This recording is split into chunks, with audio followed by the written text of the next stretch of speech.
penultimate day of the tournament here. We started off with 8 teams in the playoffs. We had 4 invited teams and 4 qualified teams. And actually, this is the schedule. Sorry, this is the how we got here. All of the invited teams took out all of the qualified teams in the first round. Entity, Gaming Gladiators, Thunder Esports, and Team Spirit all managed to almost 2-0. The only team that didn't was Team Spirit. Ooredoo Thunders looked fantastic in that. But now we are in the second round here. Alliance is going to go up against Team Spirit. Team Spirit lost to Thunder Esports yesterday. Alliance, they managed to take down Hellraisers, and now they're here.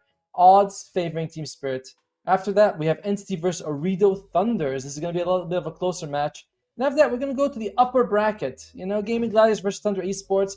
The TI-11 champions versus the winners of the previous Betboom tournaments.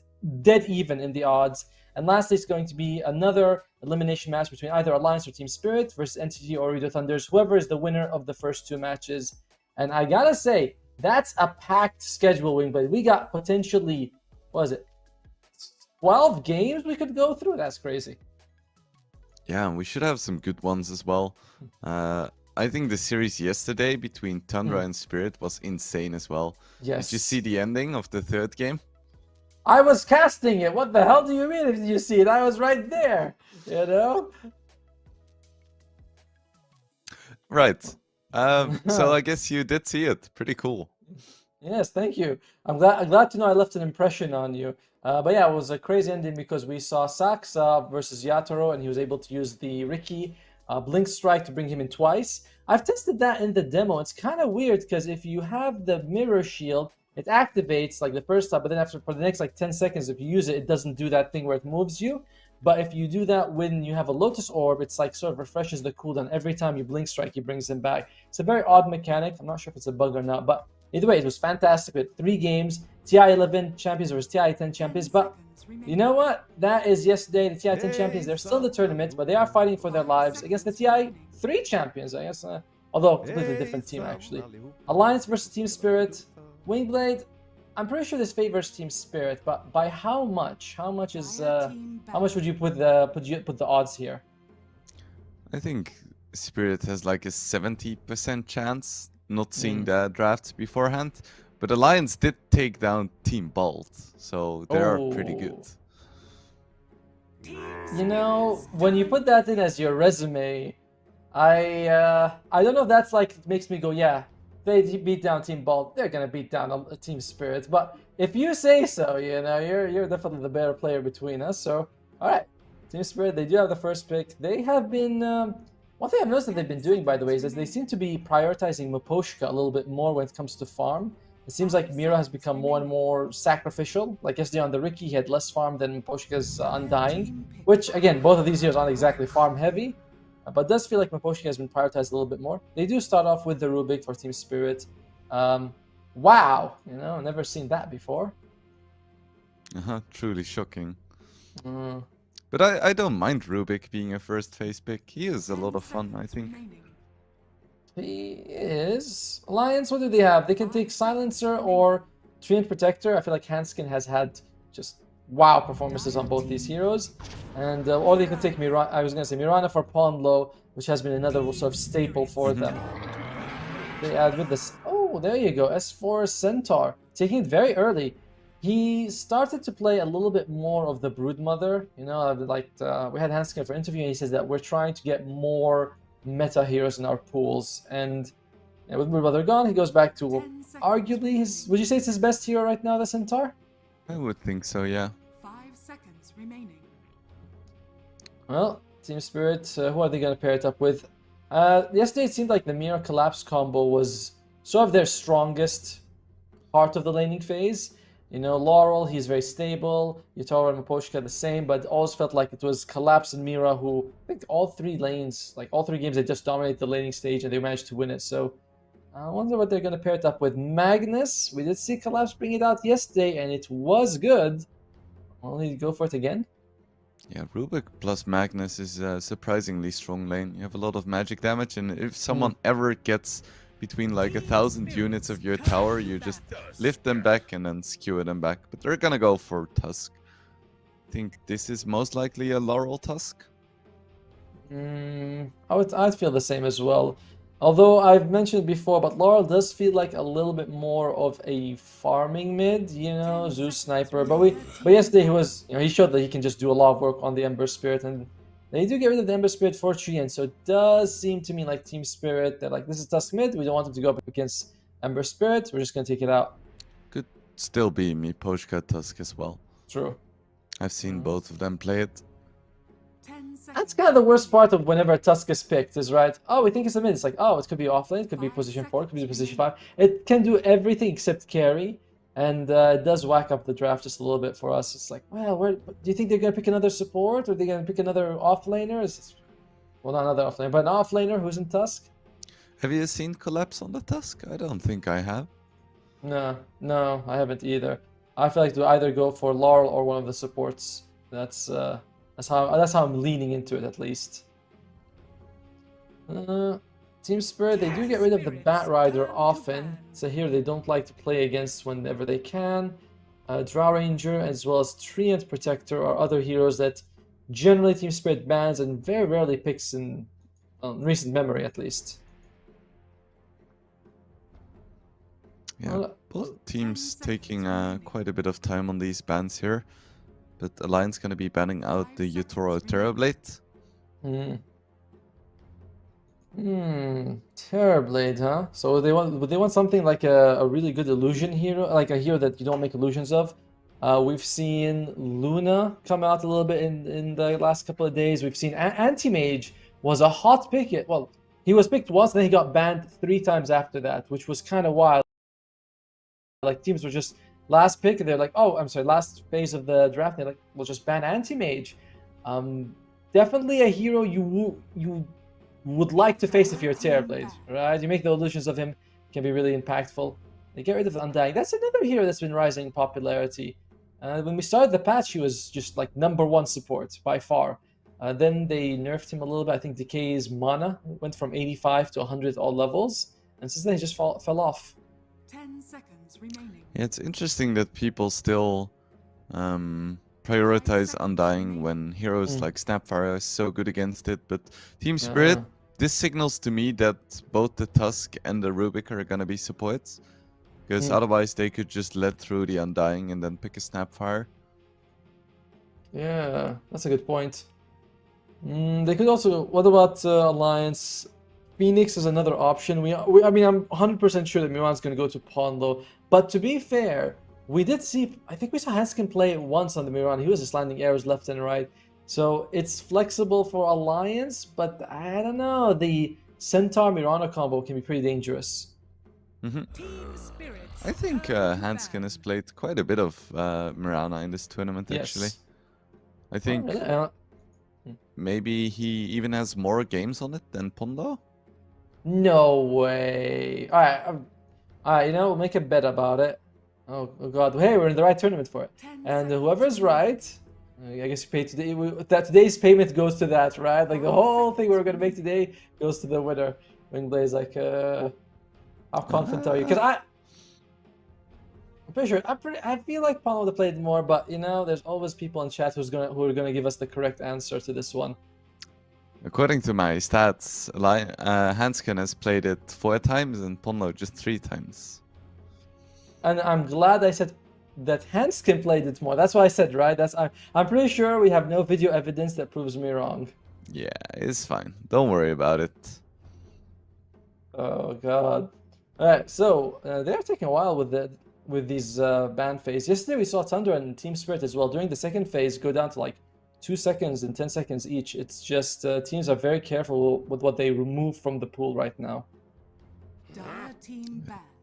And they're gonna ban the Batrider. What about Alliance? What would they not like to play in here right now? They got rid of the Beastmaster and the Lina and the Broodmother. These are heroes they just oftentimes don't want to play against. Enigma could be something that they do get rid of. I mean, the enemy already has... I mean, they have their own offlaner. The enemy team doesn't. The Rubik's on their side. It does feel like maybe they could consider removing the Enigma here. Yeah. And Collapse Enigma is pretty good. What do they get rid of? No. They get rid of the Monkey King and they pick up the Clockwork. All right, now I'm feeling like it's. I'm still feeling like it's Hanskin on the clockwork, and it's gonna be Paul. All right, by the end of the game, we'll have 4-4 on each. All right, does that sound fair to you? I think so. Okay. Even though Punlo has 10 played seconds Clockwork remaining. before, Hansken Mhm. plays it a lot more. 5 seconds. And remaining. solid. Like you can pick also like a weak carry if you want for Charlie, and you have the clock in front of you. That feels like a really good body most of the time. Team Um, spirits turn they go for something like. There you go. There's a Snapfire. You were mentioning it earlier. This does mean that we're very likely to see the Tusk as a core, right? Because I'm feeling like, Poshka Snapfire, Mira Rubik, and then it's going to be Laurel on the Tusk. Unless... 10 Damn it, we've seen seconds collapse on the Snapfire. That's the thing, right? We've seen collapse on the Snapfire. And Now I have to Laurel start too. thinking... remaining. Laurel too. Actually, Laurel was on Snapfire, I believe, yesterday in game... Was it game 1 or game 2? Well, I'm not quite sure which one of them, but he definitely wasn't. The Drow Ranger does come out in the end. Okay, so this makes it a bit more awkward for Charlie to pick, but they could still pick the sniper, I guess. Sniper, Slark, Ursa, Naga Siren is not too bad. We've seen a lot of Spectre being picked as a counter to the Drow, just show up next to her. Although later on the Drow gets the Silver Edge and does feel a bit, not ideal counter, but I kind of like it here. Not only do you find the Drow, but you can also find a Snapfire, right? Just press R, show up next to her, beat her down. I wouldn't mind that too much for Alliance. I think it's good in the mid game, but the laning is going to be so awkward. And Yes.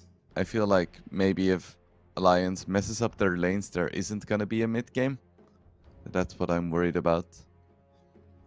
That's something I'm also kind of scared about. What do they go with the Zeus for Trian. Okay, global presence.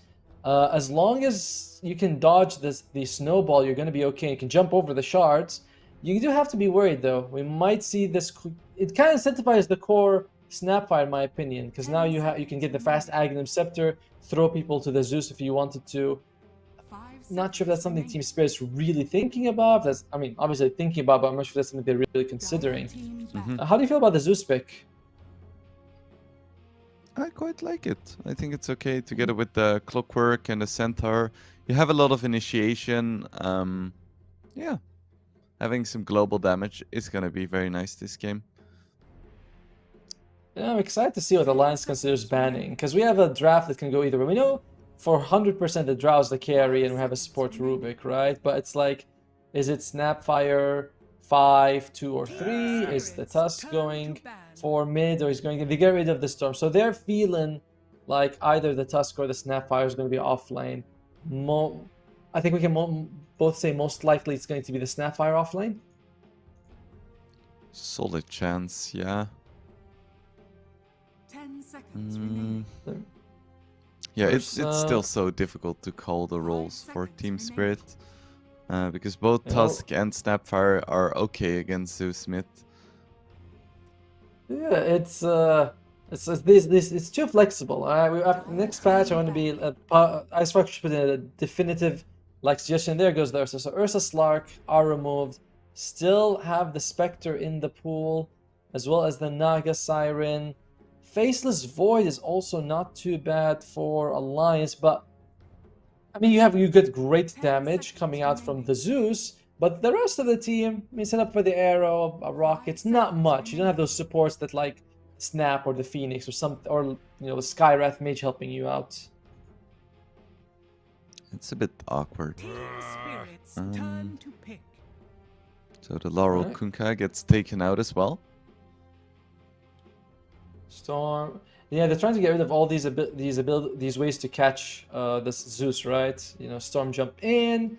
You have the Kunkka with the X mark the spot. Like Zeus wants to be able to move around, and Alliance are focusing a lot of their efforts on that. It also makes me again think that Faceless Void, right? Because he's also a hero that wants to be able to move around with the Time Walk, same as the Heavenly Jump.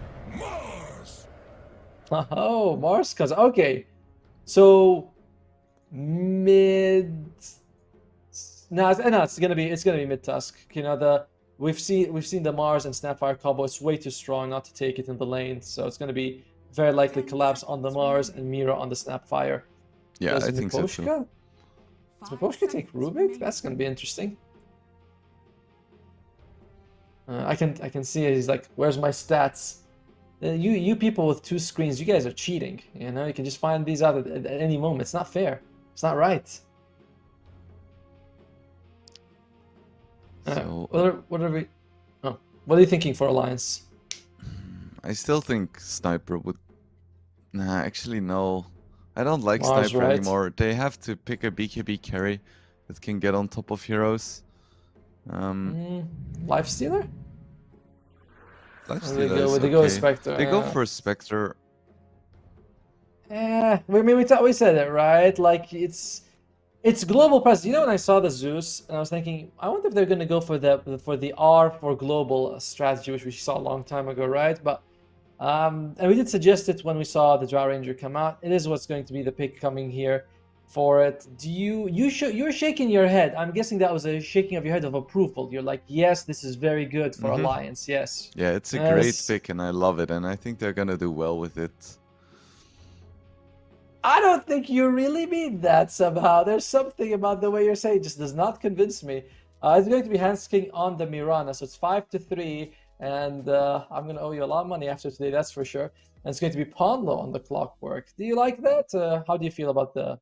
Yeah. Do you have any preference? So I think the Centaur plus Mirana lane would have been really nice. Same. But I've spoken about this at length before. Having 2 melee heroes in your safe lane is a surefire way to lose the game. Yeah. You really want to have a ranged hero that can at least harass and trade, because otherwise it's just going to be a total mess, and Team Spirit would just completely run away with that lane. And if you already lose your safe lane, your safe lane super hard, you're probably also going to lose your offlane, because that's kind of par for the course. So you're already setting yourself up for failure. Even if it's a Ponlo comfort hero and your offlane is going to be a bit stronger, I think it's the right call, because you can't lane Spectre Clockwork and then expect to get away with it.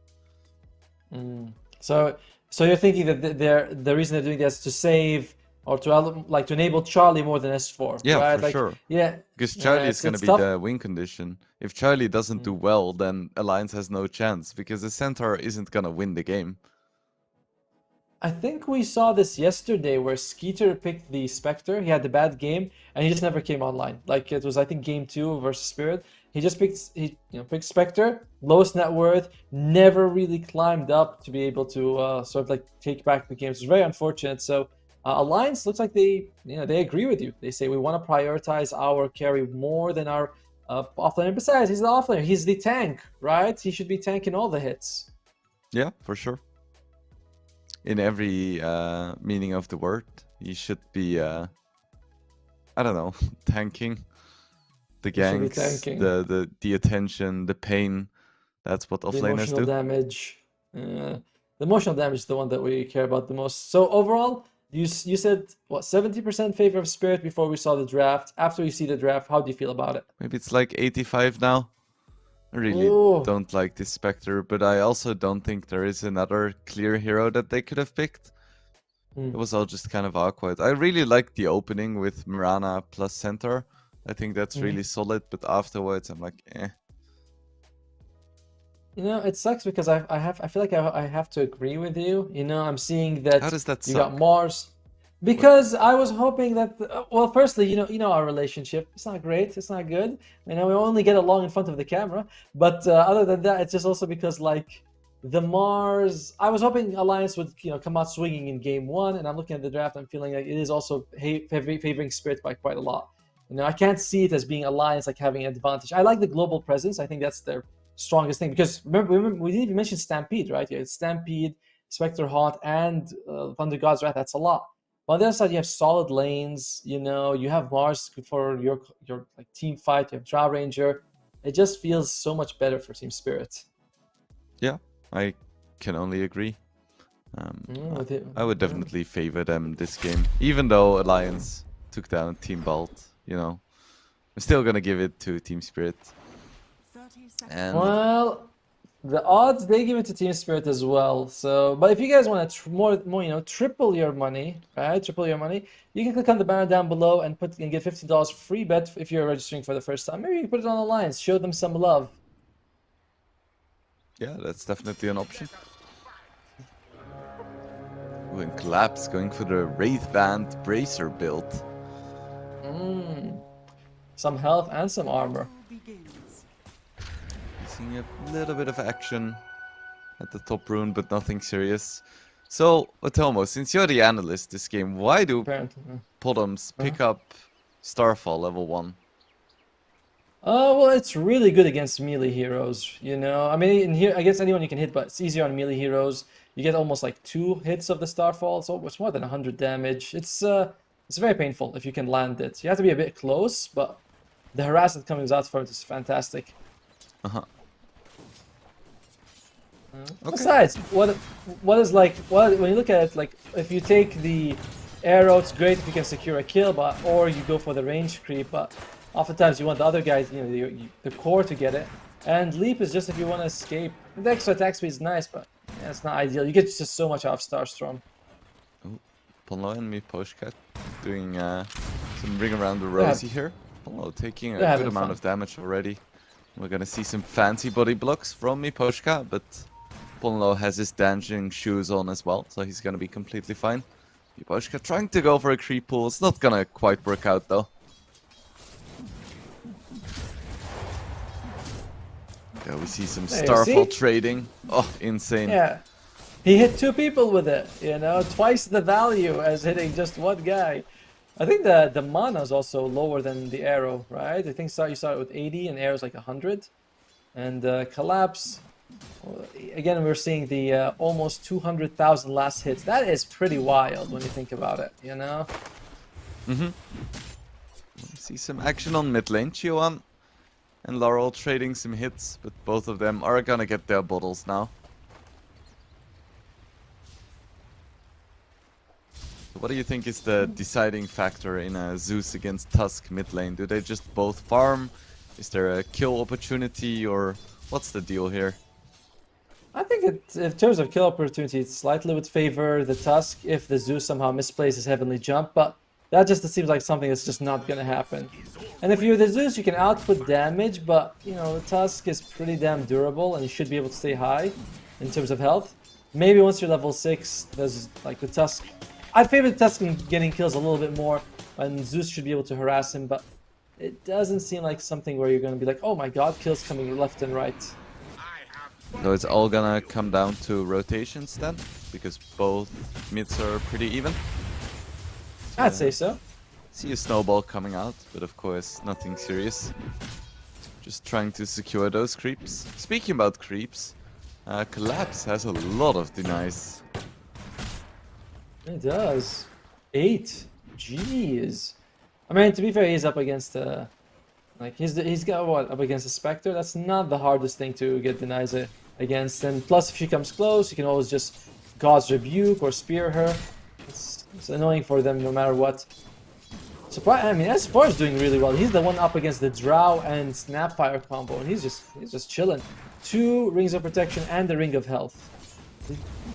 He is certainly really tanky, and he's building a Vanguard as well. That's when the fun is really going to begin. Chardy going for the classic mango build. Yeah, it's become more popular. Sometimes I see them actually just put the mangoes in the backpack. They don't even sell it. They just like, you've been with me since the start. I'll never let you go. Of course, for the mana sometimes, and that's a lot of damage. Yeah, for sure. But with the Tango, it's only gonna take half a minute for him to heal back to full. It is pretty ridiculous. And Skinny was harassing the whole time. Oh god, it's 9 mangoes. Jesus. What's that give him in total? I think he'll have something like 8 health regen right now, which is kind of absurd, honestly. Toro has his Falcon Blade, but actually took quite a bit of damage. Maybe S4 managed to get a stun. He's also got 2 points in Retaliate, making it's kind of pointless to harass him. I love what S4 did, right? You know, 2 points to retaliate up against two guys who want to harass him. Suddenly it's like, well, it's not really worth it. You know, he's got the armor and the health regeneration. Do you really want to be harassing this guy? Do you think he's going to go for more points in return, though? It seems like 2 points is really good value, but 3 starts, you know, 2 is the value point, if that makes sense. Yeah, I guess it's quite unlikely. Because at some point you do want some killing power as well, instead of just laning power. However, what if, do we have any stacks in the Dire Ancient? Then you want as much of it as you can, you know, it does help a lot. I mean, you can put another point and it'll still be worth it just because it helps you clear them out much faster. Yeah, I guess so.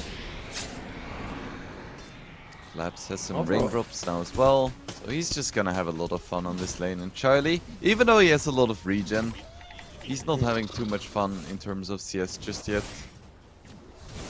No, not at all. He is definitely the big victim right now.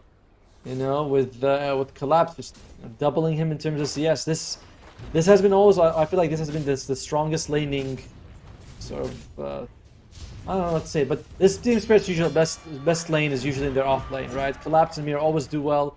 You know, Laurel's, you know, him and Maposhka, Yatoro, they're all stable in the lane, but it always feels like Collapse and Mira get them going. Well, no, going for a rune Maposhka, trying to get a piece of the pie, but it's just gonna be top. And as for does finish his Vanguard now, so he should be having even more fun on this bottom lane. And it's gonna be very hard for Team Spirit to get him out of there. Charlie taking Commitment. even more punishment here. There's a heavy commitment by Alliance to secure that 6 minutes ruin, right? Both their sports rotated for it. See a bit of action onto Hansken, but he is gonna be fine. No points in arrow yet. Yeah, I feel like you don't like that. You know, you like a greedy guy who like, come on, just arrow creep. You can get some gold going. Ooh, and we see a Laurel rotation. Finally, he did hit level 6. So Alliance, I mean, as for even with his Vanguard, he's gonna be in a lot of trouble here. It's not gonna be a fast kill, but it's gonna be a kill nonetheless. Yep, and the 3 points in retaliate was not enough to dissuade them from that kill. So unfortunately for Alliance, they do lose S4. First blood goes for Team Spirit. Happy if you're a Team Spirit fan. So yeah, tell me about it. You like seeing a point in arrow early, don't you? Yeah, not just for hitting creeps, but also for killing someone. I guess having a Spectre isn't your ideal killing partner, but I mean, this rules out the opportunity completely. That's true. I mean, plus even if someone wants to teleport in front of you, you can't do anything without it. You can just look at them and be like, oh well, that's it. They're just gonna get whatever they want. Ooh, and we see a smoke from Team Spirit. And of course, this is a big upside of having a Tusk. He doesn't really have any cooldown, so he can keep up the aggression non-stop, while Yatoro on his Drow Ranger just farms away. Ooh, and Chuan. He is a juicy target. Does Laurel see him? The answer is no. Smoke not quite gonna work out, but Mira could be in a bit of trouble as well. Gets lifted into the cogs actually. Mira is gonna go down. Fantastic arrow move by yeah. Although he has one of the best setups for it with the cogs. I think you can dodge if you like you have a tiny bit of moving in area in the cogs, but still, most of the time you cog someone, they're gonna be very easy arrow targets right after. And I'm worried for Charlie, dude. He's barely ahead of the supports in terms of net worth. Yatoro, he's having a fine time, same as S4, despite what we kind of thought was a really good S4 laning phase. Yeah, ooh, we see the arena coming out from Collapse, and they are gonna take down Hansken. Collapse took a few bolts, but he is so tanky. He didn't even have to use his sticks, and he has 700 HP to spare. It's the bracer, the raindrop, like you said, the stick as well, which he didn't even use. It's very, very hard to bring down Mars early on. And you look at Alliance's draft, they got decent burst damage coming out from the Zeus and the Centaur, but it's still going to be very hard for them right now. There's just a lot of raw health on the Mars. So when does this change? Can they even push Collapse from this lane? If I mean, they'd have to bring at least 3 people to do so. You know, I mean, Zeus with the Thunder Gods, you can get some damage going for you, but it's not easy. It's and it seems like Alliance, they're okay with just sort of farming the map right now, trying to get their key items online. So, On low. oh, just hitting some creeps. Love to see it. That And was S4. He did go for the 4 points in return / retaliate. So he's going all out on the pressure. And we see a bolt onto Laurel. See a bit of a skirmish here. Miposhka getting quite low, but Yutoro actually moves in with a gust, and with a Walrus Punch, they're gonna take out Ponlo. You don't see Drows rotating early too often, but it works out here. No, at least I think there's only a couple of stacks for Alliance in the Ancient, so it's not going to be a huge recovery for them to take it. We still haven't seen either the first Stampede, Thunder Gods, or the first Haunt, but you can bet that once the Alliance feel like they have an opportunity, they can use it. That is a big factor. It does feel like Team Spirit are always going to try to keep everyone's health pretty high, realizing that, you know, you can just take a whole lot of damage coming out from nowhere. Ooh, and Ponlo had overtaken Charlie for a moment, but Charlie finds some more creeps. So he's officially ahead of the support again. Ah, you say that in such a mean way. Come on, it's a tough lane, you know. So what if Collapse is doubling Charlie's net worth? These things happen. They do happen.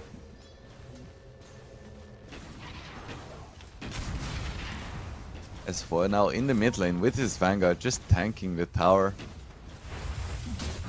Ooh, and we see a bit of a go onto Charlie. No arena pop just yet, but with the Walrus Punch, it's a lot of damage. And there we see the first Stampede, but beautifully timed the arena, and we're gonna see a kill onto Hanskin as well. 2 kills for Collapse, and S4 is gonna be in trouble in the mid lane as well, because he just used his Stampede. And Team Spirit is like, alright, time for kisses then. Not the kisses you're looking for, or maybe just the kisses you're looking for some people. Either way, Alliance, this is a tough start for them. We can see Team Spirit, they have 3 of the top 4 net worth on their side. Alliance, if they could, they might consider playing with S4. I'm not sure what Chien's going for on the Zeus, but this is something that you kind of have to admit. The Alliance draft is pretty slow. You know, Zeus and Spectre, both of them really want to farm. Yes, they have global presence with their ultimates, but they're not exactly giant rotating heroes. Spectre's one of the least active carries. Zeus can be active, but it still takes like at least a Boots of Travel, maybe a Blink Dagger. And that's, you know, oftentimes you see the Aether Lens, the Kaya, and the Shard Rushed first. Yeah, and we do see some, I don't know, some will to fight from Alliance. They're gonna find Shuwan, and with the so they have a lot of damage onto Laurel. He's still in pretty healthy territory for now, and I'm not sure if Ponlo can escape here as well, because Collapse has a blink, and with his spear, he's gonna go down. Poor Ponlo. Is very close to his Veil of Discord as well. If he had that, it would have helped him out a bit. And as we see Chien, he's going for the Kaya. This, you know, it gives you a little bit of extra damage, but a huge help to the mana pool for the Zeus, because he definitely needs it. He's going for the shard after, so he's not looking to be too active right now. He is keeping up in farm, but it's costing Charlie. And S4 went for the Vanguard plus Hood build, so he's not gonna have his blink for some time either. It's gonna be so hard for Alliance to get anything on this map. He is quite deep here. He's not letting his tower down. You know, he is there to make sure he keeps alive. But 4 people from Team Spirit. S4 he needs to be careful. Does he walk into the sentry range? I think he does. But just barely at the edge. Team Spirit unwilling to commit onto S4 there. Do we have a blink dagger? Do we have a blink dagger on Collapse? I'm not sure. Yeah, he has one he does, for sure.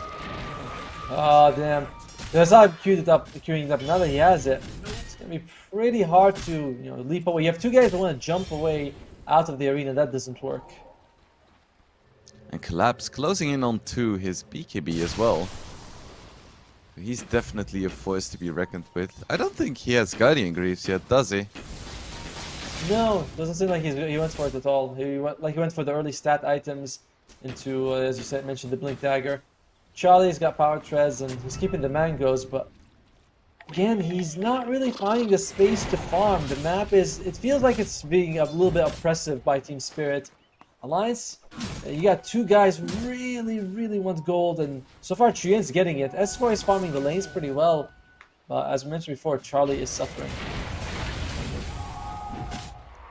I mean, Charlie is solidly ahead of Ponlo now, though. I think that's kind of par for the course, right? I think if he wasn't solidly ahead of Ponlo, you know, we would be thinking about the double G's right now. You know, we'd be like, oh, this looks pretty over when the support Clockwork is ahead of your carry Spectre.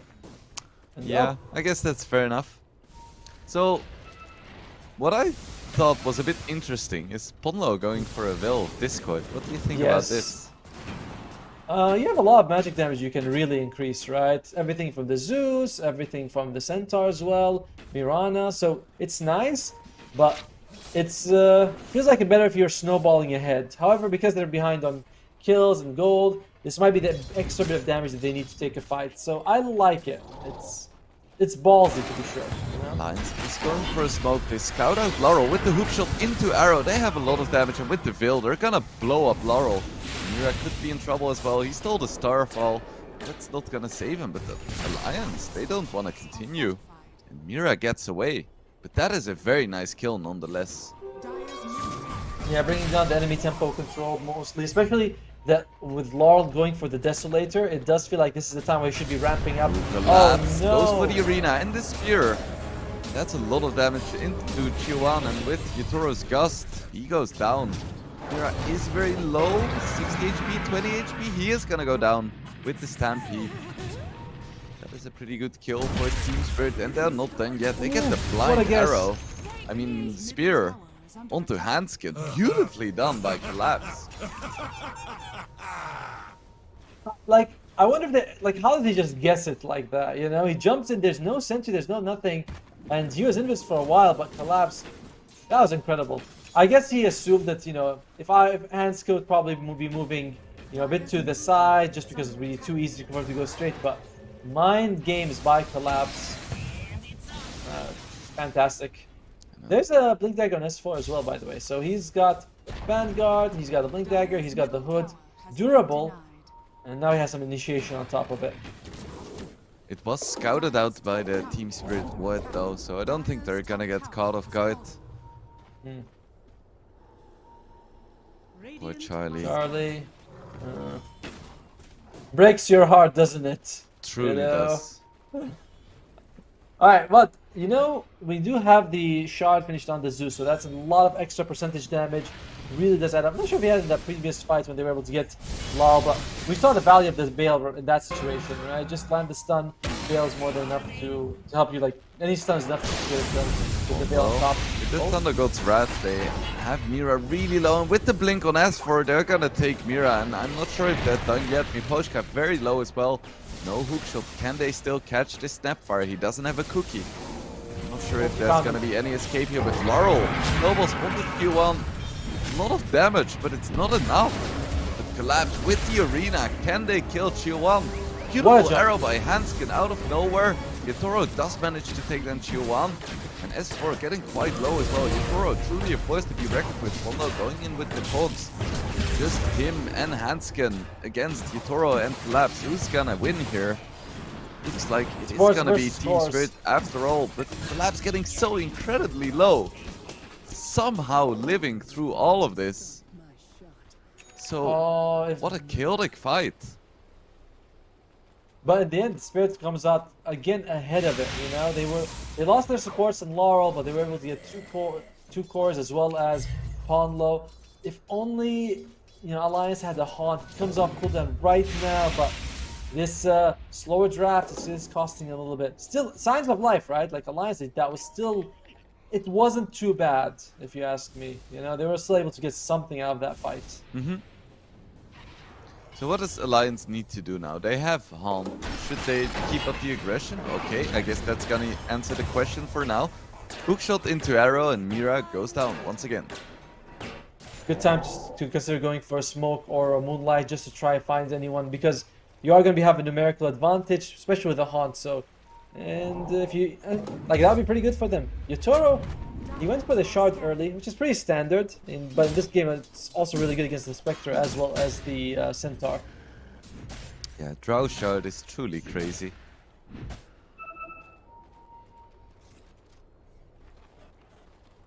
Well, what we're looking for here, Boshka, he wants to get the Force Staff. Fantastic to have when you're playing up against the Clockwork. I'm wondering if we're gonna see Pomlo going for the shard. You know, sometimes we see the supports like it, sometimes they just skip it. He went for a Veil, so maybe he'll pair it up with a Dagon. And he'll be like, look, that's a lot of damage. And Charlie, he's like, I dislike the sun. Sun in ice. Yeah, that's a solid reason for pausing.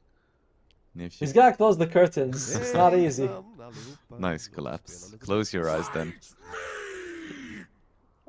Dude, collapsed yesterday. He was chasing, I forgot who it was from Thunder. I think it was maybe Snaking. And they were just fighting, just him and just together in the jungle. And he's like, he wrote 1v1 me. And sorry, just 1v1. I was like, God damn. I kind of like when pro players have a little bit of smack talk in the middle of the game. How do you feel about it, Wingblade? Oh, I love it. Yes. People need to realize that pro players can be pro players by the graces of the viewers, you know? Because they get sponsor money, and sponsors are only interested because people watch. And if pro players do a bit of smack talk and some trolling in the game, it becomes more interesting for the viewers. I agree. It gives them a bit more personality rather than just names on a screen and playing specific heroes and that's it. I like seeing that a lot. Speaking of that, of the viewers though, if you guys feel like getting something a little bit extra from your viewing, just click on the banner down below. You get $15 if you're betting for your first bet. Ooh, this year. We have the Centaur ulti coming out as well, but it's not gonna save S4, and Team Spirit is not done yet. Mira getting very low once again. Nice spear onto Chill1. Hanskin getting lifted, but it looks like it could be the end. No, Ponlo goes for another beautiful hook shot. And poor Mira, I feel like he's truly been the sacrificial lamb for Spirit. Yeah, but I think he's happy to trade his life for S4 every time. And that is what happened. And Ethereal Blade is going to be the choice for the Zeus. Really good against a lot of... He's really a lot of damage. It's physical, right? Everything from Laurel... No, not everything from Laurel, but a lot from Laurel. Everything from Yotaro. There's a mixture of magic damage coming out. Hanskin. Looks like they're waiting for him to come close just to snowball. And Ethereal Blade Zeus, it is fairly early, right? It's not like an Aether Lens, not like an Aghanim Scepter. And speaking of Aghanim Scepter, Charlie has his. And suddenly at Lions, there are going to be a little bit more online now that they have it. They have two options for Charlie to join the fight. CS4, another spear. He's gonna go down once again. Hanskin as well. Kind of feel a bit worse about that, you know. S4, he can take the hits. He's an offlaner, but this map continues to just get smaller. Collapse also went for the shard. He's been landing a lot of these spears. Why not make them twice as deadly by hitting two people? Team Spirit, they're gonna be going for Roche, but it does get scouted out by Ponlo, and Ponlo's clock has been pretty scary in this series. Is he gonna be able to steal the Roche as well? Doesn't look like it. Yeah. It was way too far, close to that tier 2. Besides, like, it's not worth his life. Alright, so at least it's kind of on a relatively fragile hero with the Drow Ranger, so Alliance, they can get one kill. Very possible they can get a second kill on Yotaro. I say fragile, he's like 2,000 health and a Hurricane Pike. Never mind! It still feels fragile though. Yes. It's like... I suppose so. I mean, when you do percentage damage, that's pretty good for you no matter what. Charlie, he doesn't even have a Yasha yet. Just Blade Mail and Aghanims. You think this is the right build this game? I think, I mean, I'm not sure about the Blade Mail, but definitely the Aghanim Scepter. His team is relying on this global presence, which hasn't... I gotta say, I don't think that we felt it, right? We haven't felt this oppressive, like, oh my god, there's always a Stampede coming out. Lions But smoking big smoke up. here. Who they're gonna find? It's gonna be Mipochka first. Arrow is not gonna hit, but Who needs to hit their spells when you have so much damage? Mira goes for low- the force, oh! Punlo misses the hookshot collapse though. Doesn't hit his, doesn't miss his ulti, and G1 is gonna go down. But at the same time, Drow Ranger is gonna lose the Aegis. Collapse still in the middle, but doesn't have a BKB. And can they take down this Arrow? Drow Ranger again with the arrow? They have a lot of damage. And she is getting very low. Not quite dead yet. Yatoro somehow escaping. Is there another blink for Alliance? The answer is no. There you go. And he's gonna... Okay, he did finally go down, but Alliance loses 4 heroes in the process. They had to buy the... Oh, the spear just quite missing. Base almost grazed him, you know. He felt the wind as that spear was going through. And unfortunately, if Trian had bought back earlier and used his ultimate, that fight could have gone a lot better for them. But we see Toro by the skin of his teeth surviving, and they're like, we gotta get something out of this. Trian buys back, presses R, gives himself a very meaty kill, but it does cost him a buyback. And the snowball save was amazing. The absolutely crazy snowball save coming out from Laurel. This was Start for them getting. pretty much as good as a fight as Alliance could have hoped for, but this hookshot was really unfortunate. And then Collapse gets a beautiful arena in the middle of the fight. Another thing is that the person they lost is also very unfortunate. Most of your damage right now is coming out from the Zeus, basically. So you lost kind of the most valuable person. The arrow didn't look like it landed to me. I'm not sure. I don't know if he got forced it after, but amazing movement by Laurel, bringing him into the snowball. And then he's like, I gotta buy back. I just gotta buy back. I gotta get something for our team right now. But if he had bought back sooner, we could have seen the Yatoro die and Alliance will go back. This was it was a very risky play, and of course the spear. How close So is that? close. Alliance, they have good control of their own jungle now. And it's starting to look like they can actually kill Yatoro when it counts. Yeah. And they bomb down. But the first time they bomb down, it's just a shot. So, this time onto Collapse with the arrow. He is gonna get exploded here. No chance for a BKB in Miposhka. Gonna take a bit of damage, but it's gonna be Ponlo biting the dust. Bit of an overextension there. They trade 1 for 1, but that is definitely worth it for Alliance. Oh, for sure. 100% of the time. And Hanskin's got the Guardian Grief, so now if he gets silenced by the Drow Ranger, he just won't really matter for him at all. I think Laurel just got his BKB finished, so these BKBs really do a number on Alliance. You gotta make sure you get the jump on Team Spirit. You can burst down Collapse, you can burst down Laurel, but the moment the BKBs are out, your damage is 80% gone. Laurel has his BKB as well. S4. He is invisible right now. They could be catching Laurel, but that was a really quick BKB, and Charlie taking a lot of damage already. And Alliance needs to back off. They don't have Stampede. So S4 is just gonna die here. Good amount of damage onto all of Team Spirit actually, and with the Hunt, they're gonna be taking down both Laurel and Miposhka, and now Yatoro as well. Alliance are doing it.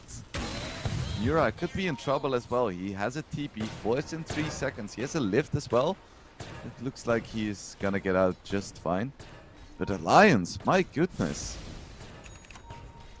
Well, I mean, the start was a bit iffy, right? We could see that the BKB came out just before the Hoof Stomp because Charlie kind of jumped the gun just a tiny bit. But they used all their efforts on Team Spirit to bring down S4. He's still a very durable, tanky Centaur with a Vanguard and a Hood. And by the time they got through with him, Alliance was able to start the fight. Like just a tiny bit of. Oh, this is slow motion when we start. There you go. Like by the millisecond, they just the Spectre showing up just a tiny bit too soon. Yeah, that would have been huge if he got off the Hoof Stomp because the arrow was flying in as well. They would have just started the fight by killing Laurel. They did still get him, of course, with Charlie's nice harm. I feel like that's exactly what Alliance needed. And Ponlo was able to get a great hook shot as well. Looks like he's not done yet. Man, Charlie is a bit too fast with his Aghanims. This is the second time it's kind of screwed up an initiation. Alliance are like, he was better before he got the Ag. Once he got the Ag, we can't really do too much with the guy. And I think that Ponlo is going to go for the Ag. So I saw a point booster. I don't think he's going Gonna go for a Wraith Pact. That is a solid item combined with the Veil. Collapse goes for the arena. Not gonna hit Ponlo. Ponlo going for the high five. That's such a beautiful BM move.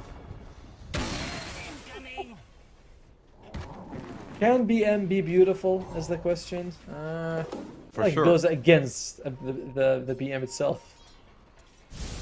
I love some BM. I kind of feel like you would. You know, this seems like you can just tell, like, yep, that's Swing Blade. Alright, so it's going to be the Aghanim Scepter coming out for Ponlo. What do you feel about this one compared to the old Overclock? It's got changed quite a bit. I think the old one just refreshed all your abilities and then you get stunned. This one, I don't think it refreshes, just enhances all of them. There we go. Stampede coming out.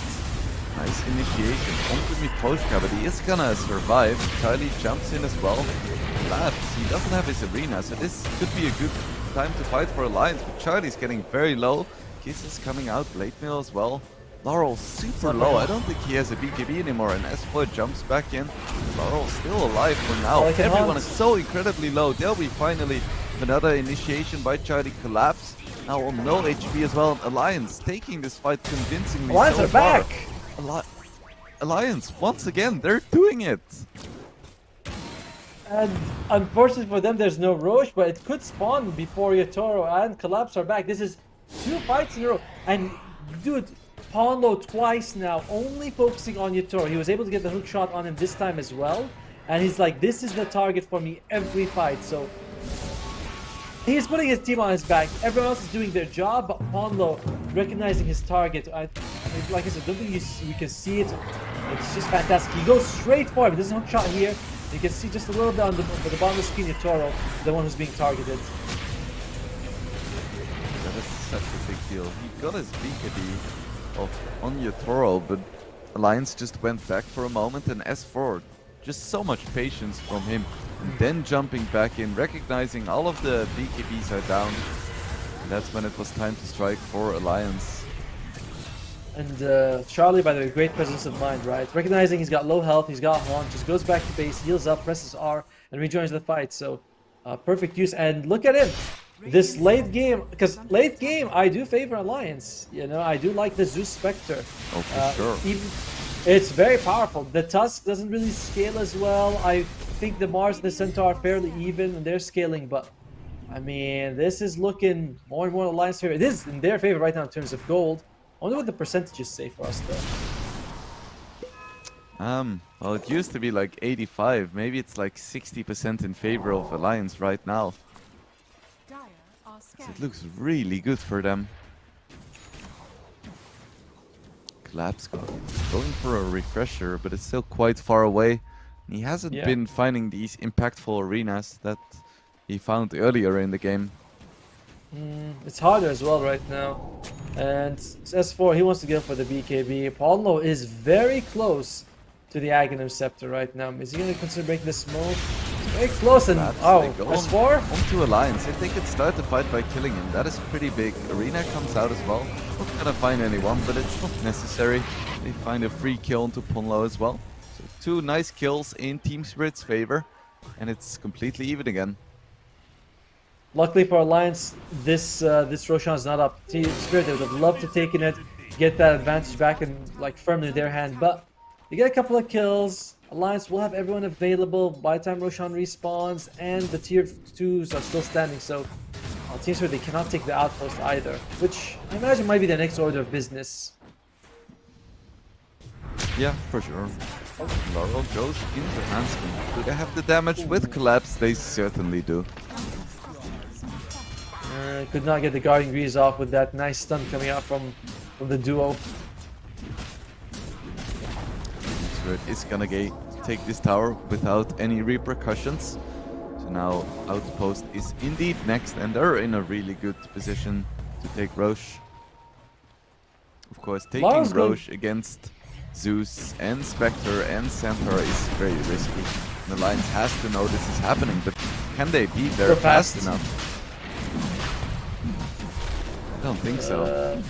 Yeah, it seems like they recognize. Yeah. Oh, they're going for it. Charlie goes in. doesn't have a beacon. He needs to be a bit careful. His team is quite far away. The team spirit very hesitant there.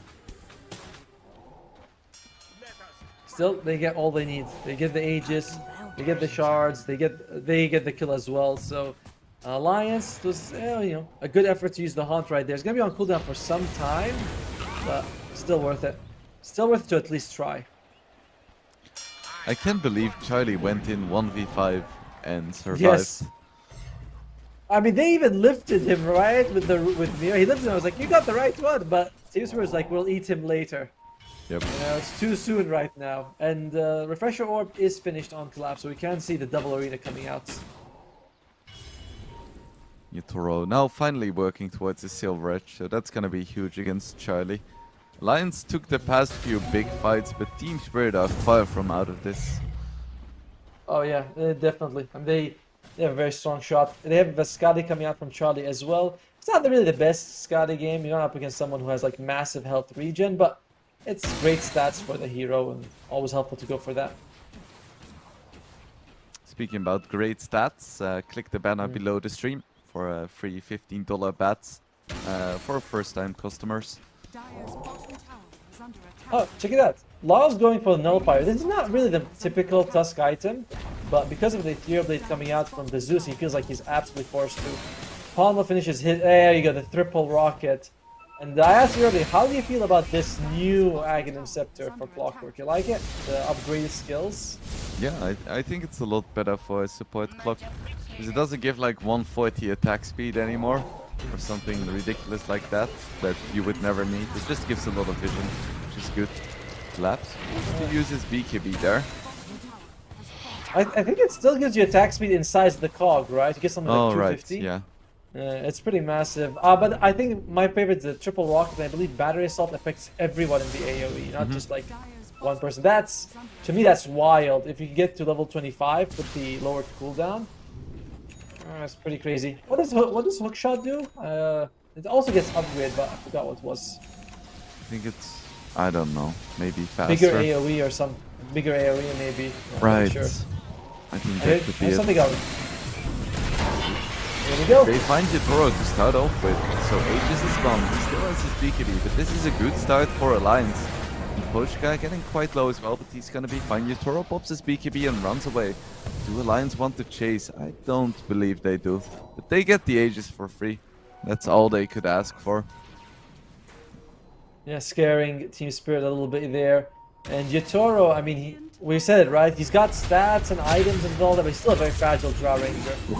They find Ponlo though. That's a nice freebie. He's decently farmed on that Clockwork, you know. All the supports are. Pochka slightly behind, but overall this is not a very like support poor game. Or maybe it's just S4 is not as farmed as he should be at this stage. Yeah, he was on top for a while, but then he kept dying every single fight, which is kind of his job, but still Charlie? unfortunate. Ooh, they find Charlie though. He doesn't have a BKB or anything, and he just explodes. That's a big deal. There's no buyback on him. Like if Team Spirit are aware of this, they could just go knock on the high ground right now, see what Alliance do. It's up against Zeus though. Like that is one of the best defenders you can have. Not sure if Chuyen has an Aether Lens or not. I couldn't tell you. But Team For Spirit people- looks like they're unwilling to go high ground. They don't have Aegis, so they're like, we don't want to risk it against the Spectre buyback, because that's always so terrifying. Yeah, you think you're gonna get away scot-free.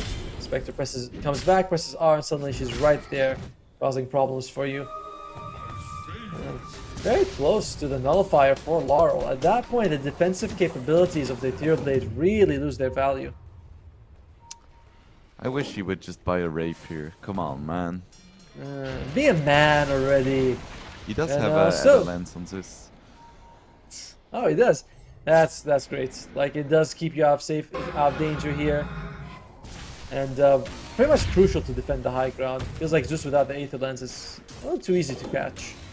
I think so too. Labs working towards a Hex. You think this is the right call? Yes, You mean you get it? You can hex one guy, throw your ultimate, BKB, refresh, get another hex. It's been something that we've seen a lot more of the offlaners go for. You know, even like Root Mother or the auras. You get a couple of auras and you're like, oh yeah, let me just get a hex. It's coming back in fashion basically. And Charlie going for a BKB now. He just feels so vulnerable this game. If he ever gets hit by the Silver Edge, he can just get stunned and taken down so quickly. The thing is, break is a bit too strong of a mechanic. You know what I mean? Like on the people it works on is so good, like a Bristback and Spectre. And then the other guy's like, oh, it's just a decent item for. Going for a smoke. Can they find anyone here? Scan comes out. They know someone is there. With the overclock.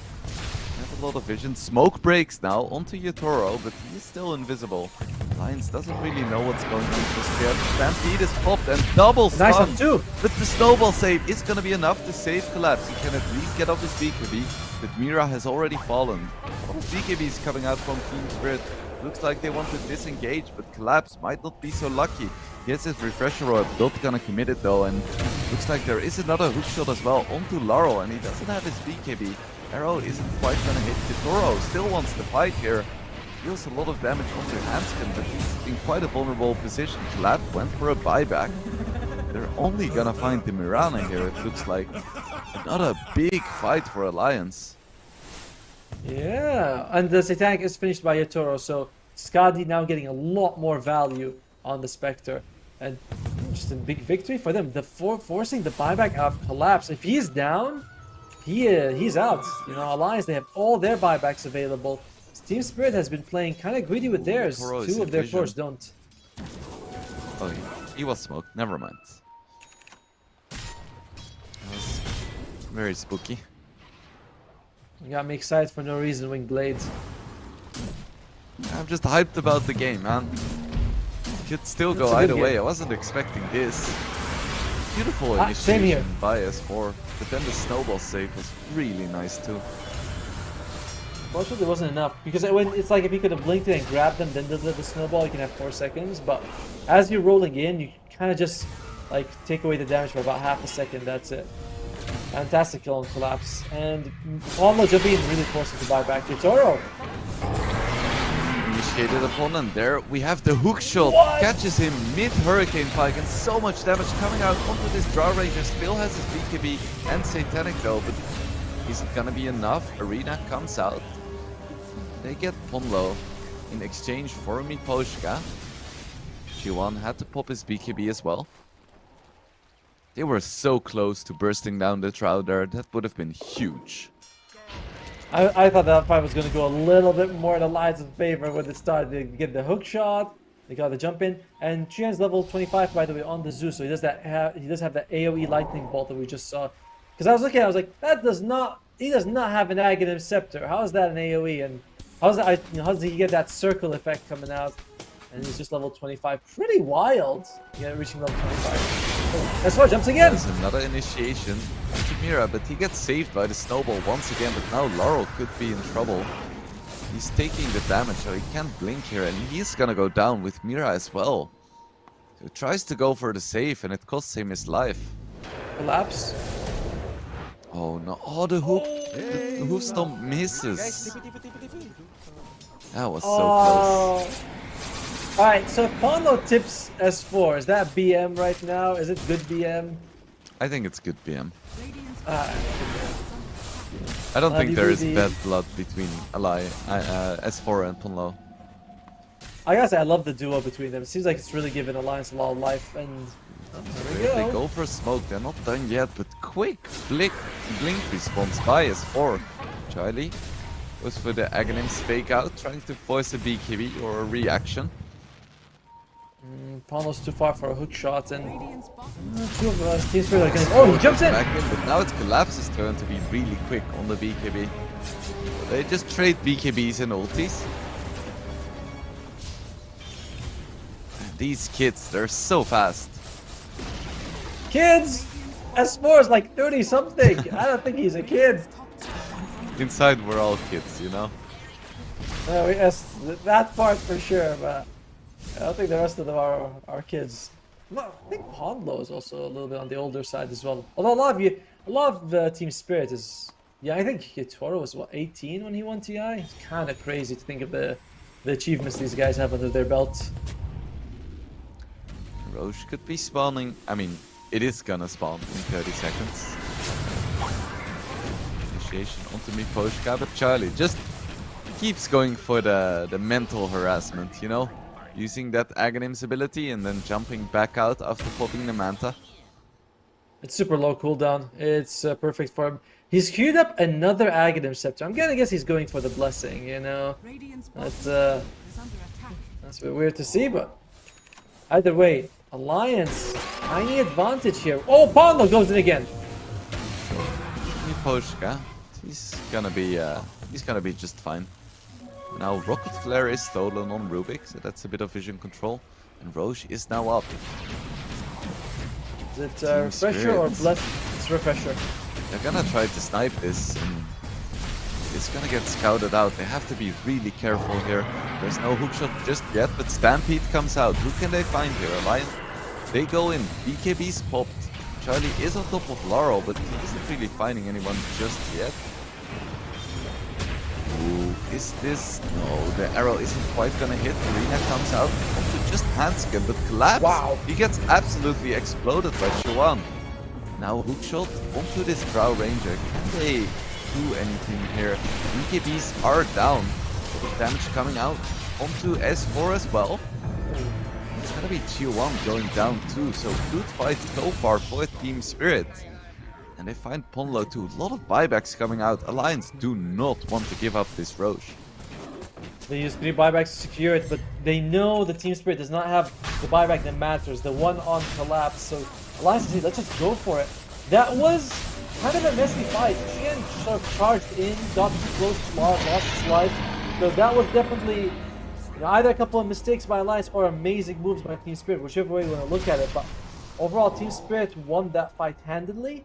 However, Alliance got more out of it, if you ask me. You know, yes, they used buybacks, but they were able to get the Aegis on Zeus. They're also able to get the Refresher charge. We're gonna see Hanskin being bursted. It's a nice little bonus. He's getting the die back out of the way. You know, he's gotta get it out of the way. He doesn't want to die the next time and last too long. So, it's tactics. It's all planned. Alliance do still have the most important buyback on Charlie. It's the only buyback they have. That's the scary part. Pondlo could save up for his, but the rest, even once the Aegis expires, they're still looking at 2.5 minutes with no buybacks of 3 of their people. Team Spirit might just consider waiting it out. So you think Alliance should just go on the offensive right now? See if they can do something with this Aegis, or do you think they should maybe just try to wait for the buybacks? It would be great if you can do something while Collapse is still dead and not with the team. That's what they're going for. He does Zeus ulti coming out. A lot of damage onto Laurel, but with his BKB he's gonna be completely fine. No hookshot to cancel his TP. Charlie now, he's gonna queue up the Basher. He's like, guys, I now know what I need. It's definitely the Basher. You know, Yatoro, he's level 27. So he's gonna start getting that second round of talents coming out for him as well. Which is pretty wild. And poor Collapse, he has 3k HP, but he's felt so squishy this game. He has, whenever they jump on him, right? They throw out the Ethereal Blade, does really well. I have a mechanics question for you that I'm not quite sure, but we see the Rubik, he's got the shot, he steals Arc Lightning. He does get the, like the damage percentage coming out from the Zeus shard, right? Because he has one of his own. I think so. I think so too, but I'm not quite sure about this one. But I feel like that's how it should work. You know? Yeah, Well, makes obviously, sense. because whenever we see an ability stone that has a shard upgrade, it often goes to Zeus with the Rubik, sorry, with the shard upgrade. Okay, Charlie went for a Hex as well, instead of an Abyssal Blade, so... Here we go, there's the value of uses it. it. But Charlie, he's so fast, he just gets out instantly. Now we see the real Haunt coming out. Can they find anything? Yes, Laurel goes down off screen, first of all. Charlie not gonna go any further, but that's plenty. Collapse goes for the defensive arena. Refresher now as well. Huge arena onto 2. Aegis instantly for Panskin going down as well. As Foyer forced to use his Stampede defensively, but he's already dead. And now Alliance, they're in a lot of trouble. They have no buybacks at all. And it's just Charlie up against the world. Team Spirit taking a decisive fight there. Looks like they did it. Lions, we know they don't have buybacks. They use it all for that Roche fight, and very unfortunate. They just took a fight. They had no vision in the area. It seemed like it was going to start off pretty well. They got the kill on Laurel, and then they kept going for it and lost a whole lot. Collapse, was it that double arena Spears landing just cost them the game? Squishy a little bit on Damaris, but he got the Spears that mattered in the end. It looks like Alliance, we are going to have to forfeit game one very Gonna soon. go for one final attempt. Goes for the Hex onto Yutoro, but it's him against the world. 1v5. He has no chance here, and this is surely GG, as Boy calls it. But Alliance, they looked surprisingly good this game. Gave Team Spirit a true run for their money. Yeah, for sure. I mean, again, I was with you. You know, I was like, this is 85-90% in terms of Team Spirit is going to take it. But a couple times, Alliance was ahead. You know, Alliance looked like they were going to be winning the match. The Roche fight, it was just the last, like literally the last 30 seconds, that fight went really bad for them, and we'll have to go watch it in the replay to see exactly what happened. But just until then, it was a very dead even game. Alliance looking really strong against one of the best teams in the region, the TI-10 winners themselves. Yeah, for sure. And we did see Charlie struggle a lot in lane like we anticipated, Yes. but it wasn't enough to break them, and I think that's a very good sign for Alliance. That being said, Team Spirit, they look pretty damn good still. Laurel struggled a Yes. little bit on the Tusk, I think, but look at this Yutoro score 16-3 and 15, and Collapse 11-4 and 12. And those arenas coming out were insane. He missed a few, but like you said, when it counted, he made it happen. Yeah, he deserves the MVP. I mean, crushed Charlie. Imagine if Charlie had a better laning phase, right? Then he would have been online a little bit sooner. Alliance could have played more aggressive, but like it's gotta look at it through his impact throughout the whole game. From the laning phase, he shut down Charlie, and you know what? Let's just look at that. Let's look at what happened at the end, man, because that was kind of crazy. And then we jump in, we lose Mira.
versus Alliance. Crazy game one. Looked like Team Spirit looked like Alliance was going to take it at the end, but Collapse came in. He did Collapse thing, and he just crushed them at the end with a double arena. We have the draft ready though. We had a bit of a longer break than intended, so let's get right into it. Team Spirit, I think these are the exact same bans from both teams, right? The Broodmother, the Ricky, and Alliance, they got rid of the Lena as well as the Nature's Prophet. Team Spirit, what did they start off with? They start off with the Rubik, which is always a good start. Yeah, I would expect it to be no different right now. Rubik is just one of the most solid first picks. You could go for Death Prophet as well, I guess. Yeah, just go for the Rubik. Is it Centaur? And oh no, they go for the Treant, and they are going to pair it with Electric. So Alliance, they're switching gears up. You know, we might see the IO come out later in the game if Team Spirit doesn't ban it, but one thing they did not have a lot of in the previous game was a lot of tower damage, right? You had like the Centaur, which is pretty decent, but what was it? It was Zeus, Spectre, those guys don't do tower damage. It was Mirana and Clockwork. So whenever they were winning fights and they were ahead, it felt like they had to go through a lot to actually threaten Team Spirit's structures. Yeah, for sure. They're not gonna have that issue this game though. They already have the Lesh. And I love Hanskin on the Trained Protector. He is just such a playmaker when he's on this hero. I'm glad that they gave it to him in this very critical match. And hey, look at that! You were mentioning the Death Prophet, and she's up. So, is it? Are you feeling like it's going to be Death Prophet versus Leshrac in the mid lane? Ooh. I'm not so sure actually. I believe Collapse mostly plays Death Prophet for Team Spirit, but it feels like it could be a hero for Laurel as well. But my money is on Collapse. It doesn't seem like it's a great matchup either for the Death Prophet. Like if you get close, you know, you're kind of okay with that with the Leshrac because later on you have the Edict, but early on you already have a slow, you have a stun, you kind of force the Death Prophet. You're not gonna get much value of the Spirit Siphon because Leshrac is so much faster levels as well. So I don't love Death Prophet mid in this situation. I think it's not the best, but which hero is good against Leshrac mid? I feel like it's close to 50-50 because they're practically the same hero. Yeah, and they'll both be. It feels like both of them are just going to focus on farming, and I think that's the right way to do it. You know, it's like there's not much kill potential here if Laurel goes mid, that is. And they get rid of the Drow Ranger, which means they set up, you know, a potential Terrorblade Morphling pick for themselves.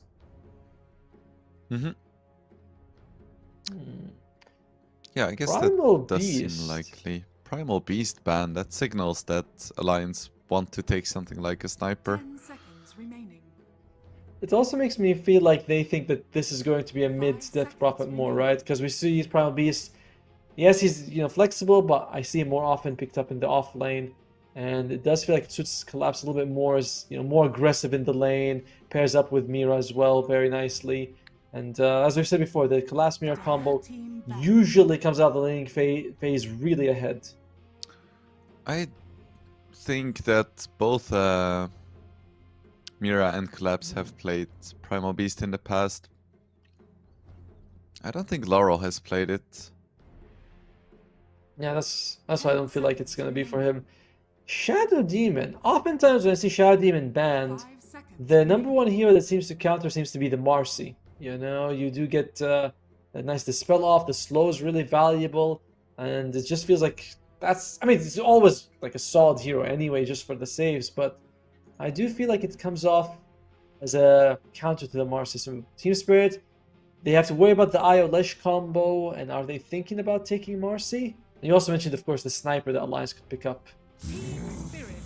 To me, this Shadow Demon ban kind of signals that they want to pick a Terrorblade. Because both the Drow Ranger and Shadow Demon banned in the same ban phase seems kind of sus to me. Oh, well, we're using the young lingo now, aren't we? All right.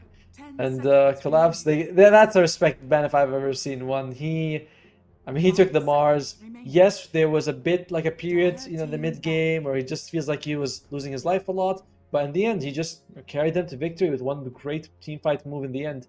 And you mentioned the sniper. Sniper is gone, so Charlie is not going to have that option here. Yeah, makes sense. I mean, we were both thinking about it. They banned the Primal Beast and the Mars. Mm. It screams Sniper. Even though Charlie hasn't played a ton of Sniper, it just looks really good here. I'm still feeling. You mentioned Terrorblade and Terrorblade Morphling. You know, the Drow Ranger is just such a counter to both. They get rid of the Ursa on Alliance instead, which is the hero that is bothered, of course, by the Shadow Demon. But I don't feel like it's as much, you know, because the Enrage is just great to have, and that's an interesting pick. They do take the Centaur War, so they have a great way to disengage now for Alliance, and it is S4's signature hero right now. Mm-hmm. 5 seconds. Yeah, if I had to pick one hero for S4, it would be Centaur almost every single game. I'm feeling like a Morphling is going to be coming up for Team Spirit. Do you feel like the Morphling or the Terrorblade more?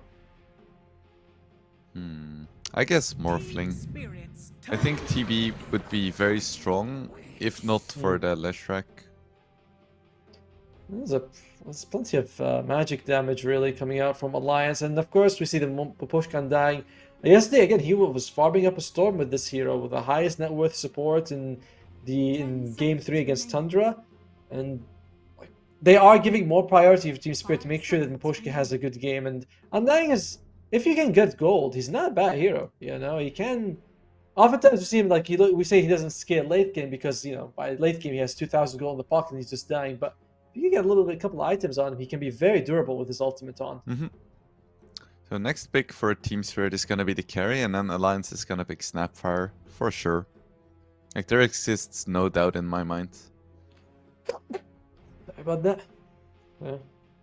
Yeah. Who's their carrier gonna be? The thing about Morphling Terrorblade is that both of them are relatively low health heroes if the Centaur gets on top of them. So they might consider going for something else completely.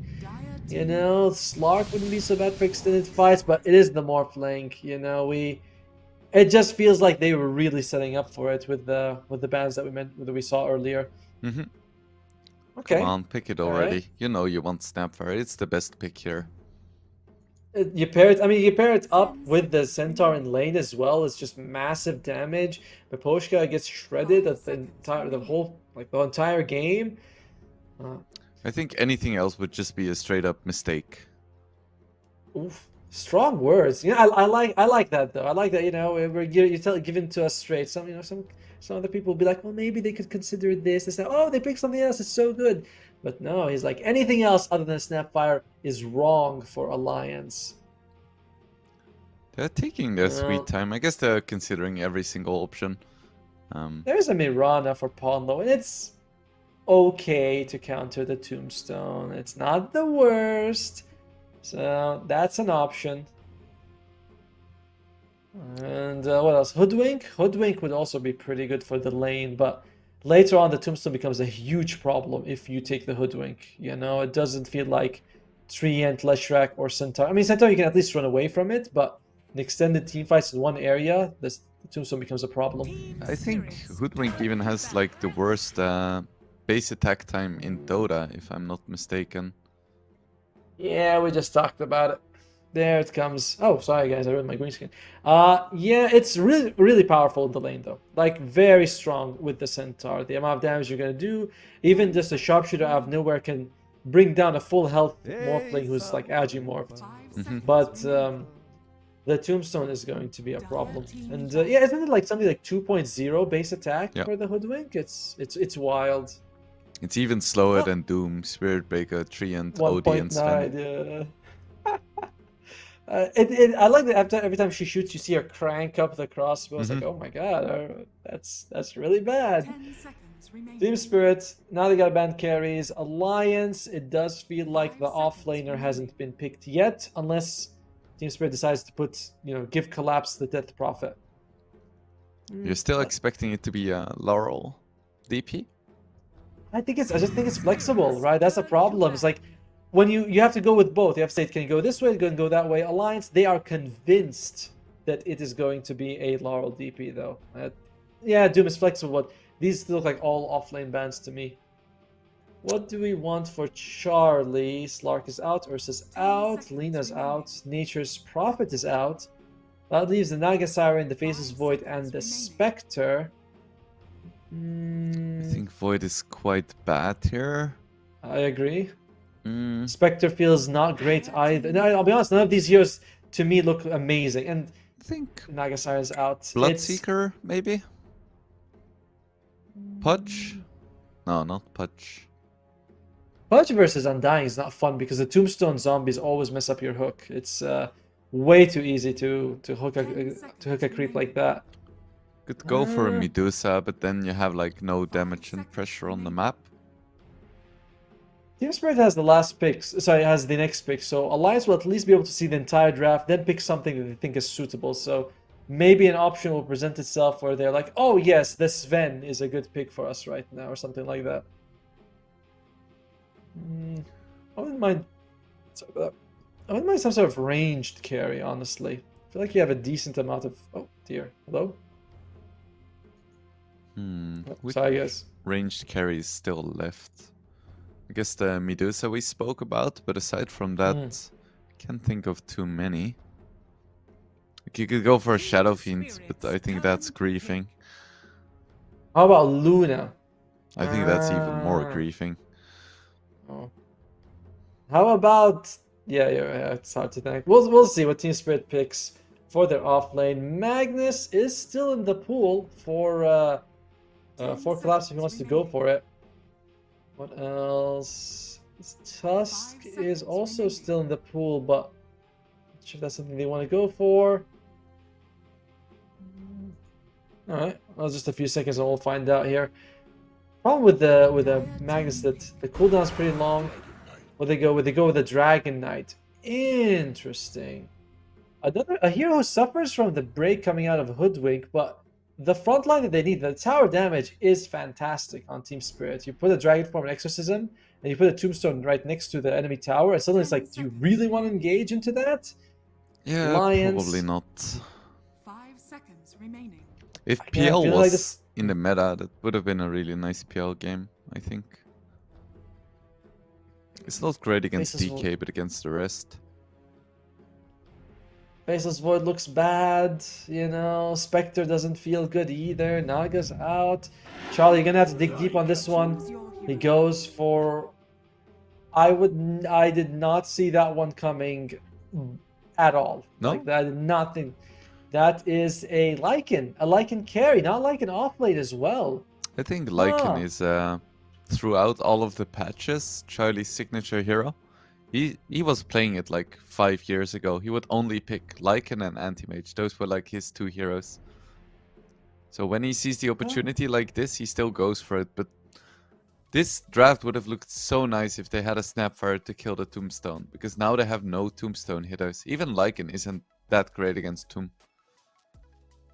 I agree with you, but I feel like they have their solution to the Tombstone is just to run away from it, right? You have the Stampede and the Lycan Wolf running away from it. It's not like you're committed to staying in the area, but the problem is that if they're hitting your objectives, you are committed to protecting the area. So if Team Spirit, they get ahead in the laning phase, they get to these towers, like we mentioned, Exo, Dragon Form, and Tombstone, there's no way Alliance can, like, I don't feel like they can take a team fight. The team fight in general seems not amazing. I'm gonna go with Team Spirit again, much as it pains me because I have friends on Alliance. Their draft is just better on Team Spirit. Yeah, if they had the Snapfire, I would be like Alliance all the way. But they made a mistake, you know. They went for the Hoodwink. Oh, and you again, you're putting out the big words. Usually we say things like miscalculated. You know, they made a small oversight, but no, it is. I think it's a mistake as well, though. Going for the Hoodwink instead of the Snapfire when there's an enemy Tombstone that you can deal with. And when they picked the Hoodwink, there was nothing to break. There was no passives at all. Like, it doesn't feel like you took it and you're like, oh, we counted a Bristleback. The Dragon Knight came after.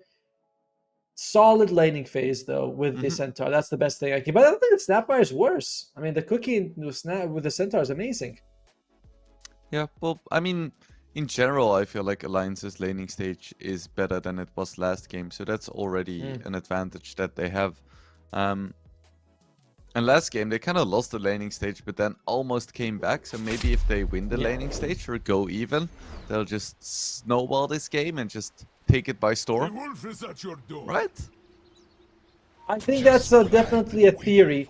And the odds go not as bad as game one. Alliance, the odds improve just a little bit. If you guys feel like, hey, I want to put some money on these odds, you know, just click on the banner down below. Get $15 free bet for your if you're registering for the first time. I do not want to neglect Hanskin on the Treant. He has been god on this hero. And if there is one person in this game where I'm like, okay, I'm not feeling the Alliance draft, but I see Hanskin on on the Treant, and I feel like that's amazing. 30 seconds to battle. Because in the DPC, Hanskin hasn't won a single game with Treant, so I'm interested to see how this game is gonna go. You're gonna have to take my word for it that he's pretty good. All right. And actually, he's always getting those 3 or 4 man overgrowths. Surprising to see he's not succeeding in the DPC with it, but then again, Alliance they're what 3-1, 4-1 in the DPC, so it doesn't feel like his losses have really hurt them that badly. Battle begins. That's what I tell my pop teammates as well, but we see a bit of an engagement here, but 2 stuns onto Miposhka, and he's the tankiest hero in the game right now. Mira definitely is not though, and he's gonna take a beat down. Just 1 more hit from ooh, nice fairy fire, and he's gonna make it out. Ooh, Well, that was close. Well played. Yeah, the early tango, the fairy fire, even the Magma giving him just a little bit of that extra sustain. And they actually sent Collapse into the safe lane, recognizing that the Centaur and the Hoodwink combo could be very dangerous. Whereas top lane, there's no burst damage. It's flat. There's just barely any damage in general. It's going to be the Lycan and the Trinity. Beautiful adjustment from Team Spirit, knowing that your Toro could suffer against the massive amount of stuns and bursts from the bottom lane. But I think it's also just to have the Morphling against the Lycan, because that is a great matchup. Lycan really struggles against Morphling. True, but I think that Charlie will be able to farm better than last game, right? He's also not going to get pressured from the Dragon Knight's Rubik. I mean, in general, Lycan's always a pretty independent laner. You can get the couple of points in his regeneration, I forgot what the name of the ability was. Feral Impulse, thank you. And that's just usually enough, you know? Once you get 2 or 3 points in that, you're just going to be fine. Miposhka going for the mango build as well. Very hungry boy. Yesterday I saw a boots and sentry ward or boots. So I forgot what it was, but it wasn't a tank. It was boots plus something on an undying. That was the biggest surprise of my life. You know, I was so used to seeing undying support, 6 to 9 mangoes minimum, and he was like, no, I got boots first. Laurel against Chiwan in the mid lane. They're literally the same hero, so whoever wins this mid lane is certainly the best player. To be fair, it has to be the SF1v1 me mid bro. That's the true way to determine who's actually the better mid. And then still, I suppose that these guys are similar. Storm Spirit and Ember Spirit also feels like a bit of a similar matchup sometimes. Yeah, I miss the days of playing a pub and then the 2 opposing mid laners would like get in a fight about who was better and then make a lobby after the game to 1v1 with SF. I feel like that's a part of Dota culture that we've lost over the years. Yeah, back then people were more honorable, right? Now, if they even make a pub, the other guy won't even show up. He'll just be glad he wasted his time. I like when you said that the 2 opposing mid laners, so you include the enemy and your own. You know, they're both opposing mid laners. Yep. It's a single player game with 9 opponents. Oh. How about five opponents and 4 NPCs? Is that okay? Fair enough. I feel like it's a bit too harsh to call your allies opponents. It sometimes feels that way. But so far, early game has been a bit quiet. In last game as well, we had first blood at like 7 minutes. Yes. It takes a while for them to get going. And Charlie and S4 slightly behind, but not by much. And Collapse is also, like, overall a tiny advantage for Team Spirit. Although the net worth is going for Alliance, it's not looking like anyone's really getting a huge victory right now. I would expect Yatoro to get even further ahead of Charlie. Poor Charlie. I'm excited to see if Triad Protector considers maxing out the living armor, right? Oh, there you go. That's something. But it's not enough. Certainly is. Is it worth maxing out living armor in this game? You're up against Exorcism and Dragon Knight. It does feel like if they really commit, Team Spirit's almost always going to get the tower. Maybe early on, not so much. Bit of damage onto Collapse, but S4 could be in trouble. Ooh, the net actually misses, and Mira is gonna take the first blood here. And at the same time, Miposhka takes down Handskin as well. So we're not gonna wait until 7 minutes this game. Team Spirit takes an early lead in terms of kills. They do, and on both sides of the map, both top lane and the bottom lane going for them. Losing S4 is painful. Losing Handskin is a little bit more acceptable. You're like, it's just a Treant Protector. His job is to keep Charlie alive. And I wonder if we're gonna see Charlie go for the shard build on Lycan. Sometimes we see Lycans either they get the shard very early, the first 20 minutes, or they just don't get it all. What do you think about the Lycan shards? The free wolf that comes out randomly in one of the lanes. I think it can be really nice, but I don't think as a carry you want to get it too fast. Because it's nice as an offlaner to just like push out the lanes while your carry farms the jungle. But I feel like as a carry you need all the money you can get. But I am no carry Lycan connoisseur. So whatever Charlie does is probably the best thing to do on Lycan carry. So I'm not gonna argue with his Lycan authority. Only the Snapfire authority is where Wingblade draws the line. Yep. But the one thing I learned is that the wolf that you summon actually counts as like one of your own units. So if it kills anyone, you get gold. And I was like, oh, I did not know that before. So that does add a bit of value to it that I wasn't expecting. It's practically a Midas. That's what the saying is, and everyone's calling it that as well. Overall, Yatoro, he is starting to pull. I was gonna say start pulling it. He's doubling Charlie in terms of CS. That is scary. I mean, you're a Lycan, you have wolves, but Morphling's damage is just way too high. This lane swap was brilliant by Team Spirit. When Handskin, like you mentioned, owning on this Treant, taking down Miposhka so low. Collapse getting very low as well, and he's gonna go down. So Alliance, they get themselves on the board in the bottom lane as well. That would be the furthest bushwhack I've ever seen. He was like halfway in the lane. He was like basically touching the road, and then it just pulled him like, I don't know, 300 units to the tree. That's pretty impressive of Ponlo, knowing the exact limit of that, of the bushwhack. Looks like both mid laners are pretty much even in terms of CS. A very small lead for Laurel, but nothing too substantial. Fortunately, Hanskin tries to go for an attempt here. Oh, that's the best druid to get early on. That is the best one if you're a mid laner, basically. Yeah. If Chioan got that, he would have been so happy. Yeah, instead he gets a bathroom and it builds it only to 2/3. And he's like, great, what's the value of this crap? Although, could have big value if they kill Collapse. Yeah, he's very dead on my screen. Nice timing with the catapult as well. But this tier 1 tower is gonna take a lot of damage bottom. Might even go down actually. As for, I don't think he took as many points to retaliate this time around. Seems like he was focusing a little bit more on getting that double edge coming out all the time on Collapse. And Mira, youch. I love how S4 runs into the tower to try and save the catapult. He's like, I don't care about the Mira kill. I love it, yeah, he's just like, yeah, who cares? It's irrelevant to me.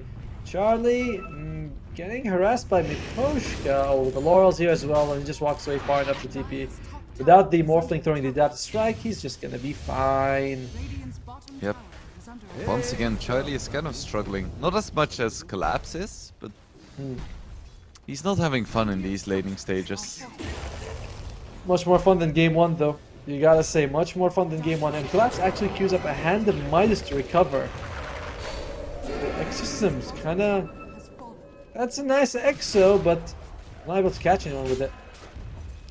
I think Midas on DK is a really good item, because you have some pretty nice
passive on S4, but they rarely actually have stacks for him to abuse. Yeah, I guess they're not really... He's already having a good game, you know, he doesn't need more. And I believe the passive is called Retaliate, like you said. Oh, thank God. Because we called it Return, and I was like, oh no. Am I wrong again? Did they change it? I mean, Is his name still Outhouse Decorator? it used to be called Return, so if you say Return, I think most people know what you're talking about. It's like if you were to call Slider Ulti Amplify Damage, everyone would still know what you were talking about. But it's Corrosive Haze, isn't it? Yep. That's the scientific name. The At some point, scientific we're gonna name have indeed.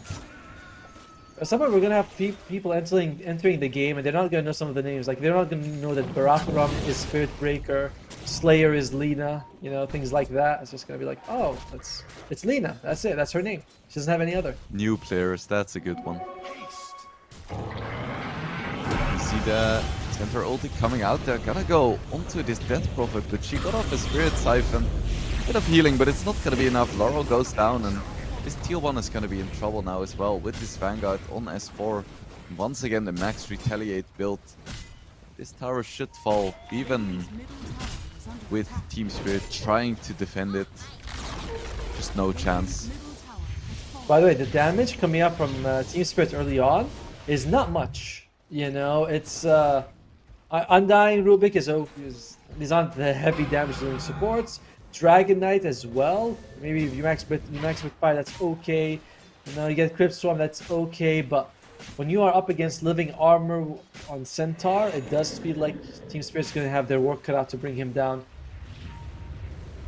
In Alliance, they have a 4k lead already, and they're gonna be taking this tier 1 top down as well. Oh, a 5k lead. And if you want to lead on your finances, you can get a free bet by clicking the banner below.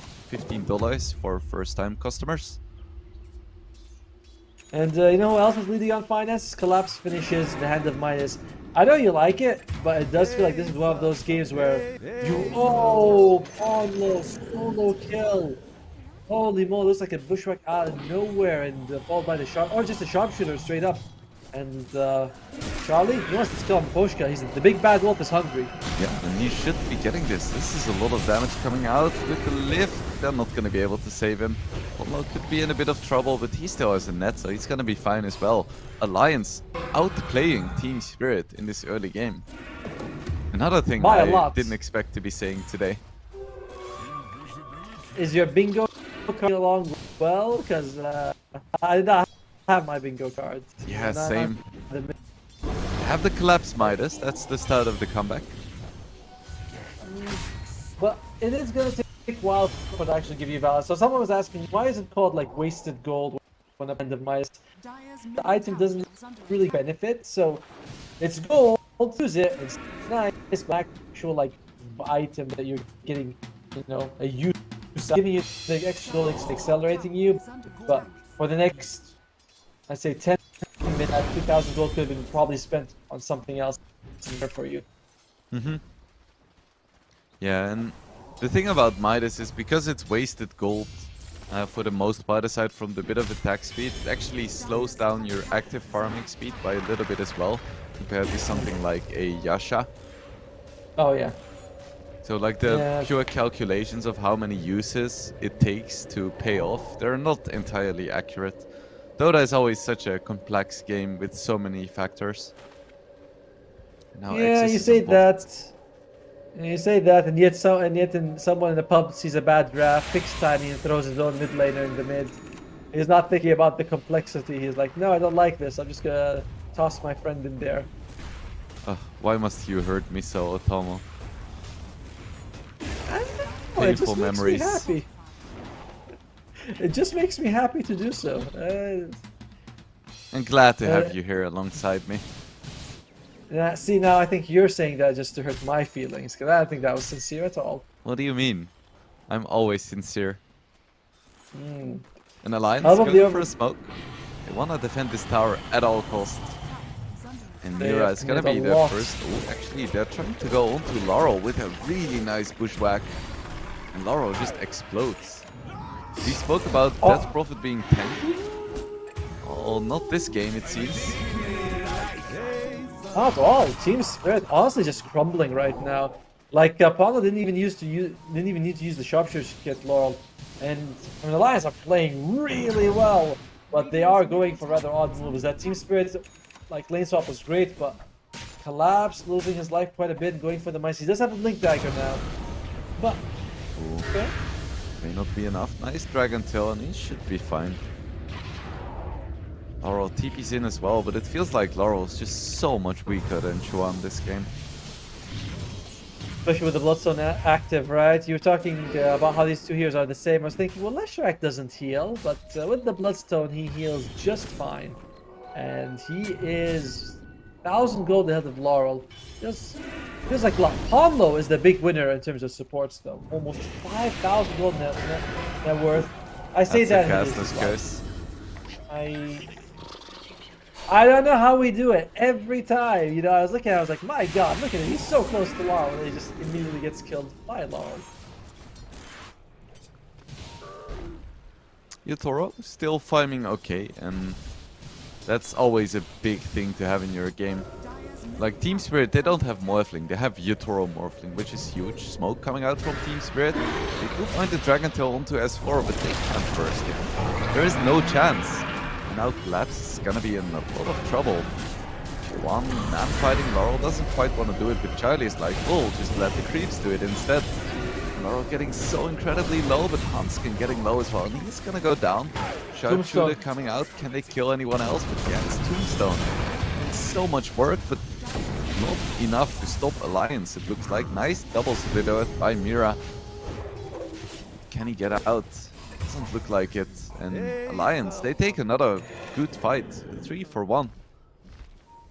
Only losing Hanskin as well. Like, if you're gonna lose someone, that's the one who all wanted to die.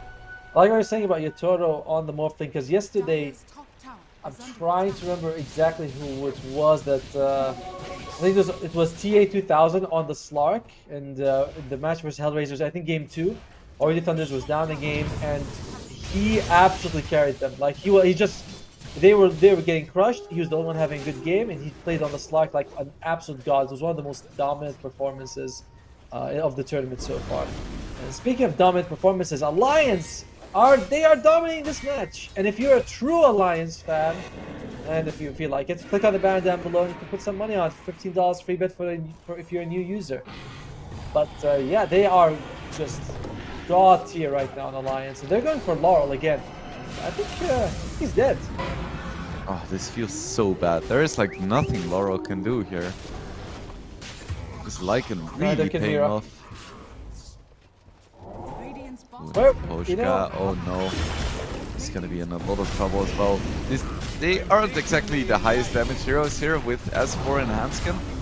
They're gonna get the kill nonetheless with some Chuan support. They are gonna get this tier 2 as well, most likely, but fortification comes out. So not quite yet. and by the way, the lineup that has the Death Prophet and the Drag Knight has only taken one tower, and it's the least valuable tower in the first 18 minutes. The credit goes to Hanskin, of course. He's been keeping his buildings alive, and Alliance, they have made sure not to give away structures for free. But either way, like Yotoro, he is farming, he is top of the net worth, and it's costing Spirits all their bodies to keep him there. You know, like they go out, a couple of them lose their lives, and Collapse feels like he's going for the heavy. Oh, here we go. Big initiation onto Hanskin, and they are gonna burst in. S4 goes for its ulti Chuan. Can they burst Laurel? It looks like he's getting so incredibly low, and he is gonna go down. Both low as well. Joe's here. Nice split earth stolen by Yotoro, and a lot of damage coming out onto Chuan, and they get the return kill. S4 jumps back in. It's not gonna pay off for them, so that's the first fight going into Team Spirit's favor. Starting it off by killing Hanskin, that's a big deal. All of it comes down to the fact that Yotoro is able to show up, transforms the Leshrac, lands a good stun, and he dodges S4 when he jumps in as well. So fantastically, I mean, you were saying Yotoro, he is the Grand Master of the Morphling. He proved it that fight. It's still a big advantage for Alliance, but not the one-sided, like not as one-sided as it looks after that fight. Perhaps Oh, he collapse. tries to go for the commit for the creep, but he's gonna pay the price for that one. Greed is bad. He's also going for. He already also got that early shard. Not wanting more stats, so it does feel like he's putting a lot into getting his farm. And it's working. He's ahead of Trian. Like, you know, you look at Collapse, you think, he's having a tough game. He's having a tough game. But you look at him, he's basically the same as S4 with the hand of Midas. He's ahead of Trian, and he's gonna scale really well. I agree with you that Dragon Knight, maybe not top 10 best late game heroes, but certainly among the best. You know. Yatoro almost has a BKB now too. Certainly very scary. Solo smoke coming out from Ponlo. Maybe he wants to go for another solo pick-off onto Yatoro. That would be something. Oh, and check it out. It looks like Charlie thinks the Aghanim shard is worth it on Lycan. He's got one pretty early. Ponlo. That's a lot of damage, but not quite enough. Earth. Stolen, split earth, but it's not gonna save Mira. He definitely goes down. Yeah, I saw it earlier as well. Didn't want to draw attention to it, you know, but thanks. Why didn't you want to tell the viewers about it? Seems like it's very critical information. Yeah, fair enough. So when you play carry Lycan next pop, rush shard, because Charlie does it. Yeah, the best guy does it. Oh, Could be a big kill. Chiwan does get the scan. nice scan. He knows something is up. Meanwhile, Handskin just bombing. He went for the shard. I've seen him also make a lot of plays with the shard. Just blinking into anyone who's teleporting, getting those nice roots off with it. You know, they don't even ship the tier 1 bottom. You know, a couple of hits from the catapult. It's still something though. The team spirit has to be like, oh right, you know, they're pushing out the bottom lane. They have Train Protector, who's very difficult for team spirit to catch, right? Like maybe Collapse can blink on, but that's tough. And look at that! Look at that wolf. That guy was doing work.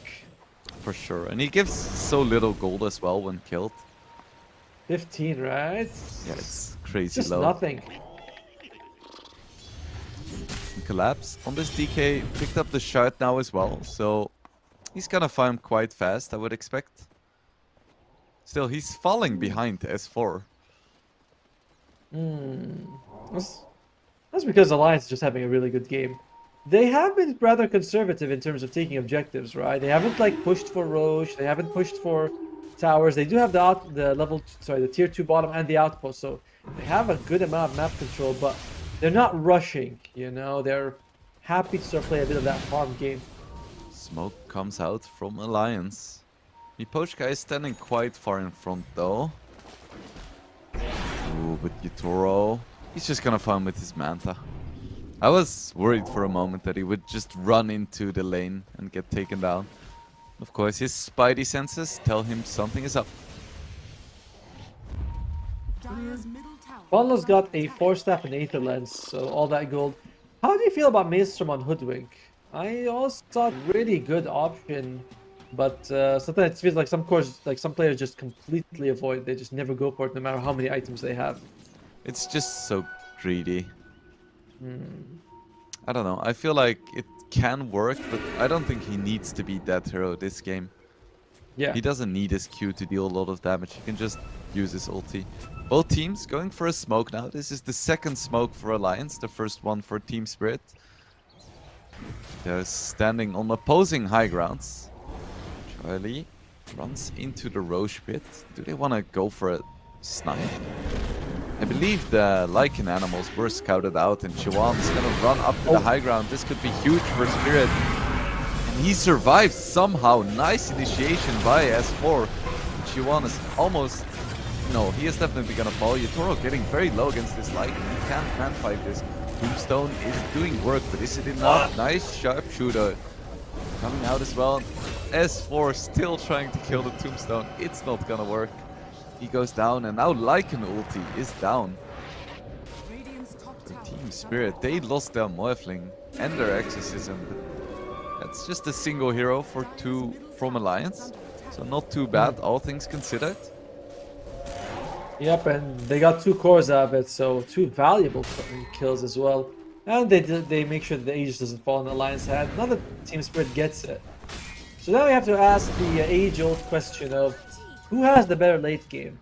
And, you know, I like the Leshrac, but I'm looking at it. I think Team Spirit with the Dragon Knight and the Morphling feels a little better Oh, at the for late sure. game stage. Collapse gets a stun onto Hansken. And I think Hansken is gonna go down here. Yeah, the overgrowth wasn't enough to save him, but Collapse, he goes for a TP without the BKB and he is not gonna make it. He What a is poor not staff. gonna make it. Charlie gets in the slap and Collapse goes down. I think you meant the stab, right? Because he's got these gigantic claws. I don't think he slaps anyone with those. I think it's a combination of a stab and a slap. Yeah, but you feel the stab a little bit more when it happens. You know, it's like, oh, I have a hole in my body. It's a little bit more dangerous. And almost got no mana while they go for this attempt. So, Collapse is still down.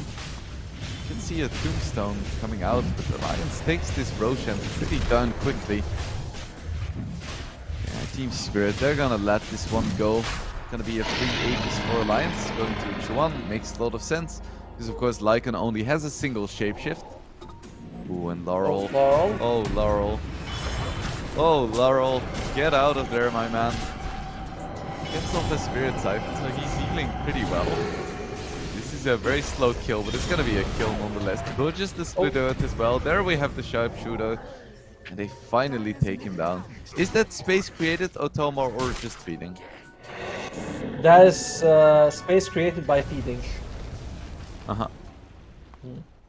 That's a very That's- non-committal answer. Thanks, Otoma. That's what they hired me for. They're like, listen, we want you to always be on defense and give us no. We let Windblade do the statements and go on one side or the other. I think that they're fine with the Team Spirit. Right now, their main goal is to get as much time wasted on the Aegis, and that's really like Laura was able to do that. Pushed out the top lane quite a bit. Unfortunately, you still have 4 minutes available on the Leshrac, so in the end, it may not have been worth it. What do you think Team Spirit should do? Should they try to force a fight outside of base maybe, or just go for some kind of high ground defense? What's their game plan here? The high ground defense is pretty solid, thanks to the Dragonite Fire Breath, thanks to the Crypt Swarm, and the Rubik Fate Bolt. It does feel like Alliance might need to get a pick off before they heavily kill it, you know? Leshrac does have to go close to the enemy towers to do that damage. It's not the easiest push. There's a lot of tower damage from us, but there's a good defense from Team Spirit as well. So I think this is just going to be a farming Aegis in the end, unless Team Spirit gets caught with their pants down. Bro, needs to be careful here. He still has his BKB, so he could just go for the TP out. He's gonna walk away and Collapse is gonna bite the bullet for this one. What? Nice jump with the Ogre Seal Totem, but not enough. And unfortunately, he dies with his Hand of Mice available. Oh, So that's That's the moral You feel it too, defeat. don't you? It's a financial defeat as well. It is just the worst feeling. It's like I buy this item to get gold, and I die, and I can't even use it anymore. feels bad, man. Such is the life of an offlaner. They have to be kind of masochistic, right? Willingly going to like the most uncomfortable lane. They have to like sort of do the opposites. Like you're supposed to go there and bring the enemy down with your life, but somehow you're also expected to scale somewhat late game. Oh, that's a good bushwhack, but okay. Oh, nice bait onto Yutoro, but looks like he is gonna be fine for now at least. He still has his BKB, but nice chain stun coming out onto Yutoro.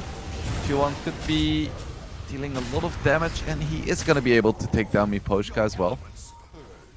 Bit of an awkward fight there. Overall, though, it's still not too bad for Team Spirit. Yes, they've been losing, you know, a couple of people here and there, collapsed Laurel as well as Miposhka since the Aegis fell. But as long as they keep their axes alive, once the Aegis is down, Team Spirit will have an opening. It's only 8,000 gold net worth, which is not nothing, but it's not like, oh my god, you know, it's 18 or 25,000. 8,000 is just a couple of decent items for Alliance. S4 going for a heart. Charlie has his AC finished. A lot of big items coming out for Alliance. The same thing could be said about Team Spirit, because they did finish the Skadi on the Morphling. The next engagement is critical for both sides. Alliance, sooner rather than later, their draft is going to run out of steam. It's just the nature of what they picked. Team Spirit will scale better into the late game. They have the Hand of Midas on the Dragon Knight. They have Yotoro top of the net worth. And Morphling, later on he does really well. I mean, he does well against the Like in general, but later on he can actually kill him. So Radiant's it is bottom very tower scary is time under for both. attack. Miposhka finally has the maxed out Tombstone, and we have seen it do a lot of work in this game. I don't expect that to change too much, because as we mentioned in the draft, Alliance doesn't have a lot of big Tombstone hitters. I liked how in the previous fight S4 was trying to bring it down, and he got down, it was healed, and he just died the whole time hitting the Tombstone, which was cute, I gotta say. It was adorable. It's like, I'll get it, guys. Like, no, you're not. Maybe he should just- just buy a Moonshot instead of a Heart. Maybe sell the phase, go for power treads. I'm doing it. I mean, it gives you strength. You don't get that from phase boot. True. Bad intel. And we all know you just gotta go fast. Lions, they got 4 on their heroes. Only the first shot is the Leshrac, but I guess by the later in the game, it's simply too good to avoid. Yeah, DK Truman fuming right now. Why, he doesn't like the shot? He wants Leshrax to pick it up every single game. Immediately. Yeah, well- Just like you should click the banner immediately and get $15 extra on your first bet. But yeah, he's like, You oh, guys can people wait should just buy it, whether they're pushing or defending or farming, just buy the shard. I'm like, not quite sure. First item, boot, naked shards, just boots and shard. That's it. Who cares about everything else? It's only very valuable, right? Oh, there we go. Poor Laurel. Ashen felt very tanky this game, and he's gonna go down again. Collapse has the Aghanim Scepter, so we are gonna see the big black dragon coming out. He just hit level 18 as well. That's a big deal. We're going for it. He has the HUD. Still taking a lot of damage here with the Indeed. lift back, but looks like he is gonna be fine for now at least. Yotoro goes back in with a waveform, and they do finally have the damage and collapse. He isn't done just yet. It's the stun onto Pomlo, but ooh, the stolen stampede actually. It's not enough to save me, Poshka. Tombstone still alive as well. So, Charlie trying to send his illusions after it, but again, it's another victory for Alliance. is it I though? would love to see the recap. Yeah, right. I feel like it's like it doesn't seem like they gained from it. That's what I'm thinking. It would be nice if we could see the fight recap, because I think Team Spirit got a decent, got a lot of that S4 kill. Yeah, and the shapeshift is down once again, so it's like 40 seconds where Team Spirit can do whatever they want. I don't know, it just feels like Alliance isn't gaining much ground here. Yes, I agree. And like this, they had what 8,000, 9,000 gold advantage 5 minutes ago. It's roughly the same. And again, the late game just does not feel like it will go Alliance way the longer this goes on. It's my guess is they want to play it safe and wait for the second Roche, right? That's when we're going to see the critical moment of the game, what they can do with it. But if that does not go in their favor, it's not going to get better the third Roche. Yeah, I think so too. Labs almost has his level 20 now. I'm not opposed to taking Extra the breathe advantage. fire range, I would expect. Oh no, he goes Oh, for it's a the good one. attack range. Okay. I mean, both talents are really good. G1 almost has his BKB, which is gonna be quite nice. And he's got the Shiva's Guard, which works really well against both the Dragon Knight's massive heal, as well as the Morphling's Morph. Alright, it's going to be a relatively fast Roche. As for standing Have in to. front, He is so tanky. He has 4k HP. But And he's got Yutoro, the shard. he has a deadless now. Collapse on the He tree. jumps in. They can kill me Poshka before the Tombstone comes out. That would be good, but they don't quite manage. A lot of damage coming onto Yutoro as well. He doesn't have a Satanic yet. He gets stunned. Needs to be very careful here. Taking so much damage. Charlie going ham, but he can't find the kill here. Neither team getting anything significant, but Ponlo, nice snipe there, and S4 jumps back in. They have the damage to kill Laurel. Not quite yet. Shapeshift is gonna run out soon. Laurel looks like he's gonna be fine here. But Collapse, I'm not so sure. Still has the Ogre Seal Totem. It's away a little bit further, but I don't think he can get off his blink there. With Pushback, he is gonna go down as well. So 2 kills in favor of Alliance.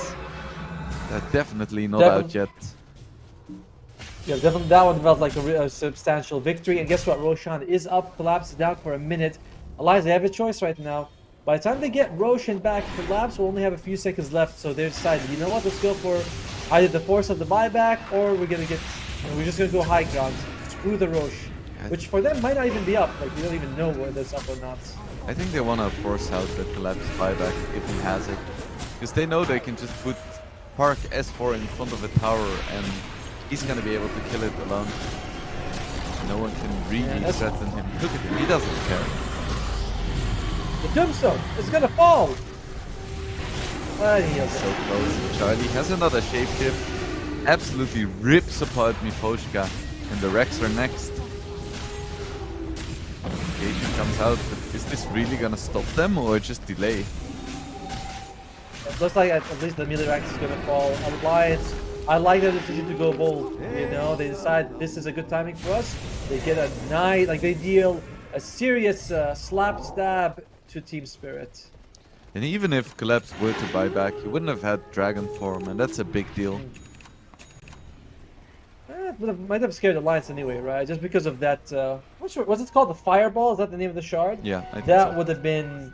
That would have slowed down their push quite a bit. Alliance would have been like, we got what we need. We got something out of it. You know, they would have been happy. But Team Spirit, not out of the game yet. It is wild. Another thing I did not expect is Alliance tripling the kill score of Team Spirit. The bingo card today is completely out of whack. They're in the Roche pit, but they know the wolves are there as well. They're just gonna commit for it though. They're like, we're done waiting, but clients, they know this is going on and they have all of their spells. Shapeshift Nice coming gem up on now as S4. well. Collapse trying to zone people. S4 going in with the shapeshift, but Yutoro already takes down the road. Tombstone in the pit is huge as well. Charlie's BKB isn't infinite. Laurel taking a good amount of damage, but healing even more, and it looks like Alliance, they just cannot kill this Tombstone. So many zombies. Get the next stun into S4 as well, so he goes down. Really nice call by Spirit to go for the Roshan there. And they take it, they have an Aegis now onto Yutoro. This could be the start of a comeback. Definitely. The one thing that you could say is that Alliance, they were able to get the range racks top, but that feels rather expensive, you know? Like that cost you the Aegis, it cost you S4, and I like the gem on S4. Did he lose in that previous fight? I think so, yeah. He did Great, die. I was wondering if someone picked up or not. This Tombstone creating more look at the damage, just the slows, the vision continuously provides.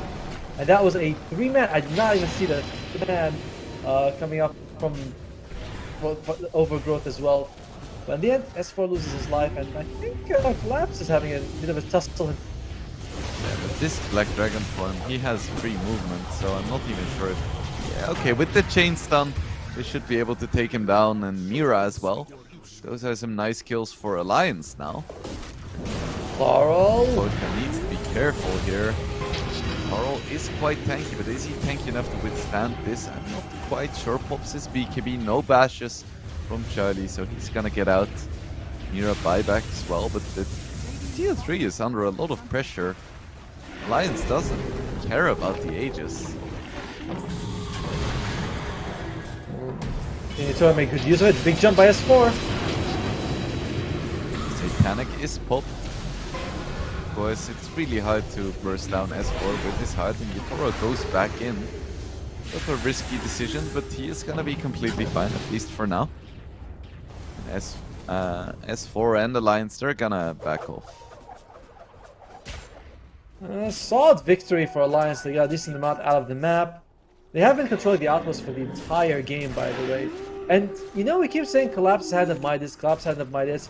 It's 40 minutes in, he's the lowest farmed core in the game. Just imagine how much poorer he would be without the Midas. He would have been like I don't 1400 net worth.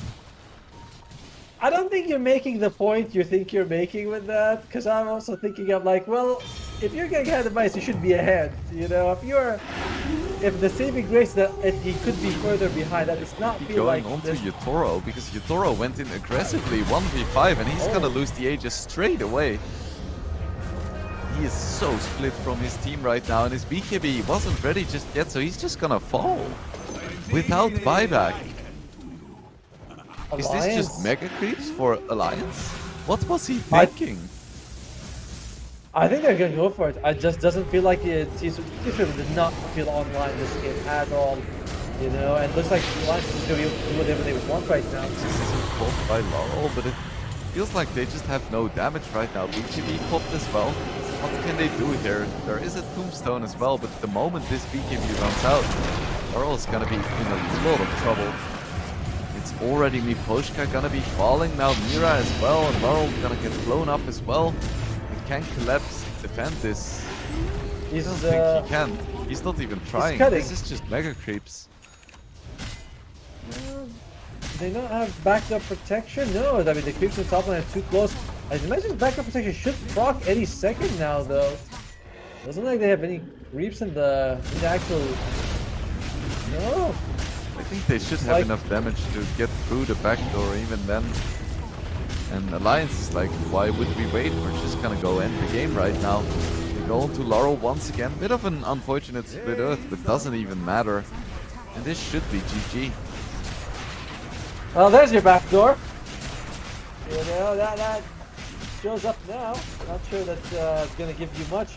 Team Spirit, they have not called the GG yet. They still, I guess they still believe they have a chance to take this down. Laurel's down, out for a minute and a half. Team Spirit, this is looking as brave as it could for them. Yeah, we have the creep coming out. 2 catapults as well. It's just 3 heroes for Team Spirit, with the 4th one respawning too. Collapse goes in with the Dragon Tail, taking kill Ponlo. That's a good start of the fight, but Yutoro instantly gets bashed, and he's trying to man-fight 3 heroes now. You're a good Morphling, but I don't think you can do this. Nice lift away. Good save by Mira, and Yutoro is still alive for now.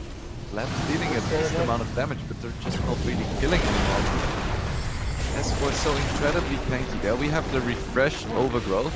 Doesn't quite hit any important targets, and they're still going on to S4. This is such a slow kill. They are whittling him down slowly. With the Stampede, he creates a lot of distance. They're still chasing him. Nice stolen split earth. Charlie waiting onto the high ground. Who can he find here? No one quite yet. Ooh, Morph coming out. Hex coming out onto the Morphling, and Collapse is gonna fall as well, and GG called. Finally, Alliance, they take game 2, and I would say in pretty convincing fashion. Yes, I mean, it did not look like Team Spirit had a chance this game. Laning phase went all in favor of Alliance. I mean, in game 1, we were like, oh, you know, Alliance, they played well. Yeah, they lost, but they played pretty well. Team Spirit probably going to be taking game 2, but yeah, just did not feel. I felt like Team Spirit was playing somehow underwater, if that makes sense. Like none of their moves were connecting. The laning phase was going badly for them. Yutoro got caught full edge, just killed by Ponlo. So I'm not sure. Again, we don't know if it was a bushwhack or just straight sharpshooter, but I just like that can't happen. You know, in those situations. What did he get? 1 tower or something from Team Spirit. Good job on Heskin keeping them alive. But overall, Alliance, they've been getting better every time we see them. And Charlie on this Lycan had a fantastic performance. 17-0 at 13. Feels like he's going to be MVP. S4 took so much damage. You look at Team Spirit, they don't have much damage outside of the Morphling, right? As the game goes on, and we can see S4 having a free game, basically. Paulo got 8 kills Absolutely crushing. He's got Dagon. I can tell me that's better than Maelstrom. I don't know about that one, but we'll let chat decide. In the meantime, though, Charlie, MVP, much deserved. Just fantastic. I don't know how I've not seen him play more like him. He looked like an absolute god on this hero. Yeah, even when struggling in lane, at some point he just got the points in the passive up, he got his HOD, and he just started taking over the map. And it's always so painful when you're playing against a carry like and you're running away as a Yeah. support. You're just dying to the creeps. Like the actual Lycan isn't even there. It's so crushing. And when you Rubik, you lift away like the Lycan, but the rest of the army kills you. You lift one guy from the army, but the rest also murder you. It was just a very clinical performance by Alliance. It just did not feel like Team Spirit really had a chance. However, that's game 2 done and dusted.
And welcome back to the decider match. Sorry, decider game between Team Spirit and Alliance.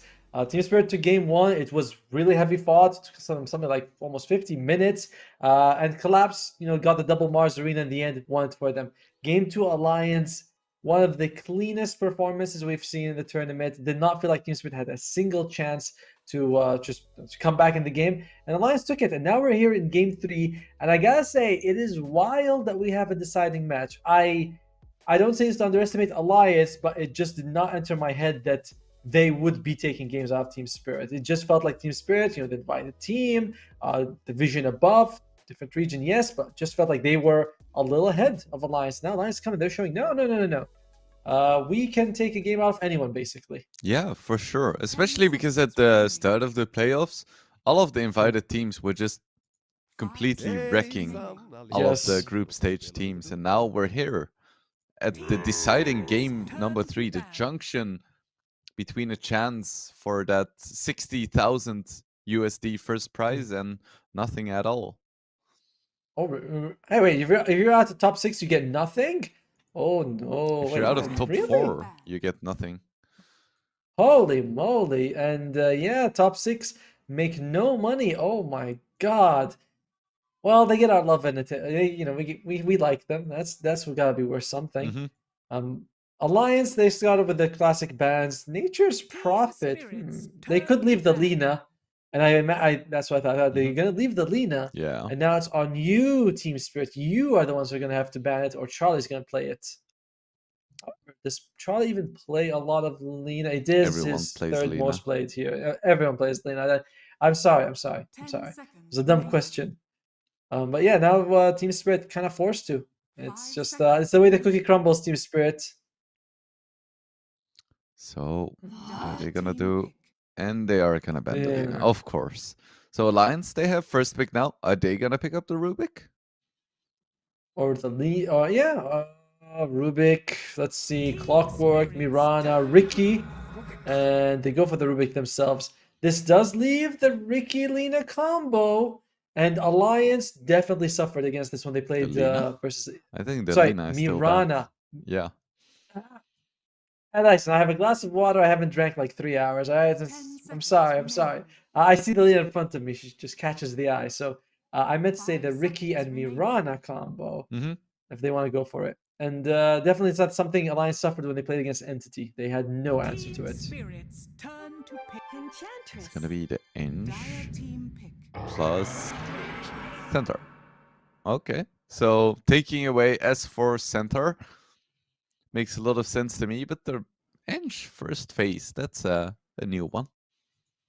That is a new one. It's Oh wait, you're the Yes, analyst, so you can explain to me Oh, yeah. exactly why they did this and why they did it now. Well, they took away the Centaur because S4 picks it a lot. Oh, okay. So that one. Uh-huh. And they took away the Inch because they want Maposhka to play it. So I mean, to be honest, in the So, there is like over 100 heroes in DOTA, and why did they specifically pick Ench here? What about the it's Rubik not- Ench matchup? Is it that good? Well, the thing, it is pretty good. For one thing, it makes so you can't pick the Beastmaster if you're on Alliance side. Even a lot of the let's just love summon heroes become unviable for you in the laning phase. Another thing is that when you take away a creep with enchants, if you do that early on, you have the creep is one place, the enchants another, and of course, just the impetus is a lot of damage for the Rubik. So it's not a bad pick at all. Just focusing on the laning stage, and also because she's kind of cute, and maybe Vukoshka thinks that he wants to play with a cute hero for once. That's probably the main reason. Yeah, no, that makes a lot of sense. No further questions, Mr. Otomo. Well said. Thank you. All Thank you. my questions are answered. Nothing is unclear anymore. So the sniper ban. There is over 100 heroes in Dota. Why did they Here we ban go specifically again. this hero?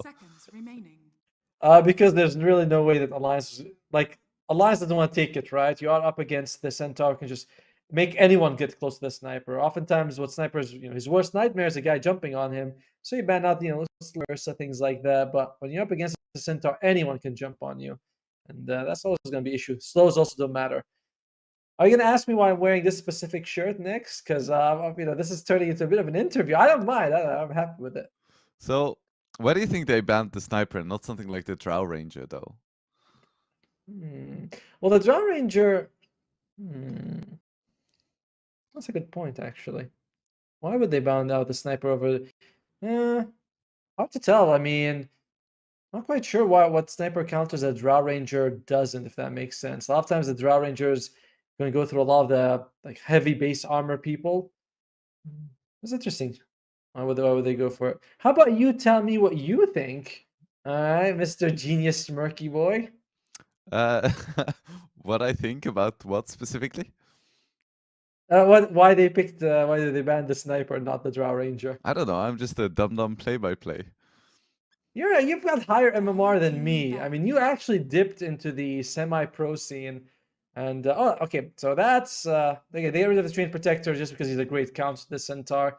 If they're all stampeding in, you overgrowth. I think the overgrowth ratio is almost the same as the stampede at all levels, basically. So, just a great counter to have, and of course, BKB also won't matter. Yeah, the Handskin Treant last game did a lot of work, like you mentioned. Spirits turn to ban. He's really good with it. Taking away Laurel. Oh, by the way, of course, Laurel does play a lot of sniper as well. He plays a lot of Zeus and the Ember Spirit. Yeah, I haven't been super impressed with Laurel's Tusk. I don't know. I feel was like fine it just game one. doesn't fit him too well. I've seen him on it quite a bit, and it looks like Team Spirit likes picking it for him, but every single time I'm like, eh. I feel like he is just better on flashier heroes. He did get a couple of very valuable saves with the snowball. It seemed like it was okay for him, but I agree, it did not look like it was something like, oh my god, it was the winning thing. To be fair though, he did better. He looked better on Tusk than he did on Death Prophet. Not sure if that's the match itself with how it went. I mean, I don't think he could have picked any mid and would have gone differently. Alliance was just crushing it game two, but I certainly looked a little bit more comfortable on the Tusk. So what do you want to see Laurel on this game? Team spirits turn to ban. Well, I wouldn't mind. I really wouldn't mind the Zeus again if he wants to go for it. Just keep that distance and just throw out the damage. You have the Centaur on your side. Enchanters can also run in front and be a body if you absolutely need it. Lesh and Rubik, not exactly the catch of the century there. 10 So seconds remaining. Sniper, I mean, sorry, you could go Zeus. It's very early. I expect Team Spirit to go for 5 another seconds support, just remaining. because taking Zeus and 3 picks still remaining in the pool feels a very high risk to me. You have a specific support in mind for Team Spirit? Okay, Right. the Shadow Demon, that was fast. That was not what I would have picked, to be frank with you, though. But the Shadow Demon pick, solid combo with the Centaur in the lane, right? You set him up really well with the disruption. The spam coming out from Shadow Poison would be 10 pretty good as seconds well. remaining. Later on, I'm not seeing that the Demonic Purge really counters anything from 5 Alliance right seconds now. It's remaining. like kind of annoying for the Lesh, but it's not something where it's like, oh my god, it's this hero is completely unplayable because of the Demonic Purge. I guess it does block out certain picks from Alliance. Because you're no longer gonna pick like an Anti-Mage or a Terrorblade or even a Morphling potentially. It's just a lot worse now. The Sniper pick making a little bit more sense now. They were setting up for this Phoenix, and Sniper is great to have in that situation. Just stay away from a mile away and just just destroy the egg. It's unlikely that Team Spirit can take the Snapfire. Already have collapse. I know we saw 9 play Centaur mids today, but I'm not sure if we're willing to go for it. And unless you take Laurel on the Snapfire, he actually there though. Laurel did play Snapfire mid against Tundra yesterday. I feel like if you're picking core Snapfire to counter a Phoenix, you are in a bad zone. Yeah. I wouldn't want to go for it. So we have the roles reversed now. It's gonna be S for Mars and Collapse Centaur. Curious to see how Carl is gonna do. 10 seconds remaining. Well, it's I mean, this is a classic combo, right? The arena to the egg. Team Spirit now they have to find, and it's just really good against the Stampede, which we've seen. Like it feels like this is a bit of a different draft from game one, like the opposite of game one, where we have S4 on the Mars and we have Collapse on the Centaur, and Ursa comes out. So there's your egg hitter. And he's pretty solid in the lane as well. Mm-hmm. It's not 10 too bad for either seconds side. remaining. If you are at the centaur, you have multiple ways of controlling Ursa at least. 5 seconds remaining. And we saw Ursa getting banned out almost every single game, but Team Spirit, they finally managed to squeeze it in. Team Spirit's turn to ban. Puck comes out. It's coming down to Laurel's hero for Team Spirit, whereas Charlie's going to have the last pick here.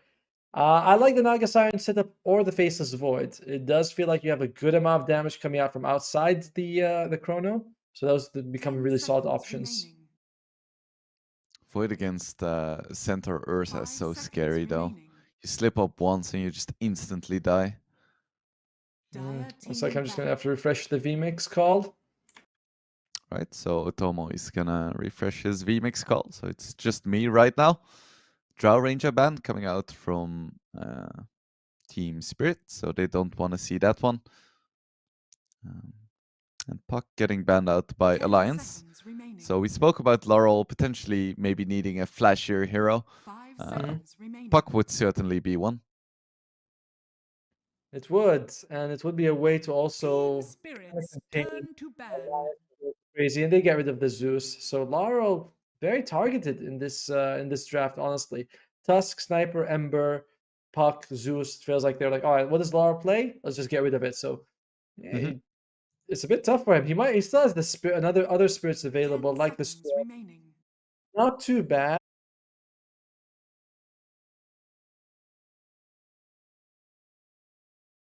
Is Bat Rider's also in the pool? Dire So- team pick. Bat's still here, Pango as well.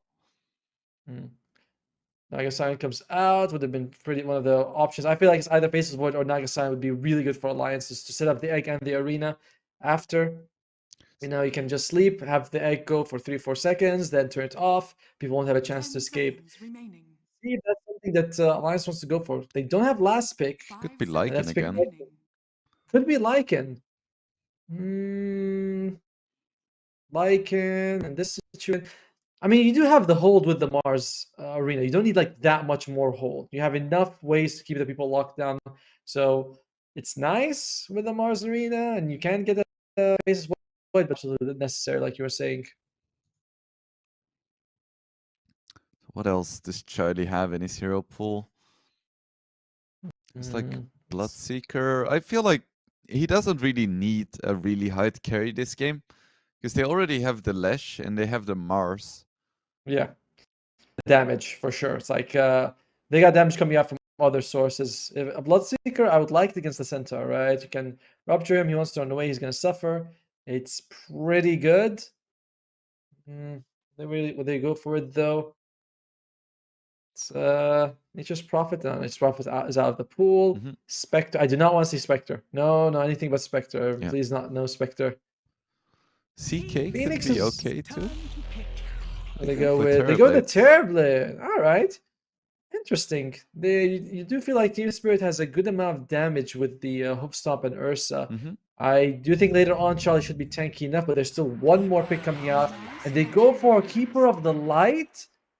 Okay, that's a guy who can make Spirit Vessel, who can do a lot of magic damage. Okay. This is a Laurel very- classic as well. Yeah. Didn't see that one come in for sure, though.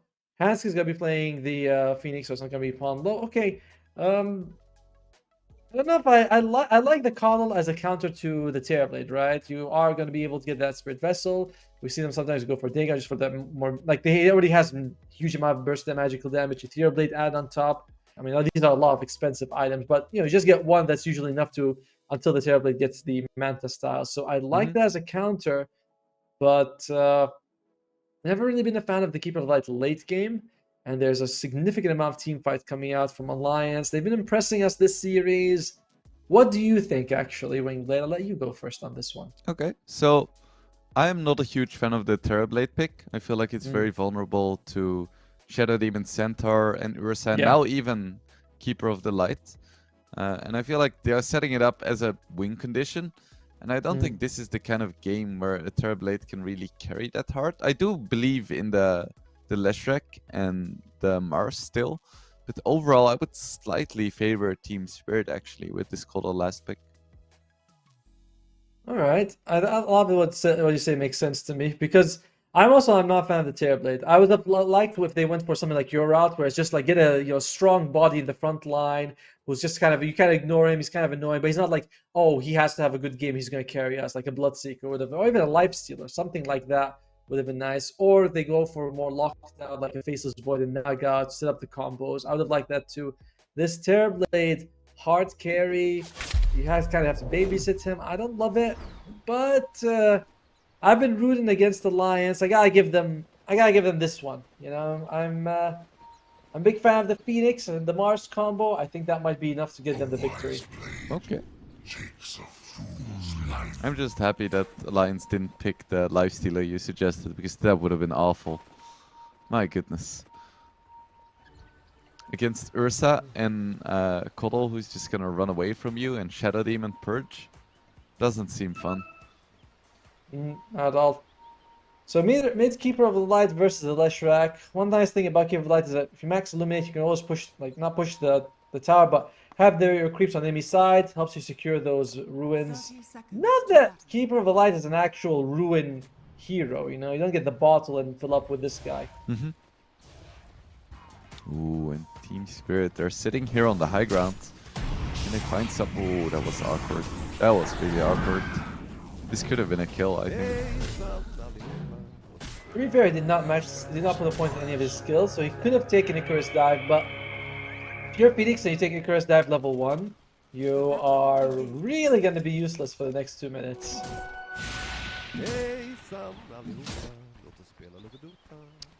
It's taking a bit of punishment there.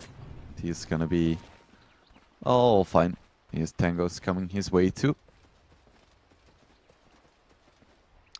But I would actually expect to see the Mars do surprisingly well in this bottom lane. Usually Ursa is quite good against Mars. But this game, Ursa plus Ench against Rubik Mars doesn't seem that great of a lane. Because you don't really have any control, and if you step out of line even once, you're gonna get punished. Yeah, I mean, you have 3 ways to move the Ursa away, right? With the Rubik Lift, with the Rebuke, with the Spear. It doesn't feel like Ursa's gonna have the easiest time. And we might see Ponlo be the target. Oshka, he is happy to just stand toe-to-toe and harass him. Takes the first point in the heal instead of anything else. And, Yep, he's very happy to just trade. Even though his base stats are a bit worse than Rubik's, just having that heal is so nice. Something like, what, 30 health at level 1? A second? It's pretty good. And we've seen some of the Enchantresses just maxed out, so that when the fights begin, they just turn on the heal, they go in front. Alliance might have to spend all the resources just to bring down Miposhko, while the rest of his team brings them down. The top lane we have Phoenix plus Terrorblade up against Centaur and Shadow Demon. Would expect both teams to have a chance in this lane. I don't think it particularly favors either side. I kind of like it a little bit more for Spirit, honestly. I do think that if they can catch Charlie a little bit unaware with a couple of Shadow Poisons, Disruption, he comes back, takes a double. Like there's a lot of magic damage from Team Spirit here. Alliance, they're the ones who does seem like they might struggle. We'll see if they can make it work.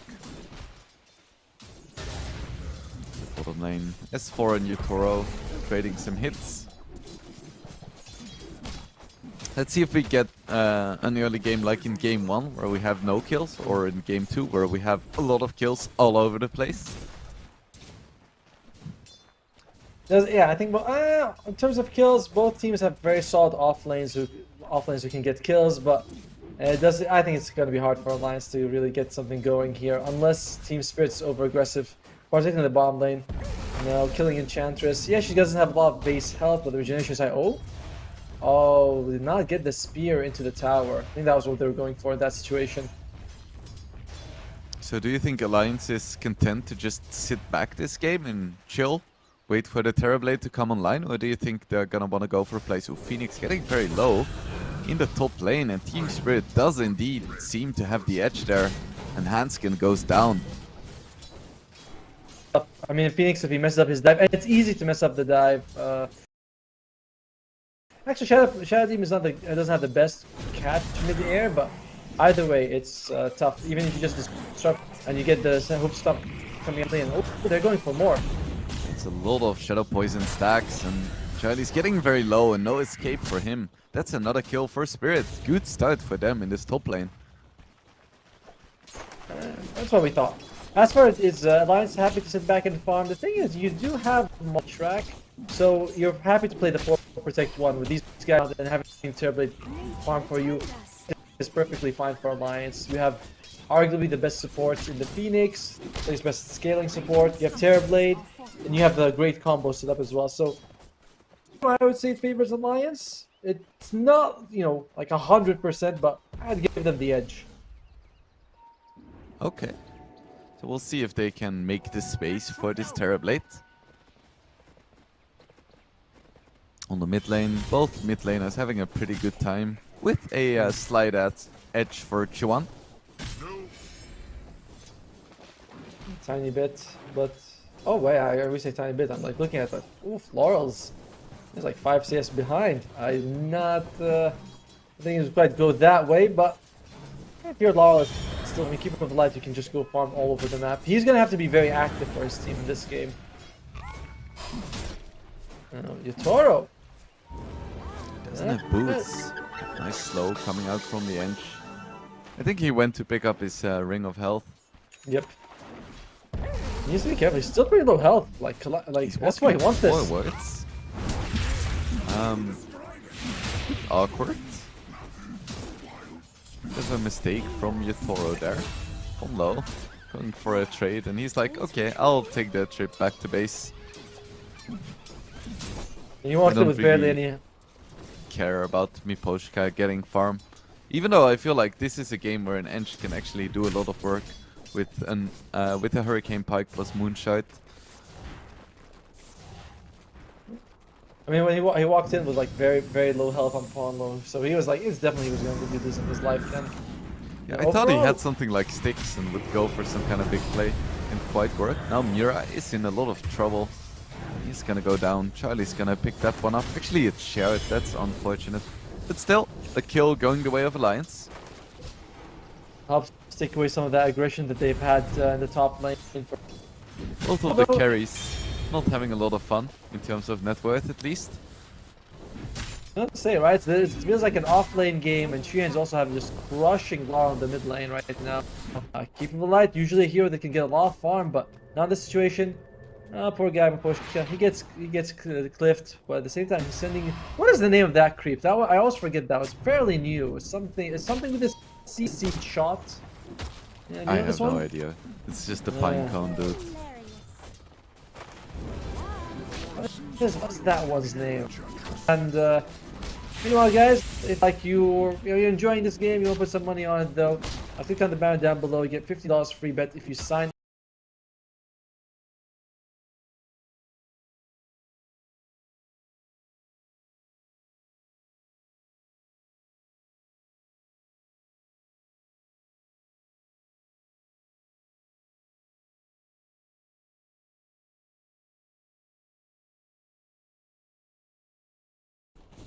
I don't know if you got confused. Raindrop was doing work in that situation. And one nice thing about the Phoenix is that you can just stay in the lane, throw out the fire spirits, and you're gonna be like slowing down the push immensely while experiencing gold for yourself.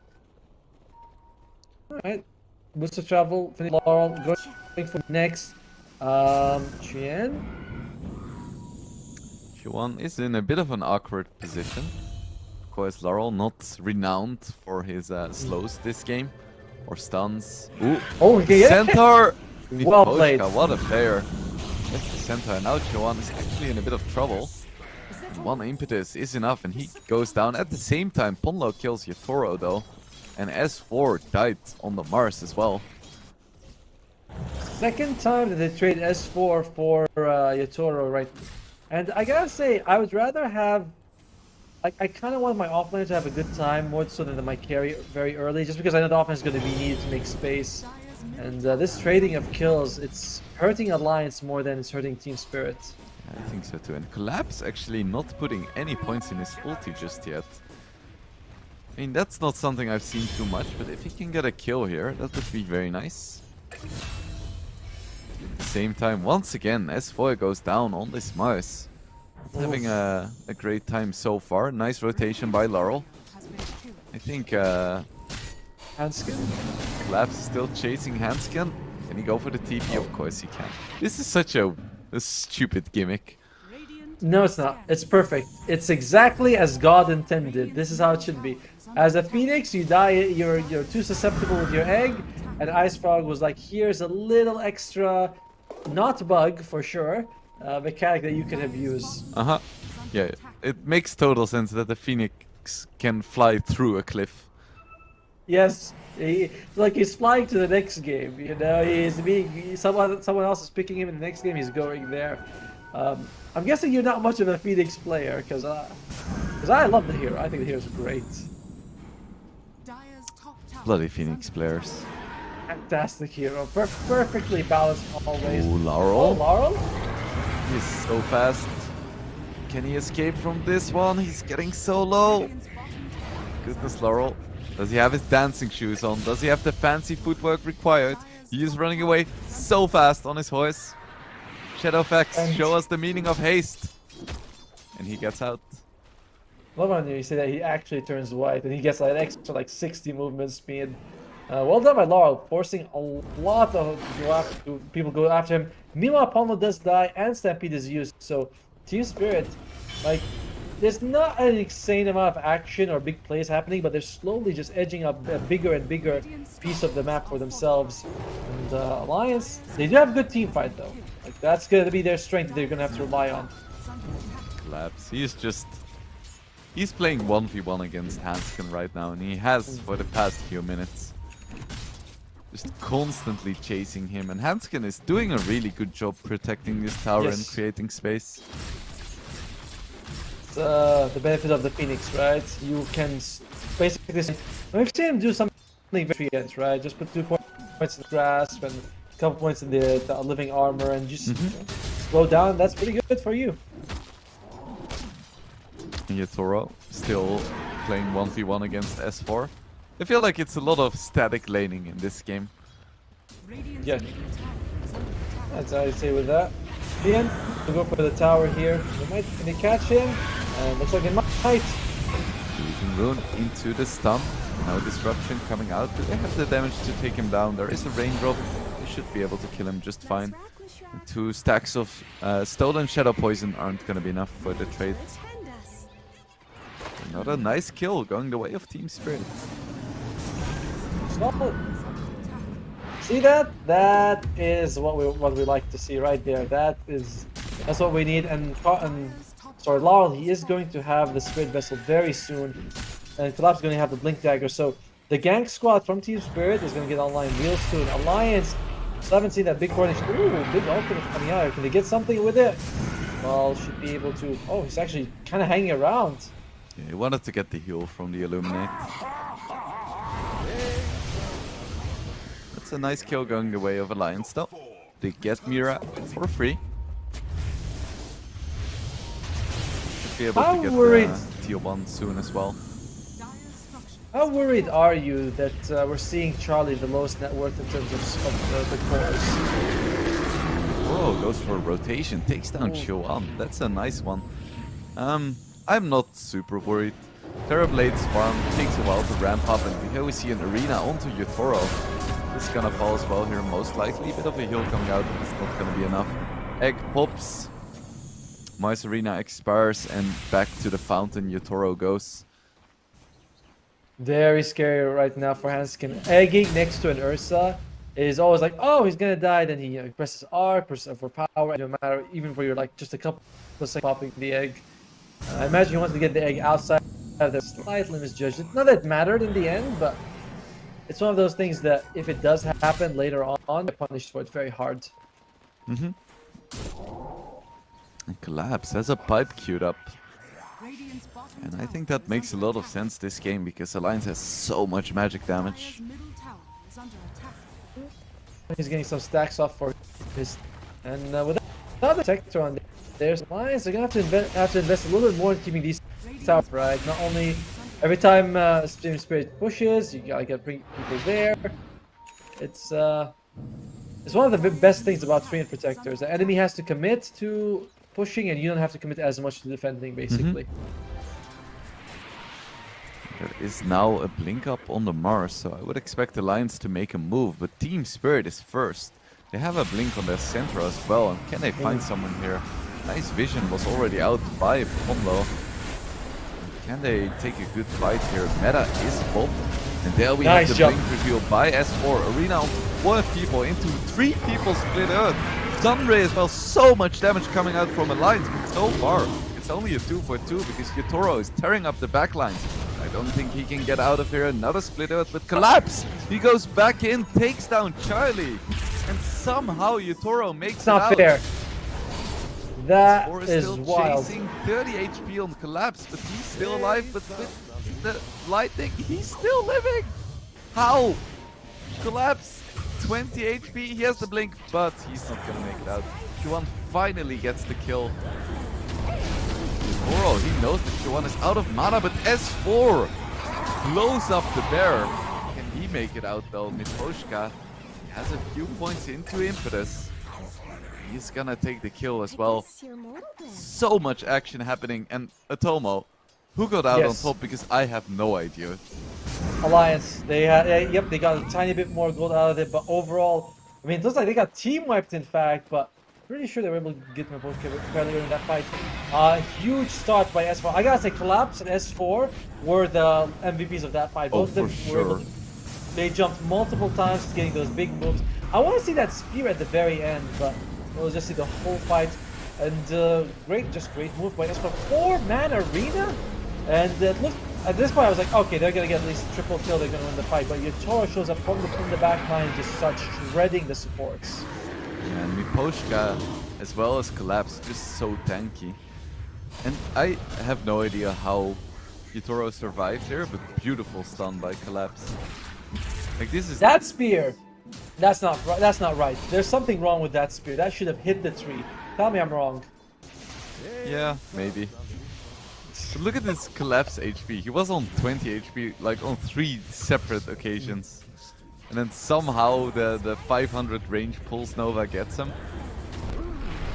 Insane. And Chien been about to lose life, but really, again, another really incredible jump in here by S4. And overall, they just get a tiny bit more from that fight, but they did not have egg. That's one thing we gotta mention. They did not have egg. If the egg was out, I do think Team Spirit would have lost a lot more when that arena was there. And speaking of that, guys, if you feel like you want to put some money in this game, click on the banner down below. In fact, you don't have to put any money. Just get it free bets for first time use. Collapse gets initiated upon. That's another arena, and stolen Illuminate as well. Nice catch there onto Collapse. S4 making this Mars look pretty good. Why is this here not even in the meta? It does feel like Mars since he was introduced has always been a reasonable hero, and yet pros they shied away from it. But now we're seeing more and more pros realize like, oh, this guy's still really good and can make strong combos. S4 jumps in with the spear back. Miposhka, but nice save coming out from Mira. He's gonna survive a bit longer, but maybe not long enough. S4 getting really low as well. Chiwan is on top of Laurel though. Can they take down? Oh, beautiful illusion dodge by Chiwan. Still, with the Stampede, Laurel makes it out just fine. So overall, it feels like Team Spirit got got what they wanted, right? Getting S4 down, and Poshkal, he does lose his life. It's nice and all. But the egg, it's like they want to use the egg in this situation. Fortunately, they have no real lockdown. The arena's not available. S4 loses his life. Oh, that Illuminate just catching him barely. And in situations like, yeah, beautiful. They still don't get Laurel, but that was beautiful. Style points for sure. Isn't that what these guys are actually playing for? It's not really like about the money or the prestige. Just that, like, oh, you see that? That goes into the highlight reel.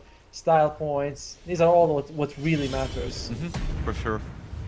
Once you get a Reddit post about you manta dodging, that's when you know you've made it. All right, viewers, you guys know what to do, right? Because we basically spoon-fed the information of what we want. Oh, here we Stolen go. Stampede coming out from Ponlo. That's still He's something gonna else. make it Now. out. Now it goes back onto Collapse, but I don't think Collapse is the initiation target. And indeed, S4 goes into Miposhka instead. Collapse taking a good amount of damage, but nice save by Mira. Juan in the middle of the fight with his Bloodstone, and Collapse is gonna be the first to fall. Lion still Fantastic. looking very healthy. Amazing move by Alliance, separating them in that situation. Yeah, they didn't catch Collapse in the arena, but the arena was able to just separate the backup from him. And oh, Team Spirit, they have a pause right now. Yatoro, he is the most farmed hero. He's got the BKB, so Alliance, their control of him is not impressive right now. You know, it's basically what the egg if it pops. So you still have free reign in the next few fights. And oh, Palm, even though Team Spirit's the one that's ready. Yeah, I mean, it's always unfortunate when you have some DS lags, you know, with PictoChat. It's kind of unfortunate. I've had a couple of that recently. Like today, the internet's like paused for 2 seconds. Yesterday, we had a couple of disconnects as well. That was also fortunate. It's one of the worst things. It's like nothing you can do about it. You know, internet, it's just not in your hand. Yeah, it's just part of the online Dota experience. And the casting career as well. Yep. Meanwhile, we do have a Manta style available for Charlie. He's farming all right, but still it's a big difference between him and Yatoro, who in all 3 games I feel like has been pretty stellar. You know, game 2 wasn't really his fault that they lost. I mean, it's not like any one person's fault, but in game 1, this game as well, he is just, I won't say carrying Team Spirit, but he's definitely carrying a big part of the workload. Yeah, and I'm quite surprised that Charlie isn't a bit further up on the net worth right now. We spoke about his farm taking a while to ramp up, but Yatoro is still pretty confidently in the lead. All right, so one of the worst feelings of my dis, that being dead with is another one having a soul with no charges. That's also like a pretty crappy feeling. I think so. Or like dying on agility or intelligence threads. It's like another one. You know you could have done better.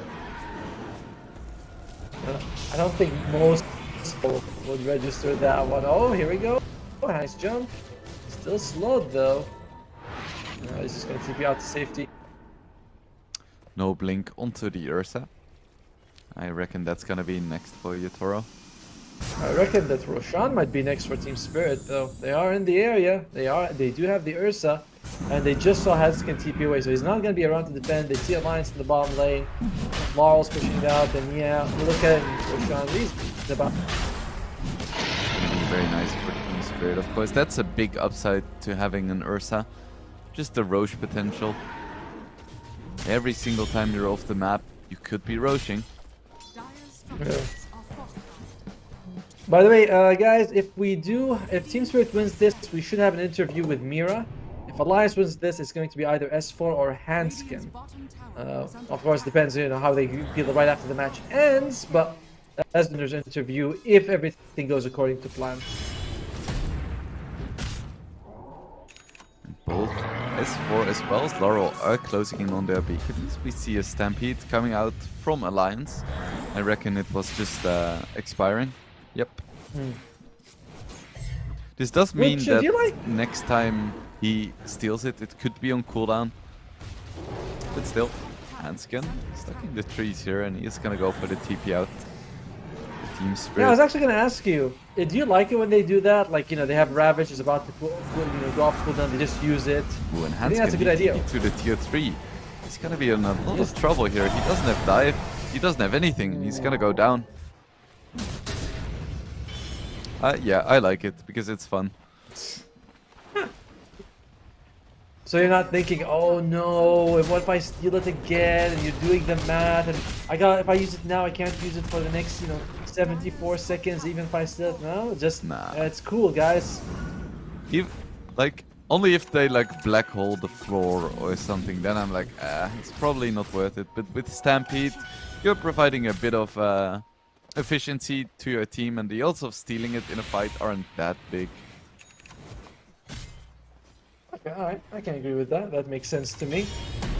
Looks like Collapse, does he want to go for a heart? He's had his point booster separate for a while and locked as well. So it makes me think that eventually he's going to go for the heart. And There is a does he good want chance, but Halbert first. Smoke coming out from Team Spirit. They still have their Stampede. And now Blink on the Ursa as well. They want to make something happen. Halbert on Collapse against the Terrorblade. No one else on Alliance really does enough that warrant the Halbert being used on them. I mean, Mars does decent physical damage, but the right click from the Terrorblade, the meta is definitely a 10 times bigger than S4's God's Rebuke. Well, actually not God's Rebuke, just a right click. Ooh, the smoke is gonna break. Do they see Punlo? No, they don't. Keep going into Charlie. Stampede comes out. It is stolen! But it's off cooldown already. Okay, fair enough. S4 has his BKB. Can he find the angle for the arena? Do they even want to fight here? Collapse goes in the quick response. The G1 has no escape though. The egg comes out. Can they kill it in time? The answer is yes. Meta is spot by Charlie as well, dealing a decent amount of damage. I'm not sure if he can keep going here. Ponlo stuck in the trees. That is gonna find him with the hoof stomp. He's gonna go down as well. Triple kill for Yatoro. Charlie getting very low, but gets off the Sunder. Is it gonna be enough though? It's gonna TP away. Can they cancel it? No, they cannot. Beautiful TP by Charlie. But still, Team Spirit takes the fight. Very decidingly as well. The arena wasn't enough to keep Yatoro from the egg. Triad loses his life. We see the Phoenix egg like come out with the sun ray on him, but he had like no health by the time it was starting to heal him. So just not the ideal start. It does feel like Lions need to get the initiation off for them. Good jump by Collapse at the start. Even with the quick response from S4, Chuan wasn't quite as fast. I'm not sure if he has a BKB already, but that is the perfect target for Yatoro to find. And I also want to mention that Miposhka is such a pain in these fights. You never want to go on an edge, but he's just constantly dealing these impetuses. It's so hard to deal with. Yep, it's the illusions as well from Charlie. Oftentimes, either Shard Demon's taking them or they're getting enchanted. It's not fun in that situation. And Spin makes out just fine. We're Stolen hoof stomp. That's a good one. It's good if you have the blink dagger and you jump on someone, but there is the inherent risk of actually being next to them. That's the worst part. But as a stun, it's a very good stun. Ooh, and win probability favoring Spirit a little bit. Of course, it's far from over. Both teams going for a smoke. Toro once again is gonna find Chuan, and he just blows him up with his fresh basher. Yatoro really a force to be reckoned with in this game, despite this rough laning stage. S4 gets a nice arena onto Mira. Do they have the damage to take down the Shadow Demon? Not quite yet, and Team Spirit, they take down Charlie as well. So Alliance, they have very little left. They take down Mira, but they're losing so many heroes here. S4 goes for the BKB, TP out. He's gonna be fine. I don't think Hanskin is gonna have such luck. It's gonna be a 4-for-1 in favor of Spirit. Triple kill for Yatoro. It's just that Team Spirit feels like way more in these fights. They can go for who they want. And against they're trying to get this combo off.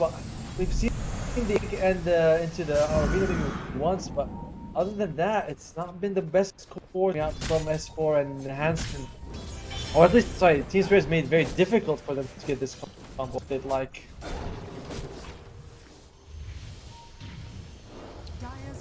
It looks like Team Spirit is just gonna wanna keep fighting here. No BKB ready for S4. Aiming for Collapse though. Chuan has his Bloodstone, so he's fine, but S4, he's just getting wrecked. No BKB means no escape. Meta is still up. Well, we see the Stampede coming out, but stolen once again by Ponlo. He steals it so consistently. Collapse is gonna go down. Let's see if Miposhka can get out as well. Goes for the TP. Is there any cancel? Nope. He makes it out. So it's just a 1-for-1. but meta was forced by Charlie. I like how in the beginning we said Stampede is a hard spell to steal, but so far we've seen, I think Pablo's stolen it like what, 4 times right in front of our eyes. He has just been fantastic with it. Just doesn't care. He gets it every time. Punlo making it look easy. Another thing is that maybe Collapse is not really respecting that he's gonna steal it, right? He's like, yeah, I'll just move. And he does wait a little bit to get the stun off, and that's been to Alliance's benefit. It's still, though, massively in favor of Team Spirit. Last time we saw the odds, it was about 70 to 30, and that seems pretty fair. Oh, Chuyen is in trouble. Fusion onto Chuan, and with the Abyssal Blade, once again, he gets blown up. I don't think Chuan is having a fun game anymore, ever since Ursa got his Blink Basher. Alright. You know, alright, so when Leshrak was playing with the on Geek Fam, he was like, no, not actually was playing. He was on Geek Fam a while ago, but then he went to Fnatic. I was talking to the CEO, and he called him Chuyen, but you keep calling him Chuan, and I'm thinking, well, which one of us is right? Probably you, because you have inside knowledge. I'm like, well, that's the thing. Like maybe everyone else is calling him the right name, like it's a caster name. No one's supposed to be called Noon, like that's how he's supposed to be pronounced. But everyone calls him No One, so he's become No One. I'm like thinking, is it Chuyen? Is it Chuan? Because we did have a Chuan playing in 1TI2 for what was it, IG, I think. Yeah, it reminds me of Chuan, but then I put like Chiuan. The Y. I don't know. Yeah, he's got that Y right in the middle. Apparently, it's supposed to be like Chuyen. Like, all right. You remember the player Madara from Edfinum? Yes. Yeah. Every Madara, time I yeah. spoke to him, he called himself Madara. And then I the send a tweet to Capitalist, and I'm like, it's Madara, not Madara. And then Capitalist asks him in an interview, and he's like, oh, Madara's fine. And I'm like, oh my goodness, I will never recover from this. My reputation is done. If only we had what to ruin to begin with. That's the only thing, right? But I know what you mean. They're like, oh, they're adamant about something, then they go to someone else. It's like, no, it's completely fine. Whatever you want. Yep. Going for a smoke. Blind has good vision. Once again, quick response by S4. Wants to find an arena somewhere, and he finds the most important target, the Shadow Demon. Nice initiation by Alliance. Can they find more? Now Stampede comes out, and Poshka makes it out just fine, and Toro once again manages to find this Leshrak, but can he kill the egg as well? Yes, he can! He needs to get back though, because this Terrorblade is still doing a lot of work. It's just Terrorblade against the world though, and Ursa blinks in, triple kill for Yatoro. They want to keep chasing. Can they find S4 as well? And somehow they manage to find Ponlo too. But that's 4-0 in favor of Team Spirit, and suddenly this game doesn't look so even anymore. Technically 4-1, Neo did buy back, but yes, it's heavily in favor of Team Spirit. And I don't think Chan doesn't have BKB. This lack of it has allowed the an Abyssal on Yatoro, so BKB only mitigates some of the stuns. Either way, Charlie's almost always dying. His stuns are not available.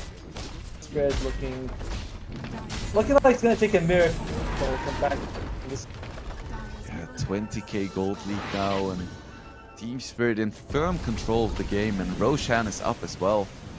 That's gonna be an Aegis and a Shard going in favor of Yatoro, as if he wasn't scary enough. Very tough situation right now for Alliance. I'm trying to think about like something that they can do right now. It comes out this big team fight. Unfortunately, once Yatoro gets that Aegis, even when the big team fight happens, and if you win, you're still gonna have to deal with the Angry Bear twice. He has an MKB now as well. Arena defensively from S4. Can he get out of here? It doesn't look like... Okay, he does have a TP. I was gonna say, it looks like he doesn't have a TP. Glab's trying to go for the stun, but S4 timed it properly.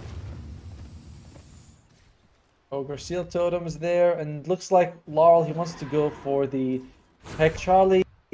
Still a BKB. Am I crazy, or is that a bit of a mistake? I know there's an Abyssal, but feels like there's still plenty of lockdown you can avoid with it. Yatoro is on the hunt. I think he saw Ponlo.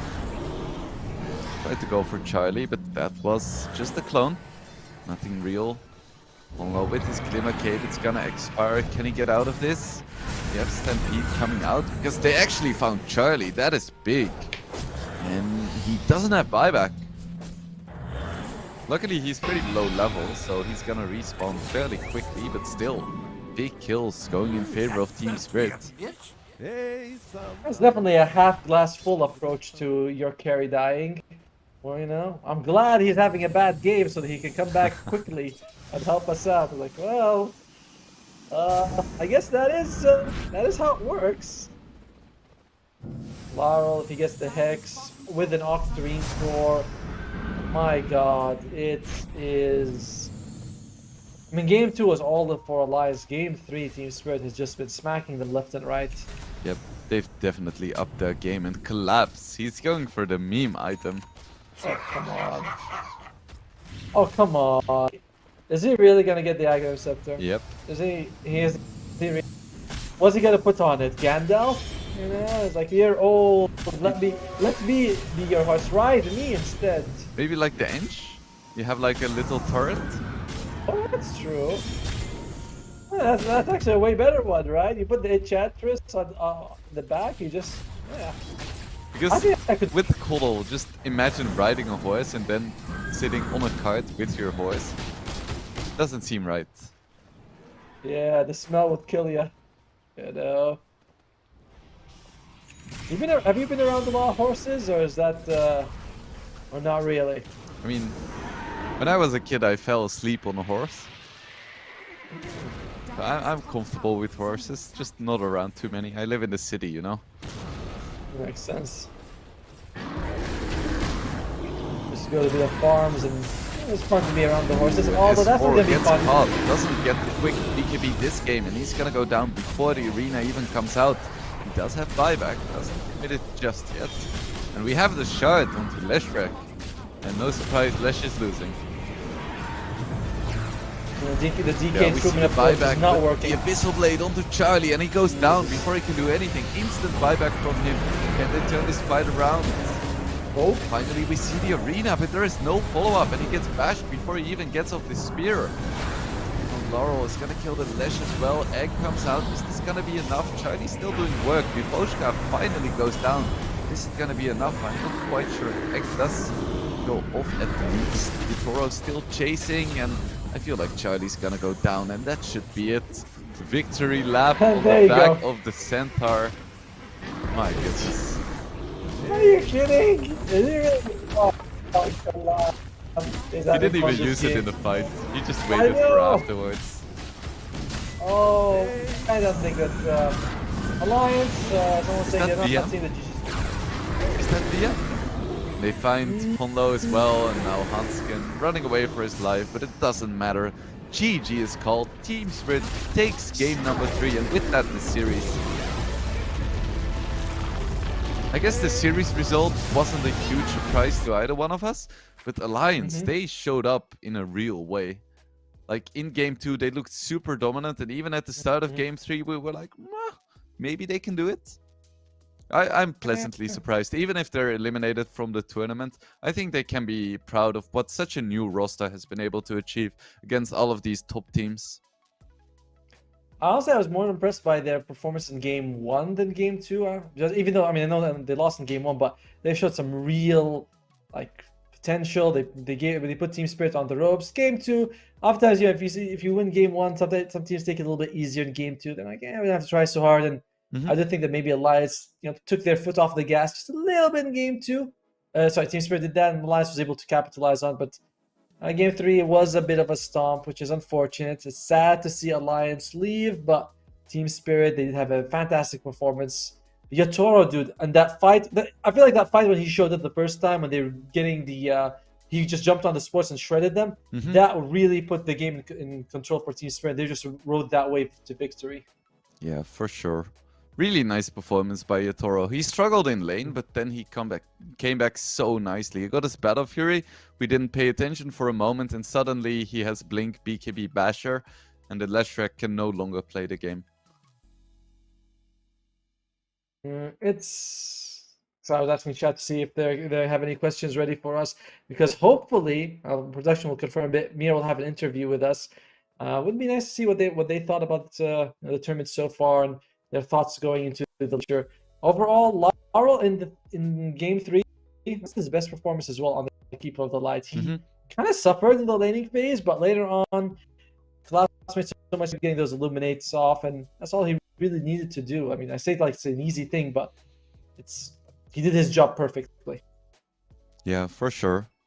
Just a really nice performance overall by Team Spirit. A bit shaky in game number 2 maybe, but overall, I think they still look really nice and are slowly adjusting to the loss of Toronto, Tokyo. It has been a different style, right? Or is that only me seeing it? I did feel like it was very, like, let's say it, he was making space for the team, very involved in like rotations around the map, and perhaps a little, you could say, more sacrificial than Laurel, whereas Laurel is a bit more invested in himself and making sure that he scales into the late game. And Team Spirit, they've had to adjust throughout this whole style change of their mid laner. Yeah. I mean, it wasn't enough to win against Tundra yesterday, but we'll see if they can get their revenge. They're gonna have to face the winner of Entity against Ooredoo Thunder, so they have a pretty good chance there as well. Overall, I mean, good match. However, I think Mira is. Can we have Mira? Are you ready to have an interview? Hello. Hello, Mira. Congratulations on your victory. Thank you. So how are you feeling able to beat TLS? Were you guys kind of expected? Because game 2 and game 1 looked a bit tough, or did the Alliance surprise you, or was that like this is the expected result? I think we could have won game number 2, but we failed on laning stage, and they like pressure us a lot. They killed us after TPs a lot of times, and our tempo was so bad that we just couldn't use our DP and DK tower damage, and we cannot like take anything. We play from behind versus Lycan, and he pressure us, kill all like all rushes, and what we can like know knew about Dota, that Lycan with Skadi kill more full HP from 100 to 0 in 2 seconds. So now we know something not new. Oh, thank you for the detailed answer. Appreciate it. I want to ask about your new teammate. You have Laurel, and it does feel like a different style for the mid laner. It's more about how fitting in with Team Spirit. I think that we are on our way um, to figure out how to play better, but it's not perfect obviously now. But we will try to like play more aggressive with Laurel, because I think he's very good at laning, and we can take benefits from his better start and make it like a snowball and play maybe in the future like number 1. I mean, to like not play from behind like past 2 years and try to pressure by ourselves. I think that's our plan. It's interesting adjustment. Wingblade, sorry, you go ahead. So your next match is gonna be against the winner of Entity against Ooredoo Thunderers. I believe you said that Ooredoo Thunderers was one of the teams with the most potential in the scene for at least the second division. Which team would you rather play against? I would play like against Entity. I wanna lane versus Fishman. I wanna beat him. I wanna make fun of him on lane. I hope I will manage to do it. And I think like Entity is a better team, so it's more interesting for us to play against better teams, because this tournament is our practice before major. So it would be better if we play against Entity. But like the second team is very good as well. I mean, they will for sure get to Division 1, and they will play. I mean, 50-50 against Entity. So I don't know exactly who will win. But Entity is more like experienced team, and they can pick some unexpected heroes like Patch or Carry Marcy or stuff we don't expect from them. So I guess that first we beat Entity, then we beat Thundera in lower, and then like final versus Gaming Gladiators. I like how you already think that Gaming Gladiators is going to be Tundra in the upper bracket. Why do you think that Gaming Gladiators is better than Tundra? I think that they're just very uncomfortable team for us and for Tundra because we don't like to play fast. We like to take items. We like to take our farm, and they just go. They just have this like super fast tempo with Furons, with carry pages, and they will just run at you and kill you, and you like should fight, but you cannot like really win fights because their drafts is for super strong early fight. So I think they will just tempo Tundra out. We played? That's a short question from the Twitch chat, so you can expect a good one. So Mira, despite winning millions at TI, why aren't you playing with the Rubik Arcana? Twitch chat wants to know. Because I missed like game ruin if you play with Arcana because some skills is marked like the green one, and my opponents know that's not like his teammate spell, so he will dodge like everything, and it's like you take second spell of Bloodseeker, they know that it's mine and they dodge it, so it's better to play It's without pay to Arcana. lose. It makes sense. Yeah, it's for sure pay to lose like item in Dota. It's I think the biggest one would be Macropyre, right? Because you can see the flame is green. Yep, You automatically know yep, it's the yep, Rubik one. for sure. It's a bet. And uh, I want to know, what are your thoughts about the Lima Major? What are the teams you're looking forward to playing against? Is there any team, obviously not afraid of, but any team that you would say, I'd rather not go against this team. I'd rather play against another team. I don't want to play against this team. I don't want to play versus Gaming Gladiators for sure on a major, but like against the rest, it's fine. We can win. Maybe Shopify Rebellion as well because they're playing very tempo as well. It's super tempo. So you're more scared of Gaming Gladiators than Liquid. Yeah, you know that they have Tofu. It's kind of scary to play against. It's like you know he will beat you up on lane for sure, and then catch you on every side lane and kill you 10 times. So it will be hard, but we will try like anyway. Well, I gotta say, I respect the honesty a lot. A lot of players, they're like, I can play against anyone, but it's good to know, the teams that you are a bit worried about. And I want to thank you again for coming in for this interview. Really appreciate you taking the time. Congratulations on your victory to you and, of course, the whole team. And yeah, well, this is all the time we have. We do have to get to the next series. So thank you a ton for taking the time, though. So hopefully we'll see you again. Hopefully we'll see you when you go up against Gaming Gladiators in the finals. Thank you guys. Yeah, maybe we will see you again like after we win. Okay, bye. Bye bye. Wish you the best of luck. What? He's a nice guy. I like him. I like him.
see a Stormhammer coming out onto Omar, but he's gonna be completely Holy fine. And crap. Fishman, he has the level 1 Starfall as well, but he's getting very, very slowly. Ooh. He's gonna be fine. Yeah. No.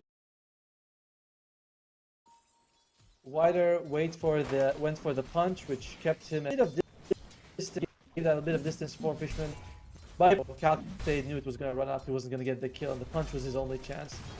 Still very good harass, gets the Miran off the lane. I wonder if they're gonna have a good amount of kill potential on the bottom lane, because they do have Sven hammer into the arrow, which is really nice, but at the same time Darkseer and Rubik are pretty tricky to take down in their own right. Yeah, plus if you go for the Rubik, you know, you can get the Surge, he runs away, you go for Darkseer, Lift is a great way of just ensuring that a lot of that aggression doesn't come out. So far, Toby, they're zoning him a little bit from the lane, and this is one of the strengths of the Treant, right? Just insane stats early on, plus a lead sheet on top, and just forcing Toby to take a lot. I mean, they both take a lot of damage, but you're still happy to do that. Oh, First Blood comes out, and it is in favor of Entity. Yeah, I guess there we had it. Stormhammer into arrow. That's all that it took. Very powerful, very powerful. Like a lot of stuns coming out there, and unless you know, Waiter is feeling very defensive, or sorry, protective of his friend, he's not gonna take the arrow. He's just gonna like, sorry, Omar, your fault for getting caught. Yep. And I mean, funnily enough, Darkseer is actually kind of slow at this stage of the game, because he has really shit base movement speed. It's not like you want to search to tank an arrow. It's a bit awkward. Surge level 1 in general is just, it takes a couple levels before you can. But you know, he's doing a good job against your Storm. Right? Yeah, Against sure. your friend. It's the first few levels can be a bit rough, because it's a tiny who deals 100 damage with his trees. Even levels of sticky napalm don't give you as much. It feels like you get more out of the stick charges than you get out of that. Makes sense. Like once it's a little higher, you're like, oh, okay, that's like really worth spam. But you're forced to spam it to help you get last hits. Yeah, exactly. Kiori is still level 1. Katomi going for a nice little creep pull. Just being nice and annoying. No one really like seems to be a very even laning stage so far. Even though they got 1 kill, but none of the cores have been suffering, or Ooredoo Thunders, and that 1 kill balances out to being not as relevant if neither team can really up the aggression. You know, you get a kill, it's like okay, and that's it. Then you just move back to the lane. Ooh, the Tiny took a good amount of damage there. Dire's top tower is under attack. He's not gonna be in any real trouble because Stormstormer is completely out of mana. This is the thing about playing against Batrider too. You're kind of forced to buy boots first, so you can't rush the bottle. Noob is a bit low right now. He needs to be careful also. I mean, we can see your Stormstormer, he's still a bit away from the level 6, but... And I bet those, you know, Noob knows this. At the same time, it's the melee hero versus Batrider syndrome. Ooh, and Katomi is there's gonna a go down. kill. It's a nice kill in favor of TA2K. He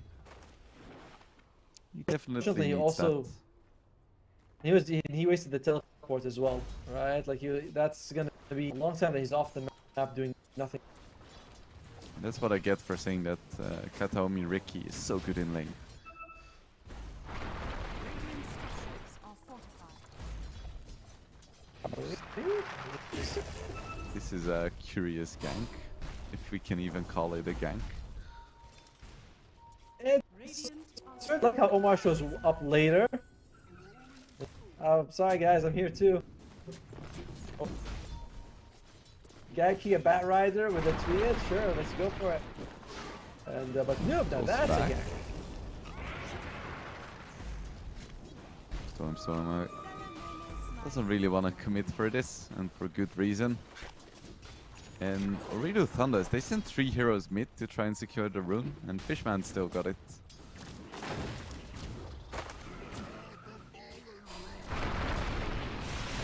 They could be going for Fishman here, and with the Treetles, it is gonna be enough damage, so Fishman falls. That's as many times as you play with Tiny, you always end up thinking, oh, his burst damage isn't that high. Then you're like, oh crap, yes, it is very high. And speaking of things that are high, you can get you can add $15 to your wallet if you click on the link down below and you bet for the first time if you're registering for the first time. That was not the best segue, I gotta say. Beautiful arrow from Fishman. Yeah, nice snipe there, and TA2K is completely out of mana as well, so he's gonna take a solid amount of damage here. Has been killed. Of course, he's very happy that his Treant just died, because he can just bring back some more regen.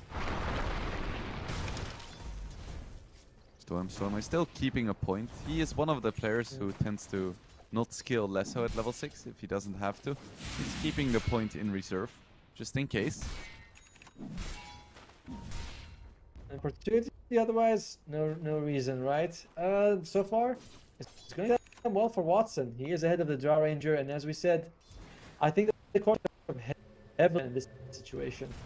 Yeah, I think so too. I still have my doubts about what the Darkseer is going to be able to achieve this game. We see a nice toss avalanche combo into Stormstormer, but they haven't taken him down just yet. Lesso comes out. It's a lot of damage, but it's not quite enough. Stormstormer is still going for the right clicks. He's solo. Noob is also solo. Toby comes in, gets the kill onto Noob. That was so incredibly close, and Omar out of trouble just yet, but he does have sticks, so he's gonna be fine. Arrow not gonna hit, but somehow they do manage to kill the Treant at least.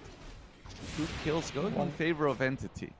And now the tier 1 tower on mid lane could be in a bit of trouble as well with this Fury on rotation. And it's kind of awesome, right? Because later on we're gonna see the Ricky be very active with the shard. So Ooredoo Thunders, they kind of get a pretty solid laning phase going for them, or because they're gonna be sticking together. That's just how you play against the Ricky. Getting sentries all over the map is kind of impractical. And it's a tough situation to be in. And Watson, he picks up his Mask of Madness now. So he's gonna speed up quite a bit in terms of farming. Bottom tower is under attack. Noob. He's level 7, so he has a solid amount of damage, but he's still quite far away from his blink.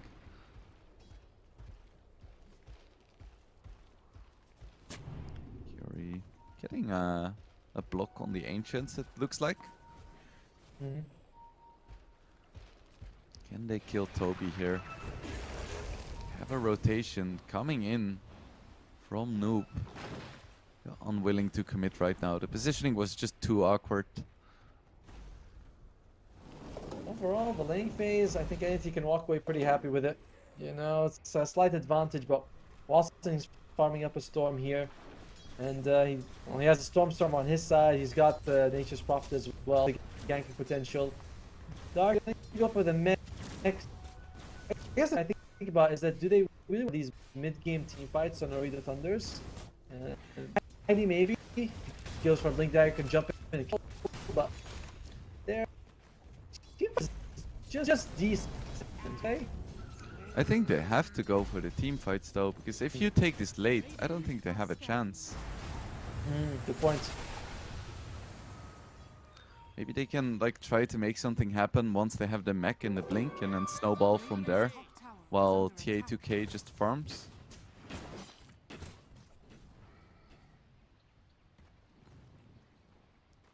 Right. Otomo is gonna go for a reconnection to try and fix his audio. So I'm gonna be taking over for now. They wanna go into Kaori here. Stormstormer with his Firefly can fly through the trees just as well as Kaori can. It's gonna go down. It's a nice kill going the way of Entity. Moonlight Shadow popped as well. Do they wanna do something on the bottom lane? It looks like it. They are gonna go for the play onto this Darkseer, and before the Avalanche comes out, they get the kill onto Weeder. Decent amount of damage coming out onto both Fishman and Watson, but they can't really turn it into anything, and Watson is just gonna kill the creep wave and get out. So another nice kill going the way of Entity, but The gold lead isn't really there just yet. They're gonna get a tier 1 tower at least. Dire's top tower Entity making some good moves. Watson almost has his Echo Saber done as well. And he's starting to accelerate quite a bit. TA2K is doing a good job of keeping up, but it's hard to keep up with Sven. Just farms so fast, so early. Fishman gonna try to defend this bottom lane. He has to be so careful. Tiny doesn't have his blink yet, but still. The pressure coming out onto this bottom tier 1, but that is one of the downsides of Darkseer. You deal a good amount of damage to creep waves, but your tower damage is negligible. Kataomi, level 6 now. No shard though, so he isn't fully online just yet. I have to say I'm quite curious about the build that Toby is going for as well. And it is gonna be more of a carry build. I was expecting him to just rush Aghanims, and Kaori could be in trouble once again with the Fury on ulti and the double damage onto Stormstormer. He just gets blown up.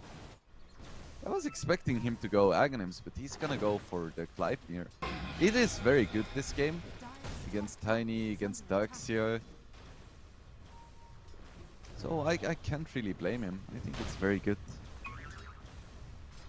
Still, OT just hanging around this bottom lane, but a solo Mirana is able to defend that tower.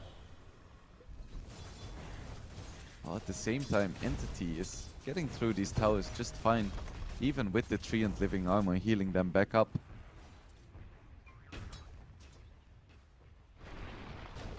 Stormstormer has his BOTs now. First part of his BKB done as well, so we could expect his farm to accelerate a bit as well.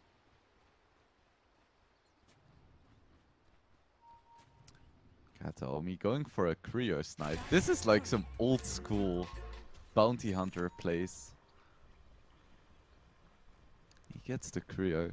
I mean, as a Riki, at 13 minutes into the game, there is not that much else you can actually do.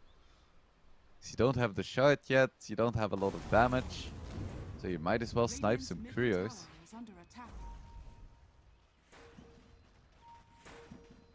And Noob has his Blink Dagger now, so this is go time for Ooredoo Thunderers, I think. Before the Bat has BKB, before the Sven has BKB, this could be a big moment with Stormstormer and Watson together. Looks like they want to kill this Darkseer once again. Can they find him though? No, Weeder smells something is up. Goes for the Surge and gets out. Hello? Hello, welcome back, Otomo. Hello. Let's hope the audio is better.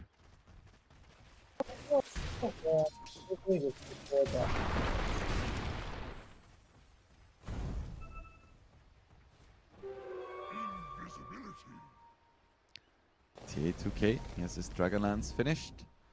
Gonna be going for a Hurricane Pike next.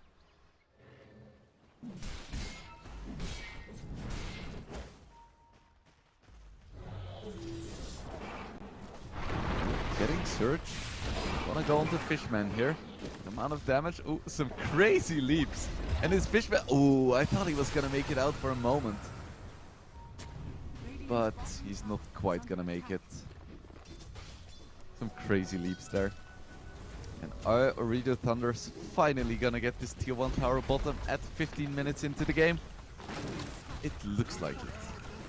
It's just painfully slow.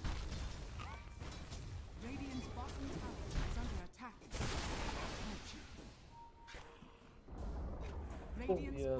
I have to get the shard. I think the shard is the one that gives you the spell, or is the talent? Yeah, it's a talent now. The shard gives you that passive armor, but yeah. Also pretty good just to remove the Surge as well as the Ion Shell. I don't think you get the Sven while he's super manning towards you. Nope. Option.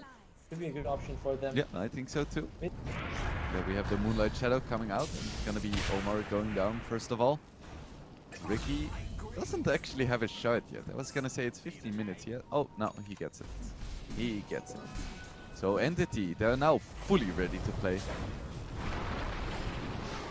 Ooh, and we have the arrow coming out. Looks weird, but nice. Two-man Overgrowth. vacuum into the overgrowth, and Sven is completely stuck in place. And Kataomi goes down on the backline. Fishman does make it out.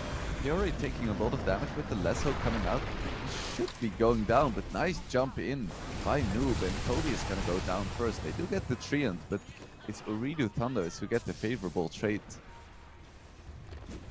Yeah, maybe they had the smoke. Sorry, the sleeping dart arrow setup. Still didn't work out for them. So a bit unlucky for Entity. That was not really. I mean, it's not like he was showcasing a big item like a blink tag. Everyone knows Ricky's gonna have the shot 15 minutes, but not the best opening attempt with it. Yeah, gonna get the tier 1 mid as well. So nice turn of events for Ooredoo Thunders. Watson is still farming well on this Sven, but TA2K is not too far behind, actually closing the gap a little bit. And you don't see this too often, but Nature's Prophet on the bottom of the network chart in terms of course.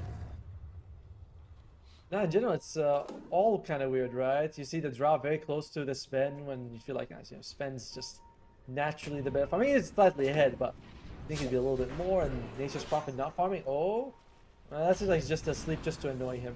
Yeah, arrow wasn't quite in range, but they do still get it, and they get the D word as well. But Rubik stole the arrow, and that's a big one. That's a really big one. Fishman went for the Veil as well. I've seen it. It's the Starstorm damage just so much away. I'm looking at his team, and Batrider also benefits the Wrath of Nature. It hits. I think that spell hits really hard. You walk around, you think, oh, I'm gonna be safe. Wrath of Nature zaps you in the ass, and you lose your life. Okay, 2K. He instantly scouts Kataomi. They're gonna get a freebie onto this Ricky. Entity doesn't really want to fight here. Especially right before the Batrider and Sven BKBs. They still have decent things against the BKB. The overgrowth, and you can hopefully toss people away from the BKB target. Surge is also a decent one, so it's not like once Entity gets the BKB, what you're worried about is the lasso, but everything else, like you can get away from this Sven. With an Invis rune. Does he want to go onto Fishman? Looks like it. And with the Sentry and the Rubik damage, they're gonna have enough damage to take down Fishman before he can do anything nefarious. He goes for the sleep. Stormer is ready to fight. Overgrowth comes out. See the initiation of Watson, but this is his BKB reveal, and now there is no Overgrowth. But Watson, he doesn't want to fight here, and neither does Stormer. K2K uses his Hurricane Pike up to the high ground, and they actually kill Stormer before he can do anything here. Watson running away from himself, but I don't think he's getting out of this one. On he goes, so that's the mid laner and the carry falling for Entity the moment they get the their BKB. BKB. I think that was with the overgrowth. He was able to waste a lot of time for them. Like, oh, you're gonna start the fight. It's gonna go well. Nice move by him. Like, look at that. That ult's coming out. They didn't I can even tell use from the it yet. visuals. Yeah, I'm sorry, I couldn't tell from the visuals because with the moonlight shutdowns. And then they just sort of they just tried to get away. It was a great overgrowth last, so that was fantastic, and they are able to get very end. A nice snipe by Omar as well with the arrow. But yeah, just a really awkward place for Entity to fight. Because they already lost their Mirana, so they couldn't have the nice sleep into arrow initiation. And they were just like so split in the middle of 5 Ooredoo Thunder's heroes. Toby wasn't there. Just really weird place to take a fight.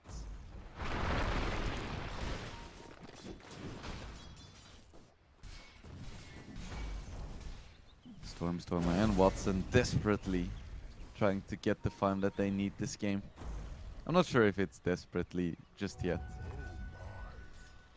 Ooh, double smoke. Yeah, it's slightly behind. It's not the biggest deal. Wanna find something again?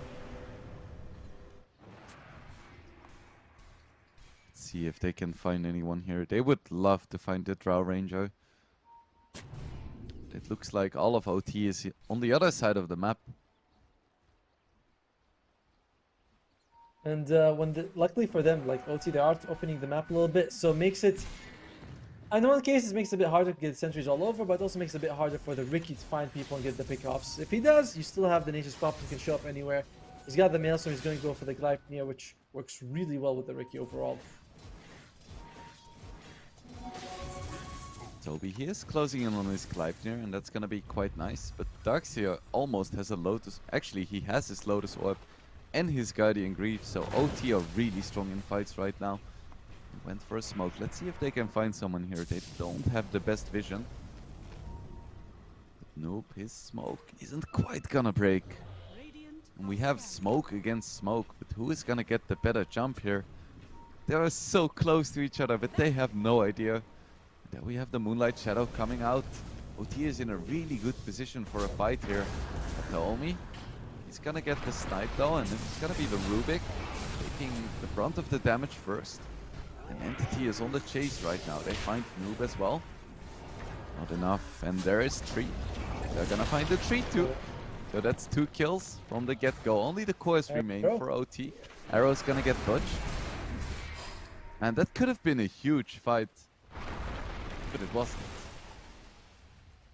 What could be huge is if Entity gets to the Roshan, which is what they're going to go for.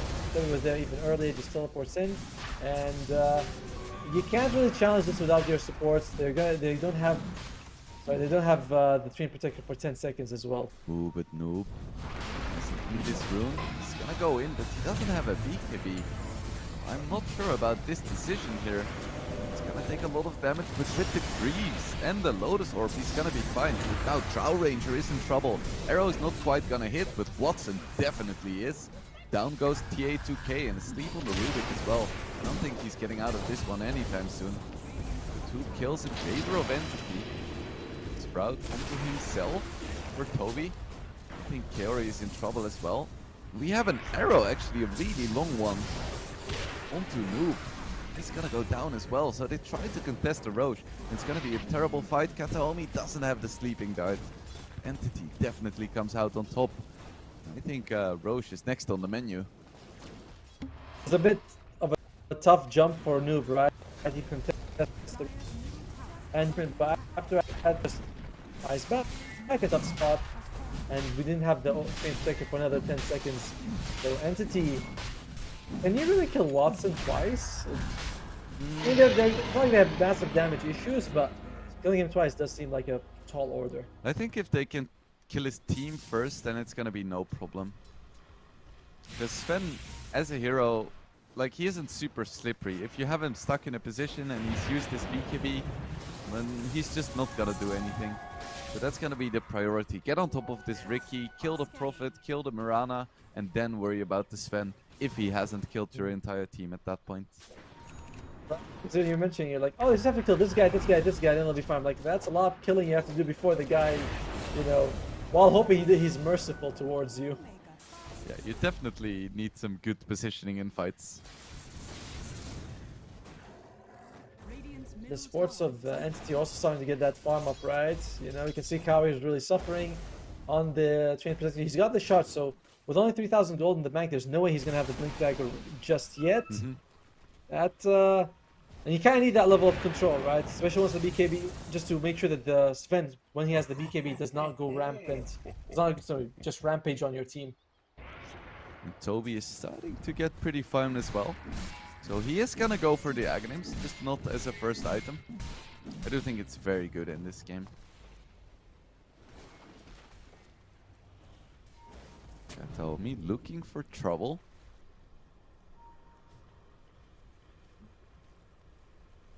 That's a nice way of putting it. Like that's. How do you feel about Ricky? Do you think that he is all right now? We've seen a lot. Kind of complain about it. We saw him able to glimpse that, which is kind of crazy. How do you feel about it?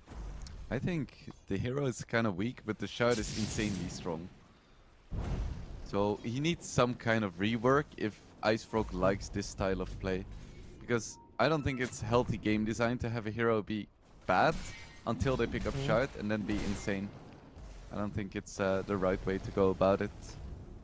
Dire's top tower is under attack. Maybe we'll get it as a normal skill and Blink Strike becomes a shard or Tricks of the Trade.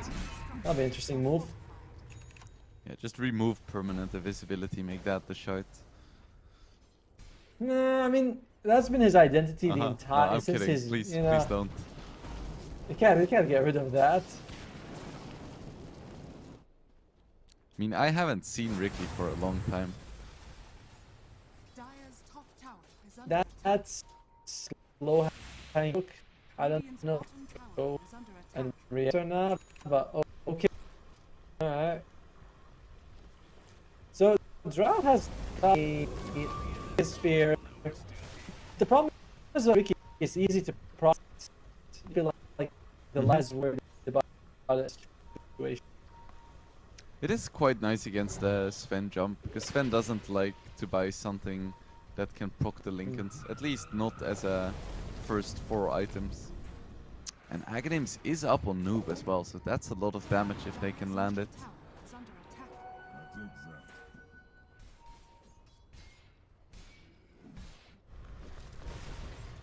OT, they're hanging around the bottom lane. Entity, hanging around the top lane. Radiant's Neither bottom team tower is really under achieving attack. too much. Dire's top tower is under attack. Radiant structures Gonna deal some are okay under damage to the tower. But the top tower is gonna fall first. Dire's top tower Opens up the outpost for Entity if they want to take it. And that's scary for Ooredoo Thunders because already going to your jungle is risky with Ricky. Now if Ricky catches you next to the outpost, very, very difficult. And don't have the enemy's outpost for Yon just yet. tower is under attack. Scan coming out. But neither team standing next to the tower. An Entity, they went for some kind of smoke to try and connect, but Ooredoo Thunders, they're not gonna commit and they're gonna get out. Can they catch the Tiny though? I think he blinked away just in time. Or just walked away. Ooh. Oh, The sleep dart hits him though into the arrow. no. This is big. Easy. Yeah, no Took a escape wild even with the damage. blast furnace rig thingy. Blast rig. Blast rig, that's it. Yeah, by the way, if you hadn't said it yourself, I would have been like blast furnace rig. No, it's just blast rig, I think. Dire's bottom Yeah, tower it's definitely one of the better tier 3 items. I like it a lot when I'm playing anyone who's melee. It just 7 armor, 2.5 seconds of mischance feels pretty impactful. Yeah, especially against the Sven, you're almost gonna force him to pop his BKB every time he jumps on you. Of course, Yeah. not this time because Tiny was stunned for 5 seconds. But it still took a good long while to take him down. Yeah, for a second I was thinking, is he so tanky with the living that he's just not taking damage? And I was like, oh, I heard the small effect. I was like, okay, that makes a lot more sense. Literally taking no damage. Well, he was literally taking no damage, but not for the reasons we think they were, you know, not for the armor reasons. Aghanim's now up on the Late- Prophet as well, and that's gonna be big in fights because there's not a lot of Dispel and BKBs on OT. Just the Darkseer, really. Yeah, I'm not feeling this Ooredoo Thunder's draft as the game goes on. We're getting further for gold, and the enemy's got Sven and Nature's Prophet. Feels like, and that scan, you know, the scan catches them, so that gank's not gonna get them anything either. Tough game so far for OT. And they just haven't really been able to make any kind of plays with this Tiny. is under attack. He's such an active hero, but he's been struggling to find kills. Shadows take us. And Storm, he has a gem now as well and an arcane rune. Ooh. He's not super tanky though. He can definitely be bursted by either the Tiny or the Drow. Just 2k HP. Nothing to write home about.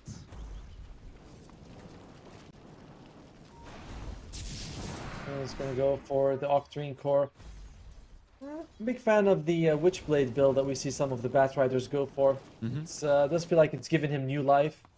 You know, every once in a while someone finds a way to get Bat Rider to do damage late game. At one point it was like Mask of Madness, you know, with the lasso. Then they're like, no, that's... The lasso no longer does damage. And then he's like, okay, now we can do it with the Witchblade. And it works pretty well. Ooh. And they find the Tiny once again, but this time he has his reinforcements. Arrow comes in, but it's not gonna hit anyone. And if you do want to hit something, you can hit the banner below the stream. Get $15 extra bonus on top of your first bet.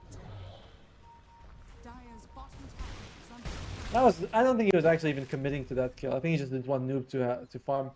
Half of seeing rookies using their sleeping darts, it's literally just to be annoying. Yep. You know, it's just they're just like, you know, they're just being a big dick about it. Like, I'm gonna annoy you about it, and there's nothing you can do. Dire, they use the scan, they scout out. So the last couple of scans have been on point. That's the Ricky life. Just be annoying. He's gonna go for the wall. The dispel would be very when caught by growth.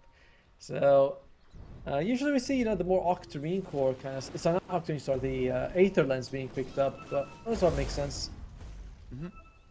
Bit of a quiet game. Both teams kind of trying to find their opening. Entity knowing that if they can get a sleeping dart on someone, that'd be great. And this time it's just a jump. Coming out. Stolen though by the Rubik. Huge casting. Prophet ulti comes out with Overgrowth as well, and Storm is very stuck in place right now. This could be a really nice fight for OT as they take down Kataomi as well. Can they find more? I don't think so, but still, do they need more? That was a really nice fight. 40 seconds until Roshan comes up though, so they're not going to be able to take much advantage of this victory. Unless they could consider taking the top tier 1, but the lane is also pretty pushed out. So while Ooredoo Thunders, they cut the net worth gap by a tiny bit. It's one of those victories where it's like, it's nice, but we need to do that quite a lot more before it really starts making a dent in the game. Could be up in 10 seconds. And Stormer is pretty much gonna be up by that point with his BKB almost ready to go. So I don't think OT can really commit for this Roche just yet.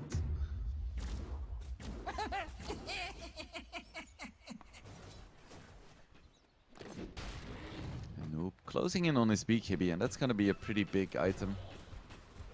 I wonder if TA2K is going for a BKB as well. I definitely think he should against Bat.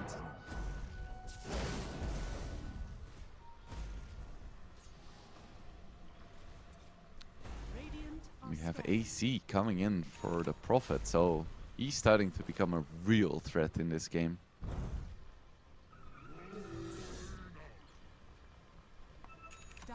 TA2K is gonna go for a BKB, but he's still quite far off.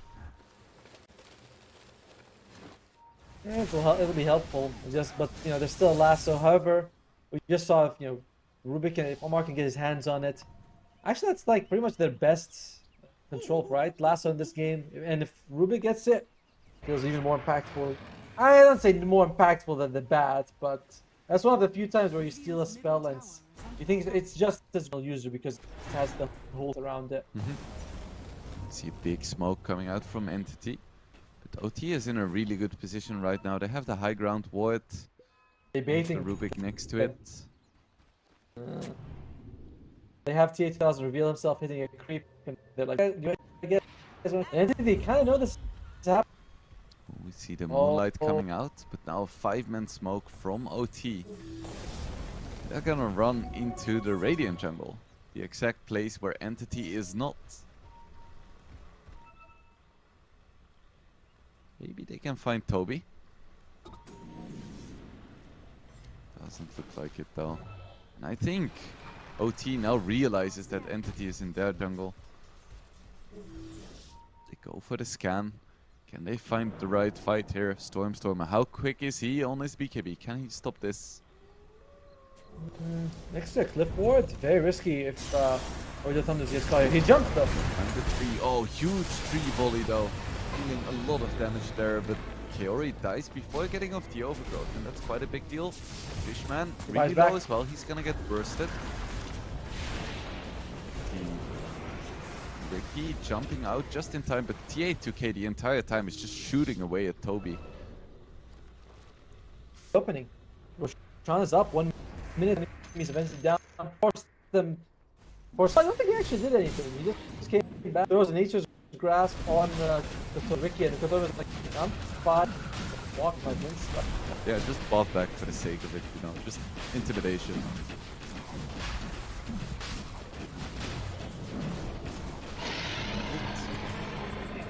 OT OT is gonna get the Aegis here. So Drow Ranger suddenly a real big threat in these fights. We could see last fight as well that she completely shredded Toby. Now there is two of her.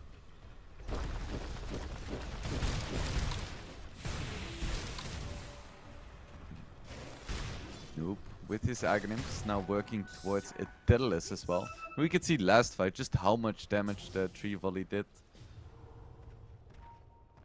This is a very good tiny game now. Radiant's middle tower is under attack. TA2K almost has a BKB as well, and that is practically another life, really. The ulti coming out, so Stormstormer is gonna be fine.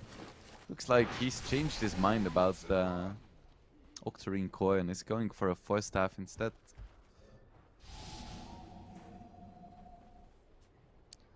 I'm a bit worried for Watson, because in the late game, late game, I could see this being quite a difficult Sven game to play.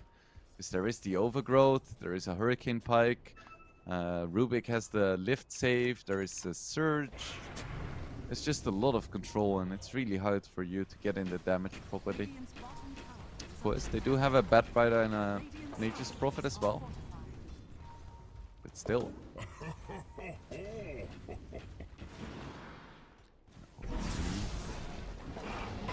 I'm gonna finally kill this tier 2 tower. I like Fishman using a leap there to make sure that Rubik doesn't get the leap. Entity, looks like they're just gonna wait out the Aegis here. With OT, they can finally take the shard now. I mean, the outpost. They're gonna get some control of Entity's jungle. The Entity still has the cliff ward. They're definitely gonna play around with Ace Boom for Stormstormer, and he grabs the tiny stolen lasso once again. They aren't really gonna find anything with this lasso. Arrow comes out, hits a creep. Nothing lost, nothing gained, but lasso is gonna be on cooldown now.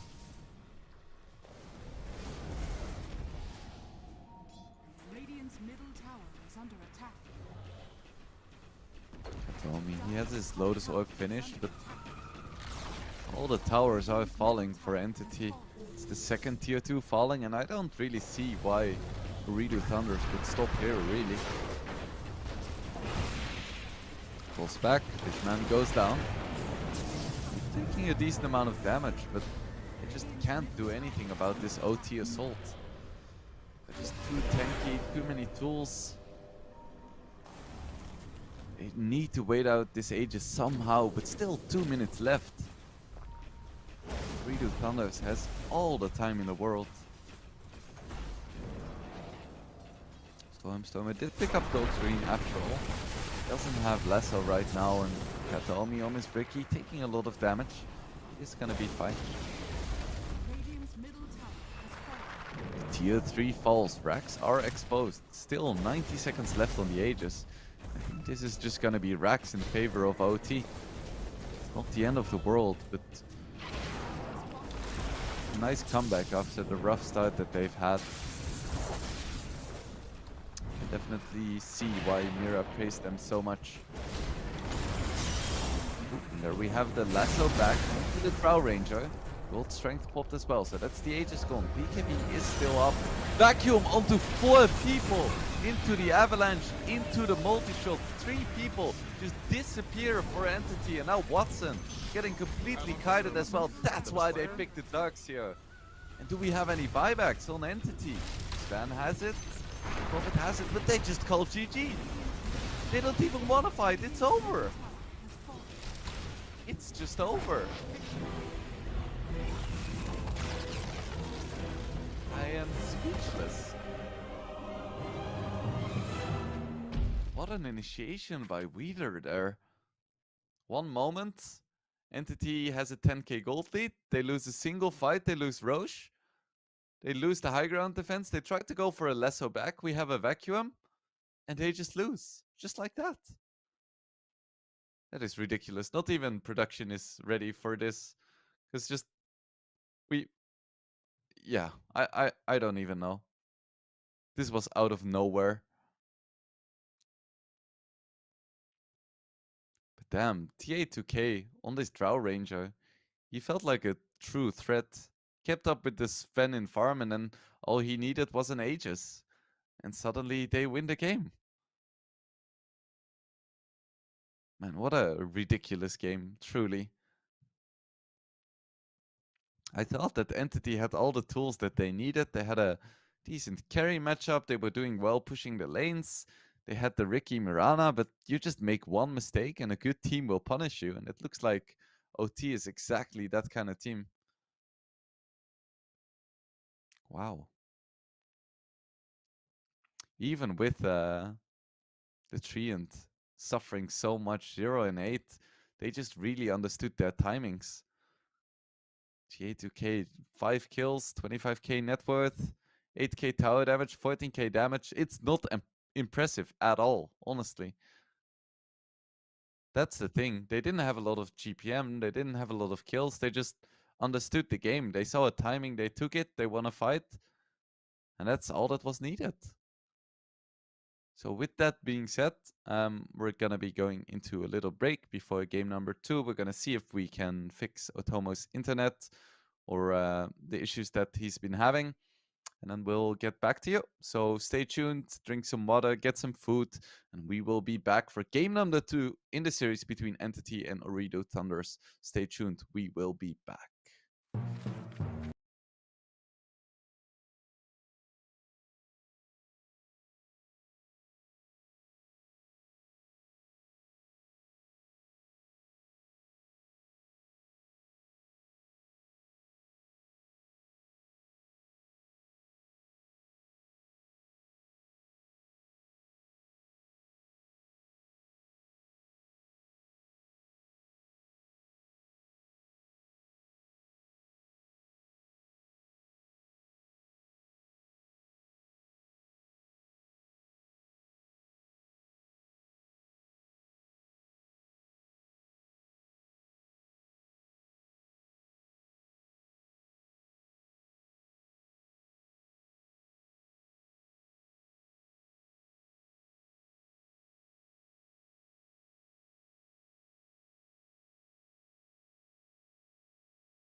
Welcome back, gamers, to the series between Entity and Ooredoo Thunders.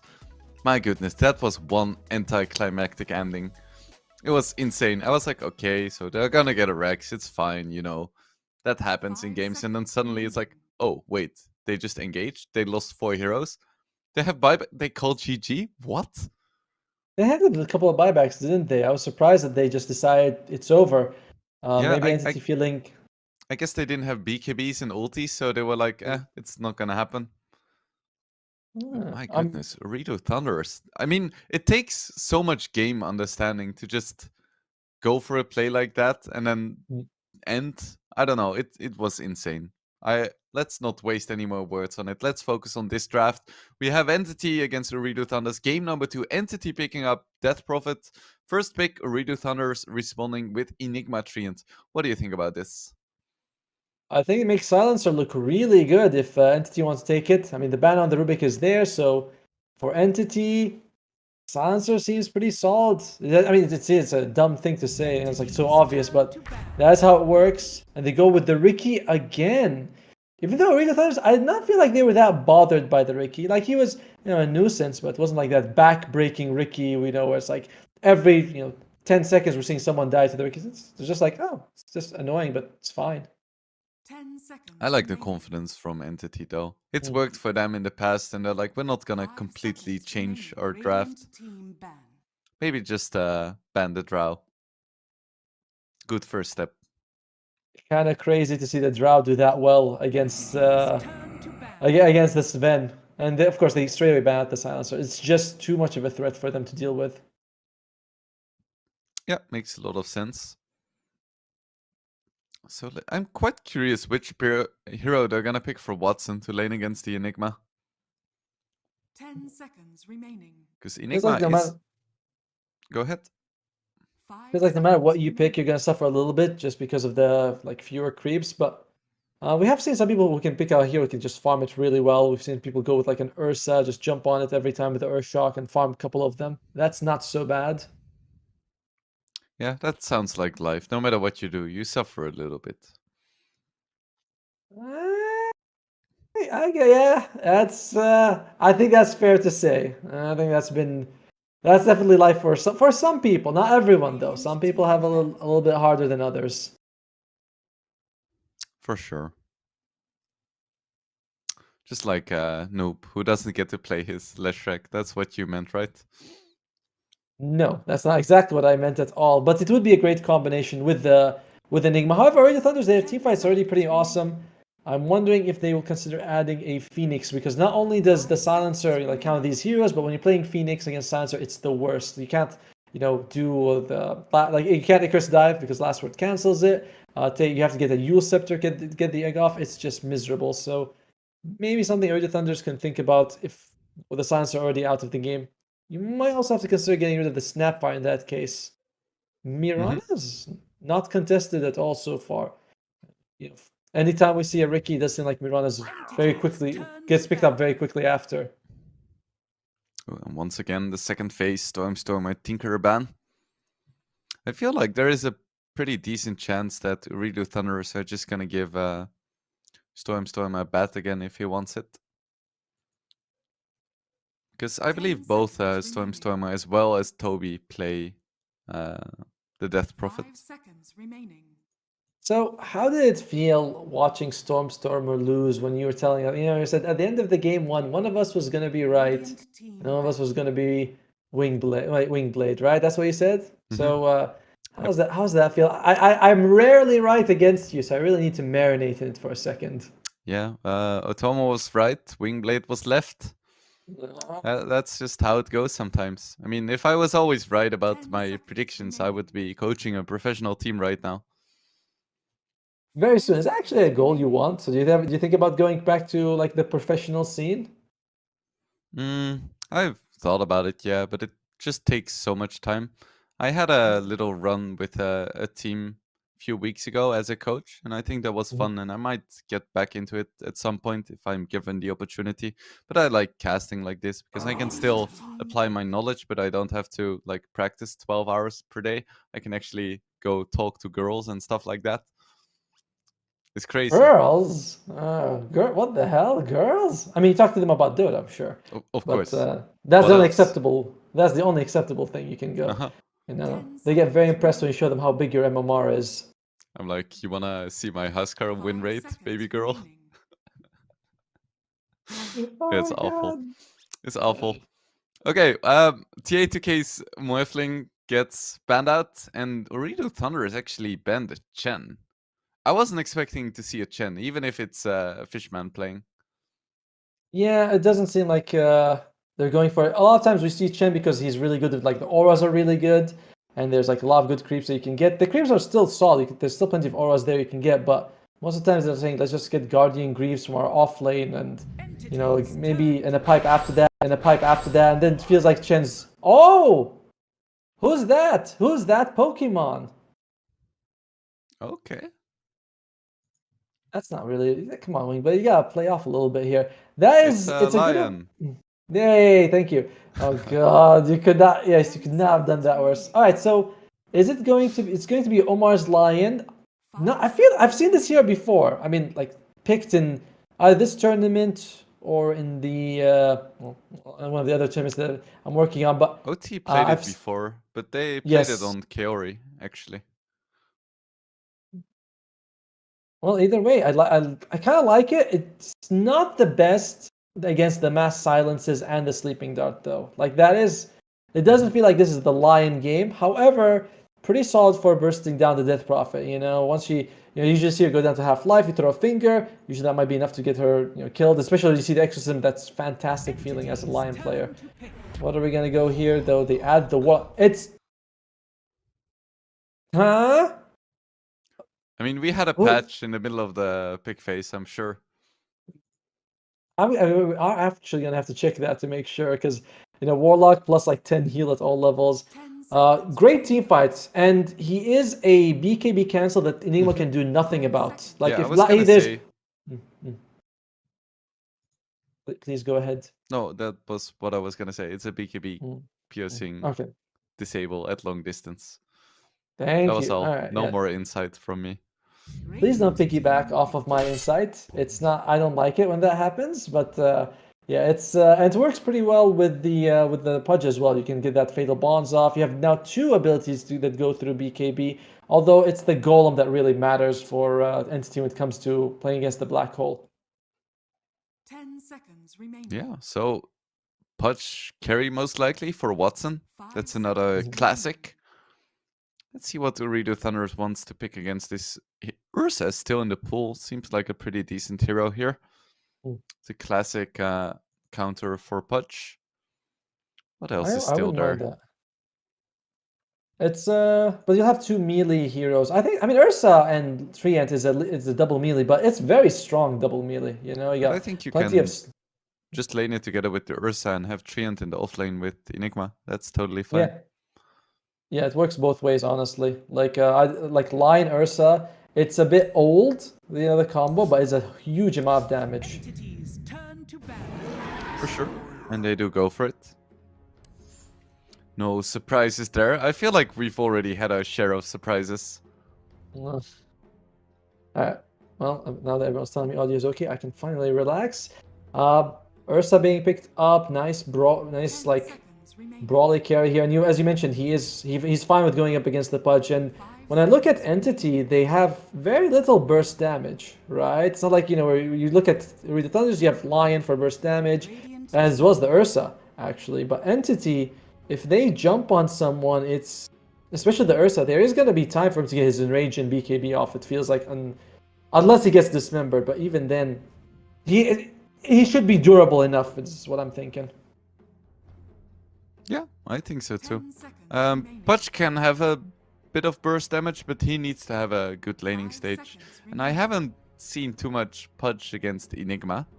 But I don't think it's like super great. I think it's decent, but he isn't gonna destroy that lane like something like a Troll or Kunkka would. Oh, they banned that. Okay, that's kind of cool. Okay, so Ooredoo Thunders didn't have a sixth ban. They banned no heroes.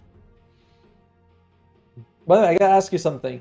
What do you think about Upheaval's damage now? Well, I think it's something like 30, 50, 70, 90. I think you can add an extra plus 30 talent or something like that. Or plus 20 talent, I think it's a level 10.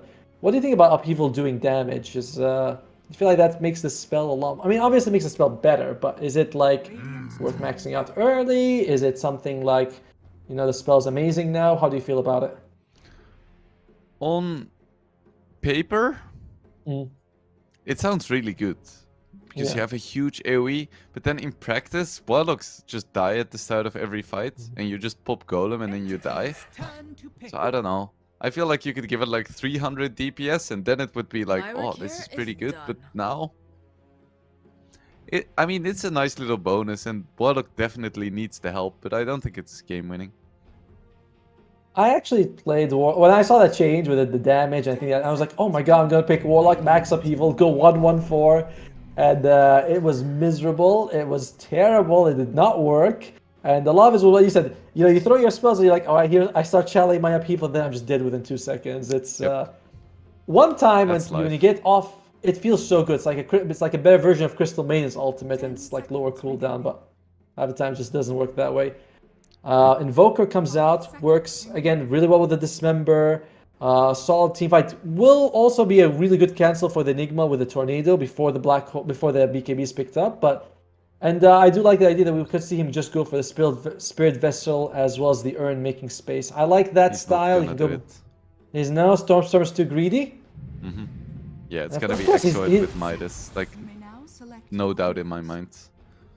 mind. See, that's because it's because you're his friend, so you know all about it. And Noob takes the Zeus in the last pick. So Ooredoo Thunders, their draft definitely requires TA 2000 to be in the front. Like maybe Omar can jump in, get a good catch, and it's going to be Kauri on the Lion, so position 4 Treant.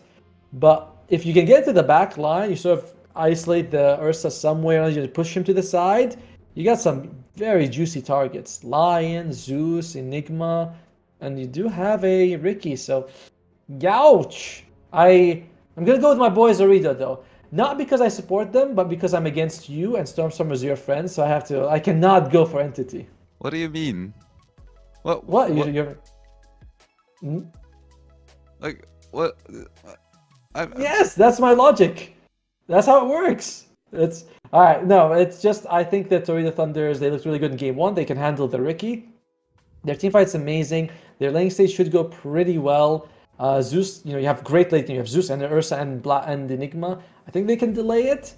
It's kind of on Entity to get stuff happening, but they do have an active lineup, right? Like Punch Carries is usually going to be pretty active. Same thing with Invoker. But yeah, I'm gonna go with Ooredoo Thunders. I support them. You know, I like what they're doing. They're on the way. They're on the up and up, and they're the underdogs. I gotta go with the underdogs. They're the last qualified teams. They have to have someone believing in them. Okay.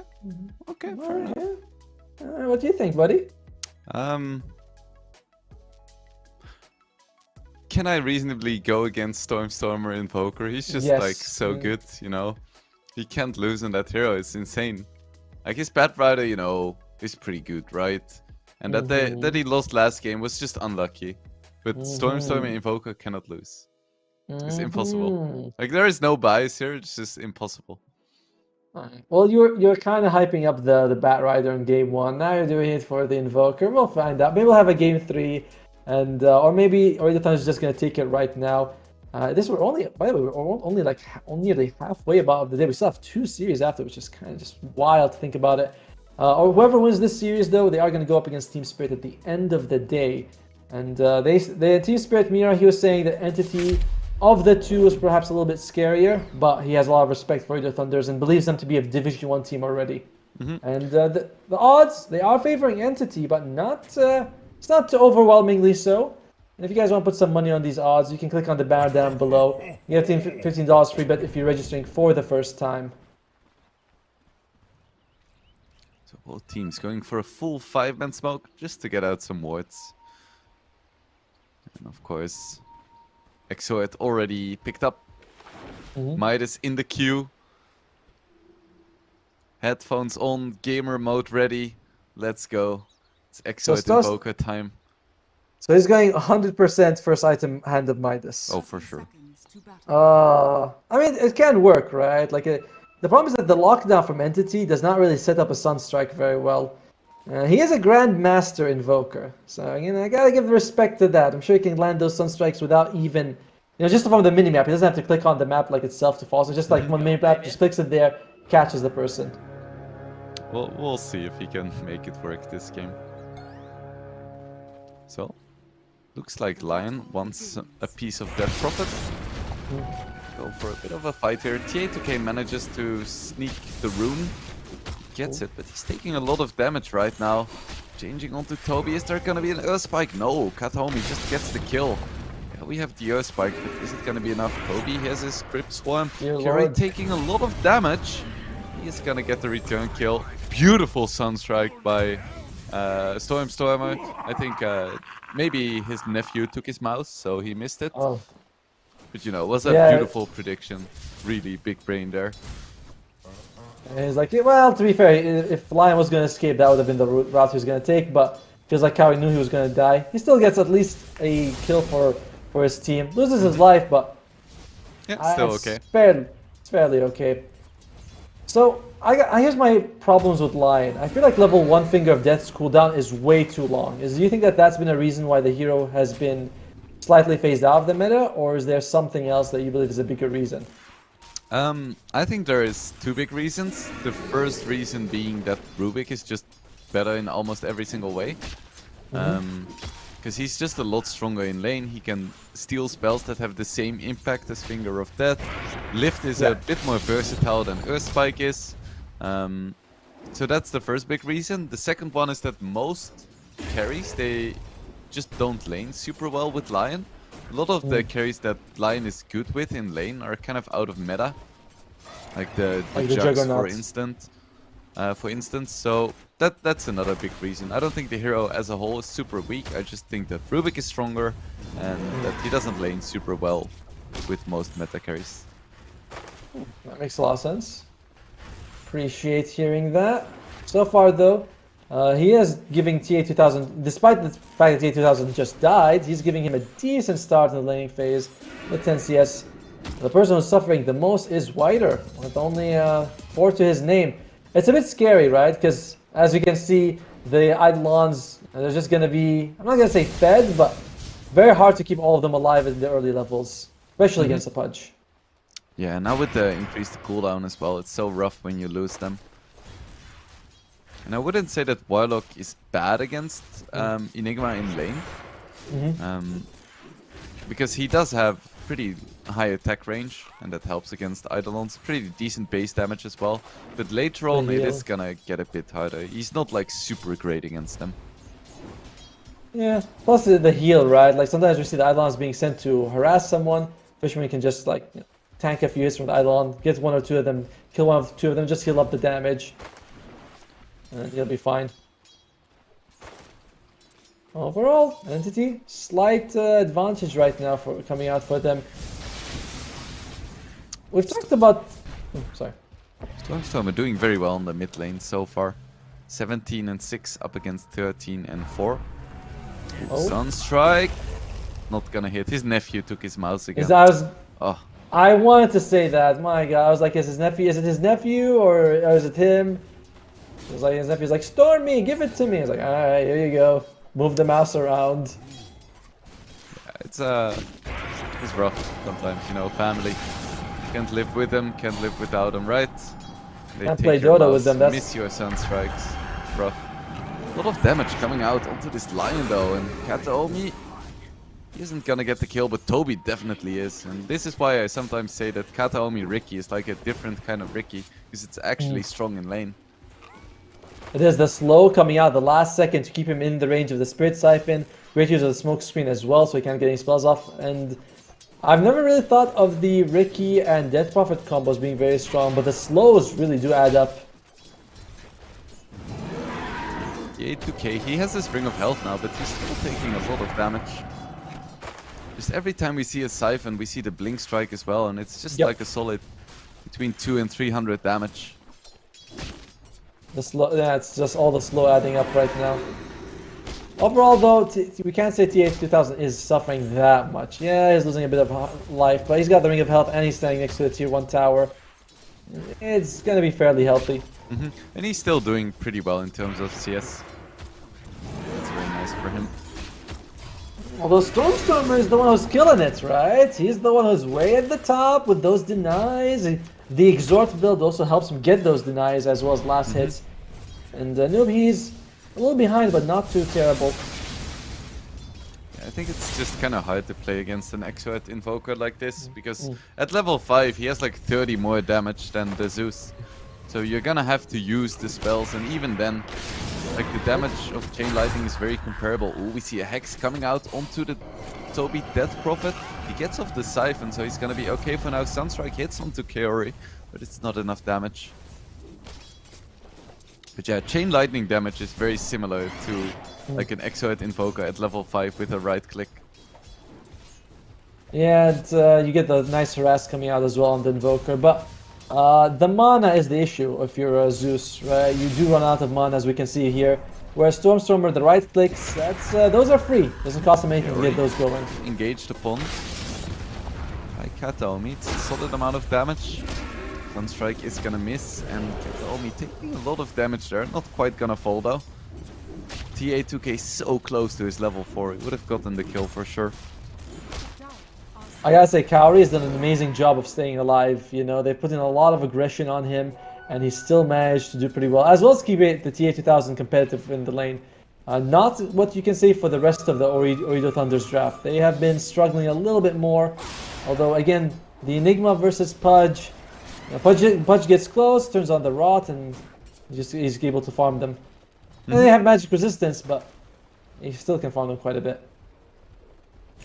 And Watson, wonder what he's gonna go for. If he is gonna go for that Vanguard that we see so often, or maybe just a straight Hood instead. There's a lot of options on a Pudge. You definitely want to get Aghanim's second item, but the first item is always a bit of a toss-up. And Midas already out for Stormstormer. Jeez, 6.5 minutes in. That is very fast. That's a very fast way of making money. And another fast way of making money, by the way, is clicking on the banner down below. And if you're a new user, you get $15 for your free bet if you're registering for the first time. So, yeah, it's still Entity coming out a little bit ahead. But to be fair, Ooredoo Thunder's draft, you do have the Zeus wants to farm. Enigma takes time to get online. So, I don't think it's like indicative of the way the game is going to end, that Entity starts off a little ahead. You know, it's like that's kind of expected. I think so too. The spike comes out. But Kaori once again like losing half of his HP without a lot of commitment. But now we see a Hex onto Toby, but every single time TA2K walks in close, he takes a lot of damage. No smoke screen this time, but he doesn't want to commit. It's just so scary. All things considered though, TA2K is doing really well in terms of CS and staying alive on that lane. It's only Stormstormers pulling really ahead from the rest of the pack. And I guess you can also say the same thing for Kataomi on the Riki. Overall, it's just been a bit of a passive laning phase. Interesting heroes from both sides, right? The Warlock 5 and the Lion 5 as well. Definitely seeing something new, which is a lot of fun. That means that we don't need a patch for 6 months, because yeah, every time seeing a pro team picks like a different hero, IceFrog is like, okay, we can delay the patch a bit more. It's like, well, why not? They're just picking. I mean, maybe that's why the pros aren't picking Clinks. You know, they're like, if we pick Clinks, we know what we're gonna have in the year. That's the only hero not picked in the DPC. I think not contested. So he's like, if we pick Clinks, that's it. IceFrog is like the patch is perfectly balanced. Every hero got picked. Keep it up all the way to 2024. Okay, he's gonna be going for the classic Battle Fury. No surprises there, and it is gonna be the Hood for Watson. So no Vanguard. Cares more about the magic damage. Makes sense against the Zeus and the Lion, I guess. Treant, as well Kaori. Get engaged again. And he is gonna survive the right click. Sunstrike once again missing. Oh my goodness, Stormstormer Invoker is absolutely terrible. just kick his nephew out of the room. You know, just open the door and be like, "There's, I don't know, Coco Melon outside. Just get out of here already." Now, that nephew is really ruining his career in the professional scene, and he kind of needs to do well. You know, they are one game behind right now. The loss here is out. Oh dear. Once again, Ricky is gonna get gone on, and this time he is gonna get taken out. Too aggressive, too predictable. Kataomi goes down. Luckily for Ooredoo Thunders, but still, the farm is going all in favor of Entity in terms of just the cores and supports. Noob, he's going to go for the Kaya. It kind of isn't so bad that Entity, that Stormstorm went for the fast Midas, right? He's focusing on farming. It's a Zeus. He wants to focus on farm as well. And it's not that bad the way the game is going for Ooredoo Thunders at all. Yeah, I think so too. They're in a solid spot. They're just waiting for some timings. Gonna take a good amount of damage here. We hear a Sunstrike. Once again, it's gonna miss. Omar taking a good amount of damage, but Zeus is here to play, and he has a haste rune. Nice blink away, but he's out of charges. Doesn't look like Noob wants to keep chasing though. So that's the haste rune committed. Not gonna find anything, but also not gonna lose anything.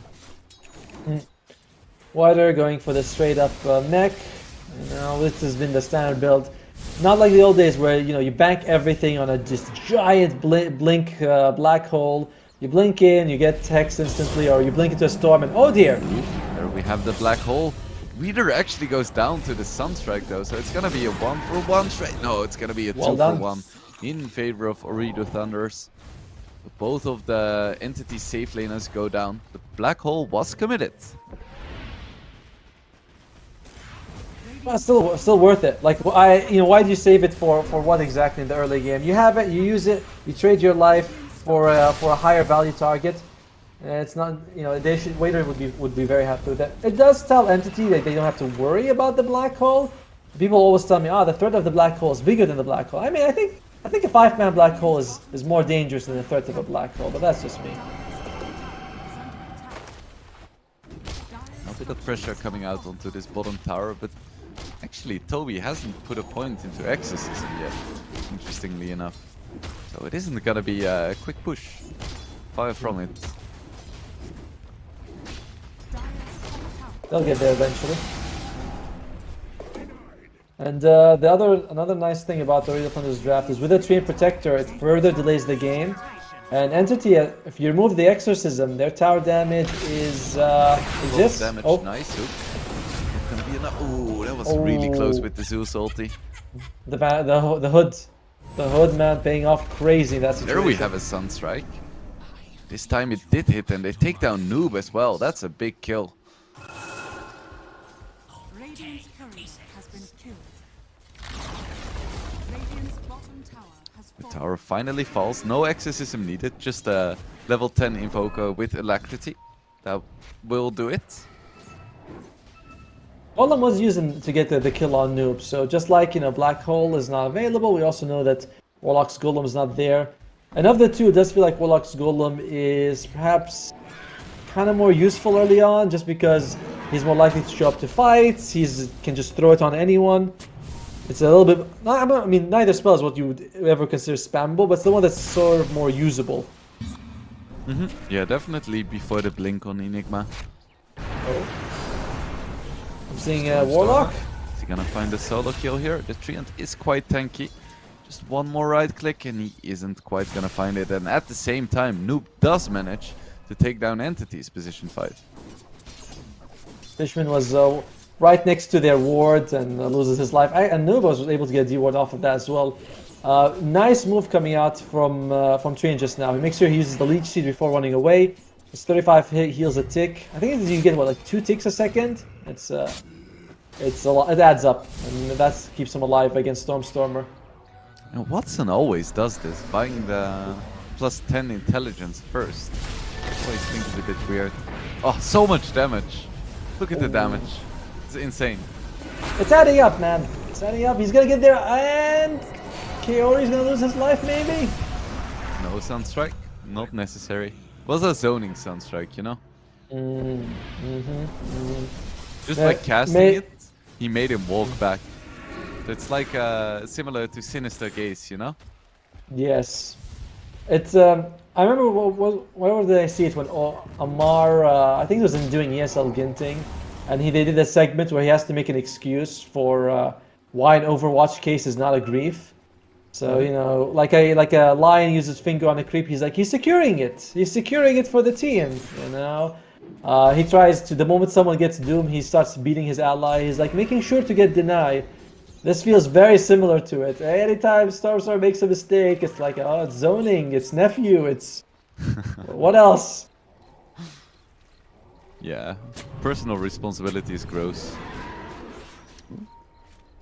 The word gets Harry- scouted out.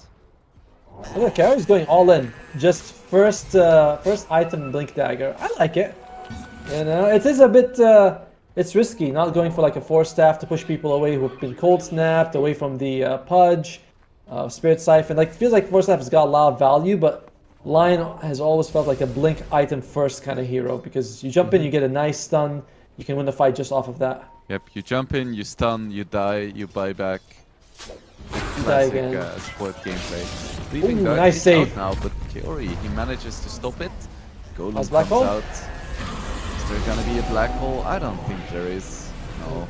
With a cold snap, that is gonna be a kill, but Golem was committed.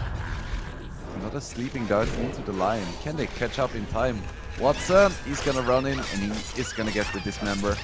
Nice kill there by him. Double kill. No infinite scaling, but still 2 flesh heap.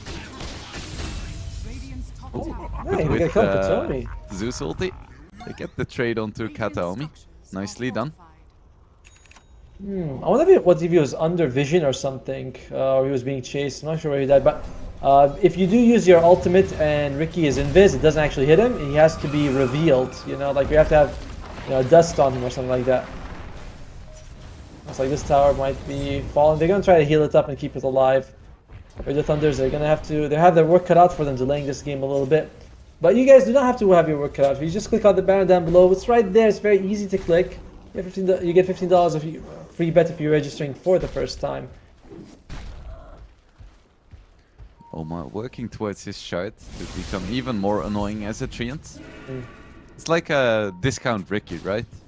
You sit in the trees when they come close, you like disable them for 2 seconds. Or you misjudge it and his own becomes 1. But yeah, it's definitely a Ricky that's less mobile and with less range to your abilities, but you come with a better team fight. I mean, can we say better team fight? Smokescreen seems like a pretty gosh darn good team fight ability, you know? I think Ricky, for the most part, is just a stronger treant later on. It's just that treant is really strong in lane. Smoke coming out. Or the Thunders, the one thing they have is that they can always go for Roche if they can get pick off, and they would like to get pick off right next to. Oh, they're just gonna go straight up for Roche. Why not? It's gonna fall so fast, and I don't think. Ooh, Entity, they may know this is happening because Ricky is very close. Go for a smoke screen. Yes, he is. They find the Ursa. Sleeping dart as well, but Ricky, he's just gonna fall. Not sure if this was worth it, but nice hook coming out into the Sunstrike. And TA2K is gonna explode. No way to cancel that one. Exorcism now popped, and it looks like Entity, they want a piece of the pie. Should be able to take this, but it's so hard against the Zeus. Exorcism is dealing damage though. They don't need to get into the pit. Hook comes out. Not gonna hit anyone. There we have the Golem. Looks like a zoning Golem for the most part. Do find the line. I don't think they quite have the damage. Or do they? Just one more Ghost. Okay, the Ghost does take him down. And Watson, in the meantime, gets the Aegis. So big win for Entity. It was very bold of Ooredoo Thunders to just go for it. Like, I know they smoked in, they ran with 3, but not killing anyone at Entity. I don't think they have ward on the Entity side of the map. It was a very risky play and they got punished for it. The best thing about it is they kept the overgrowth and the black hole, but Entity coming out with a big W in that situation. And without Blink BKB, I feel like the black hole really isn't that much of a threat anymore. There's another hook onto the Ursa. He gets his ulti off in time this time, but there is a cold snap as well. And he's taking so much damage, and with the Sunstrike, Storm is Three man! nice. Yeah, we have the black hole of the 3 people with the Zeus ulti as well. 2 heroes to fall immediately. One had the Aegis though. And it looks like Watson is still ready to fight. Toby healing up as well. And that was a beautiful black hole, but they still lose the fight, it looks like. And Reader, he's gonna go down as well. So that's 4 heroes falling for OT, despite the beautiful black hole.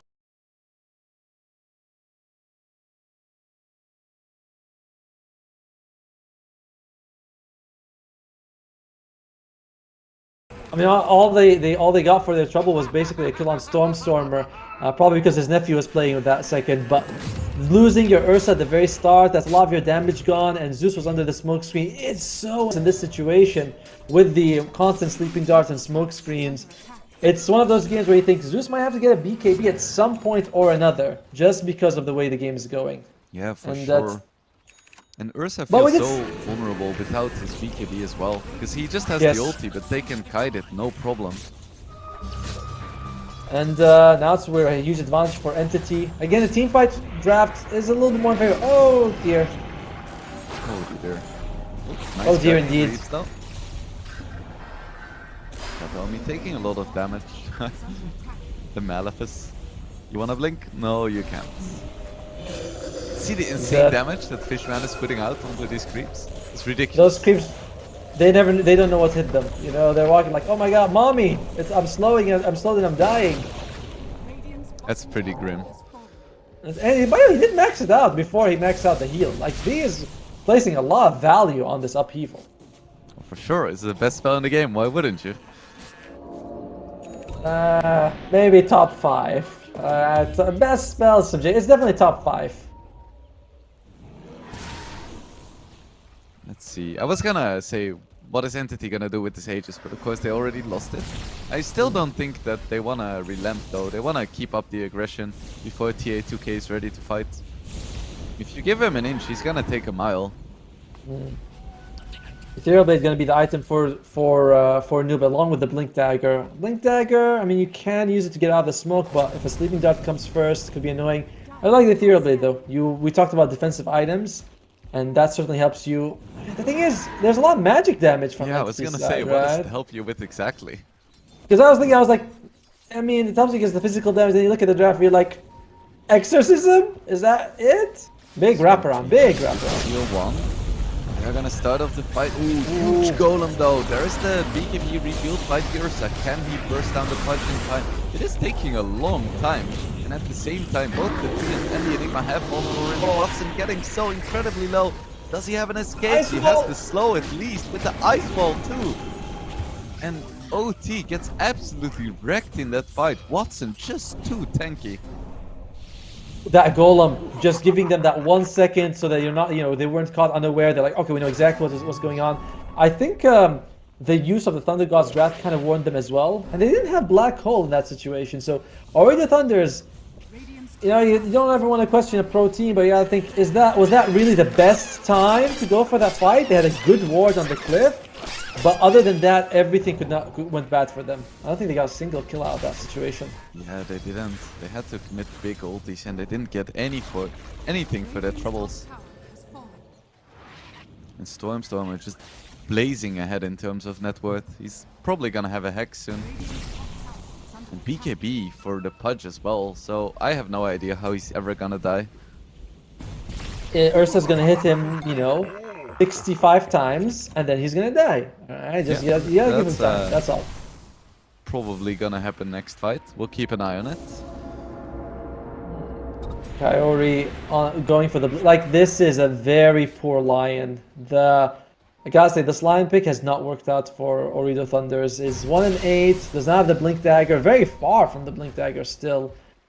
And we're seeing some of the weaknesses of the hero as well. Oh, we're seeing some of the death of the hero as well there. Yep. And the Hex is indeed close for Stormer, and the moment he gets that, any hero is in danger. They know where Noob is. Does he not have a TP? Ooh, they don't scout him though. 5 seconds. That's a nice spot. Are they gonna consider doing something? No, he's just playing it safe. Very scary situation to be in. Oh dear They are lord. gonna find the Enigma. No BKB just yet. Does have the Guiding Greaves, but this is a lot of damage. Even the right clicks. That's another kill going in favor of Entity. 17k gold lead at 24 minutes now. How do OT come back from this? Actually, hold your thoughts.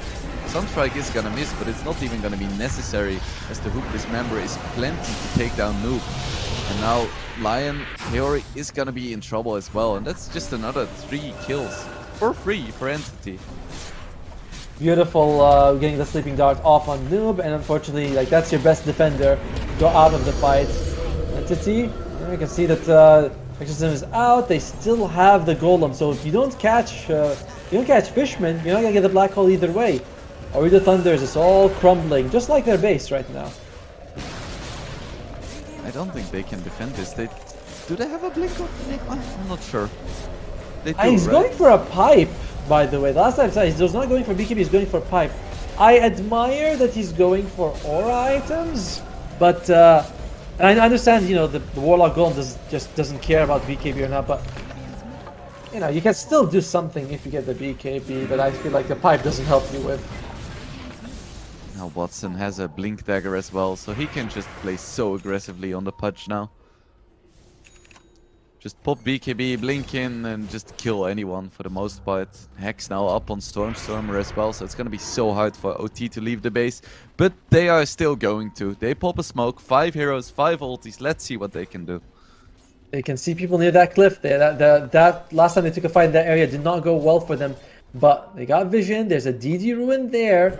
This could be the only chance Ooredoo Thunder has to make a comeback. Scans are used. Can't tell which one's which though.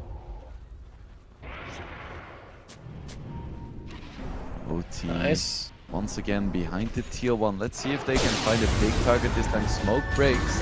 They see Stormstormer, but he has a BKB and there is no bash for Overgrowth comes out though. That is huge. If they can kill Stormstormer, but they can't. Dismember comes out and Stormstormer manages to escape. Do they have the damage to kill Watson? I don't believe they do. He is just tearing people apart and he doesn't even need to hit. It's Did you see the damage? Only going down. Yeah, did you see that upheaval plus the rot? And that was it, like T8000 just instantly melted right after. Yep. And the Warlock pick doing absolutely incredible work for Entity. It really did not feel like they had much of a choice. Ooredoo Thunder, great comeback in game 1. In this game, it just felt like Entity from start to finish. You know, just did not feel like they had... They didn't give Ooredoo Thunder a chance to come back. But, you know, we are going to get after decided. We're going to go to all 6 games in the first 2 series. So I like that. I like it that we're seeing these qualifying teams giving it their all. You know, hopefully Ooredoo Thunders can bring it back in game 3 because they're the only ones left who can do so. Yeah, for sure. This was another series where I was like, yeah, it's probably going to be a 2-0 in favor of Entity and we'll just go on. But no. Ooredoo Thunderers, they looked so good in the first game. Maybe a bit less good in this game. It felt like Entity was in pretty firm control, but with both teams looking pretty darn good in their winning game respectively. Game 3 could be anyone's game. Yeah, I think that's a fair thing to go with, right? But game 2 definitely did not look the best for OT. The Ricky game 1 feels like they counted him pretty well. They were able to stick together. But game 2, he was getting a little bit more. And in the laning phase as well, with the Death Prophet, looked super good for them. You know, Katomi was playing it really well. And who's going to be the MVP? Is it going to be Stormstormer's nephew in the end? Was he the one who, you know, he's like, here's how you do it? And it is going to be Stormstormer. Unfortunately, it's him himself, not his family. Yeah, at some point he took them out himself again and he started hitting the important Sunstrikes. It's very well played by him. I think he's one of the few Invoker, like real old school Invoker players still in the game and actually picking it, going for Midas and Exort and making it work. It definitely feels like something they might have to consider banning, because you picked, you know, the Zeus, you're thinking, all right, he's going to scale, I'm going to have a guy who farms as well, but his hand of Midas gets him online so much quicker, and Invoker does feel a lot more mobile in the early game, a lot more versatile as well, and just a good counter against the Whiter Enigma as well. But that's going to be, you know, that's going to be game 2 done and dusted. We're going to go to the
And we are back for the final game of the series between Ooredoo Thunders and Entity. Ooredoo Thunders, they took game 1 in a very impressive comeback from behind, whilst Entity game 2 was just fair point to say is a stomp, right? Is that all right with you, Wingblade?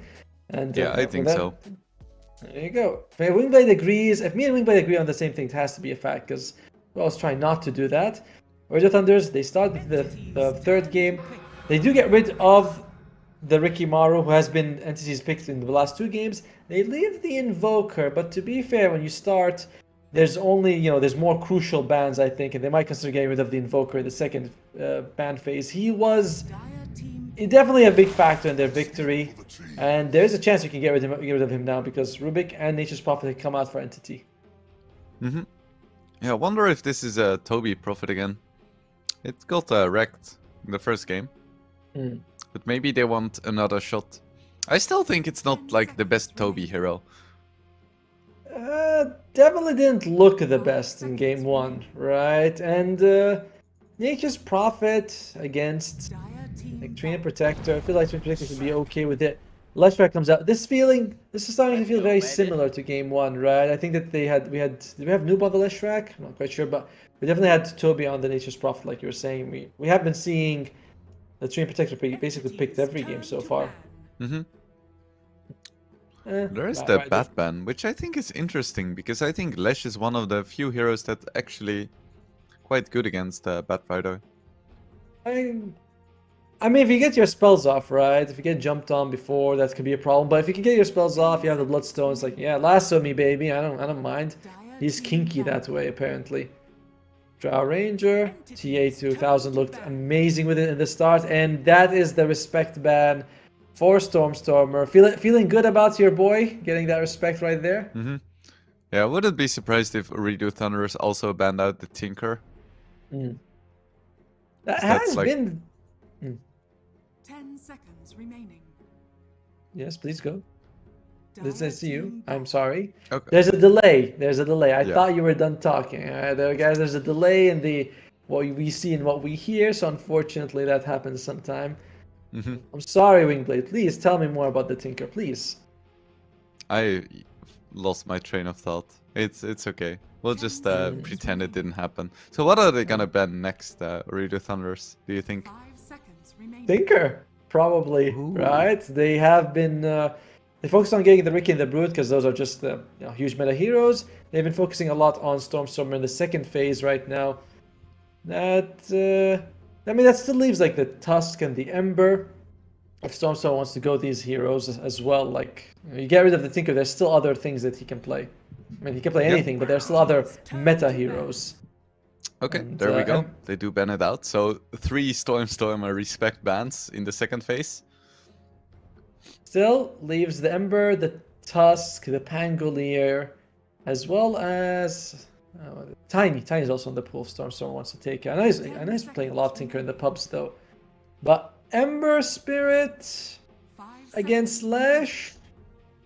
It's not the worst. Like, Ember has a few losing matchups. You don't win against Leshrac, but you don't lose hard enough to cry. That's fine. It's also interesting, in the first series, Centaur was a huge priority, and in this game, they just don't care at all. Either team is like, Centaur doesn't even exist. I like the Spirit Breaker pick. Fishman? Katomi? What are we going to be putting it on? I mean, Spirit Breaker definitely feels like a hero could use a little bit more gold than position 5 usually gives him. But he can also work, right? All your abilities pierce BKB regardless, and you can just charge in and die, and that's fine with it. We don't care about him. Yeah, I think it's a Kataomi hero, or he's like the only one who's played it for them. And I like this resurgence of Spirit Breaker. I feel like he's very good against certain meta heroes like Treant, for instance, and also Nature's Prophet. So in that sense, it's also kind of a deny pick. I like it. I mean, I'm a bit of a fan of the hero himself. I do think that when he got the new shard, that was... it's awful. It sucks, man. It's the worst shard in the game, by far, by none. It's such garbage, I swear to God. The old shard was great. It gave him a break. a little bit of extra damage, some magic immunity. You're like, okay, that's fine. That's like a nice ability, you know. It's not a required item to pick up. When you pick it up, you feel its impact. Then it gives him the planar realm of bullshit, whatever it is. 6 That's seconds of exactly extra. what it's called. That is the thank you. It's it gives him a bit of magic resistance, and you reflect the first spell target on someone else, but then you lose it instantly. It's got like 25-second cooldown or something. It's. I mean, don't know what they were thinking. let's be honest, we don't know what they were smoking that day. Let's be very fair here. And that's interesting. Doom definitely, you know, if you can get the Doom to be on the Spirit Breaker while you're using the planar bullshit along with his bulldoze, it actually is like a 3-4 second Doom, and that's it, phase off. So the one time when it makes sense is this one, because there's not a whole lot of single target. Yeah, it's only like 3 so far, so yeah. Pretty good odds of getting Doom. That's totally worth investing like 1400 gold into. Yeah, right. Most likely he's just gonna go for the standard like phase boots into Shadow Blade. But we got a theory craft. We gotta give it some value. We can't just say it's the. Really good Lotus Orb game as well. It is. What do we want here for entity? Maybe a carry pick. But if they do that, they'll reveal where the Nature's Prophet's going for. So I do think Stormstormer. Does he want to go for the Ember Spirit? The catch is pretty solid for Marita Thunders, but can go both ways, right? Tusk and Pango are also in the pool. Tiny has been Ember taken Spirit away as from. well still. I think it's Ember, Tusk, or Pango most likely. Or they're gonna do something completely wild. I guess I don't like any of these heroes. You know, Ember Spirit against a lot of these rather tanky heroes. You have living armor on top. Tusk also the same thing. You telegraph a lot of your abilities. Pango's. It just doesn't feel like there's a really great mid out of these three. Yeah, it feels a bit awkward, but I mean that's what happens when you ban like every single one of his heroes. It's not Right. ideal, and then his Leshrac is picked by the enemy team, so is his Tiny, so it's like, what do you even do? They could pick What? Coddle. I'm thinking about Coddle. Coddle. Wouldn't be that bad. It's actually really good to the Spirit Breaker because when you reduce the charge cooldown by a lot, it really helps you. Like that ability is incredible, especially with the max. Once you max out both it and the Greater Bash, so it's fantastic. And do they go? That is unexpected. I didn't. That is very unexpected. Fragile as well. I wasn't expecting that one. I don't think it's a particularly great Pugna game either. Yeah, it is very odd, isn't it? That's that Pugna comes out. By the way, I think I've seen TA 2000 pick the Doom mid Doom carry, so it can go that way. We don't know if it's going to go for the offlane or the carry role just yet. I still prefer. I don't know. Sometimes I'm like I prefer it a bit more as a carry. Sometimes I prefer it a bit more as an offlaner. And what do you think, Wingblade? How do you feel about the Doom as a core pick, as either a carry or an off? Which one? Do you have a specific role you prefer it? I think it's a player thingy. I don't think I've really seen TA2K play it. I have. So I would expect it to go to Weeder or like one of the supports. When he picked it, they lost, by the way, and they picked it against an anti-mage. That's why we see the anti-mage ban. They picked it thinking he's going to be able to like. He never got the Aghanim Scepter. I was surprised. I kept thinking he's going to get the Aghanim Scepter, blink next to the anti-mage, and just control him that way. But never did that. Just didn't go for it. He went for like the Octane Coin to like overwhelming blink. Had no interest in going for it, and in the end, the anti-mage was able to go out of control, and they lost that game. Oh right, they did play it. Indeed, like you said, twice in this tournament. They did win the other game though. And 50-50. I think Vida hasn't played it yet, nor has any of the support, so I was sorely mistaken. It's definitely a TA2K comfort hero. Well, it's possible. It's possible to be that. It could still go to any other role. I mean, support Doom is extremely rare in the pro scene, at least from what I've seen. I think the hero takes a long time to get active, but he is also really good late game. It's a very high risk, high reward kind of support pick to go for.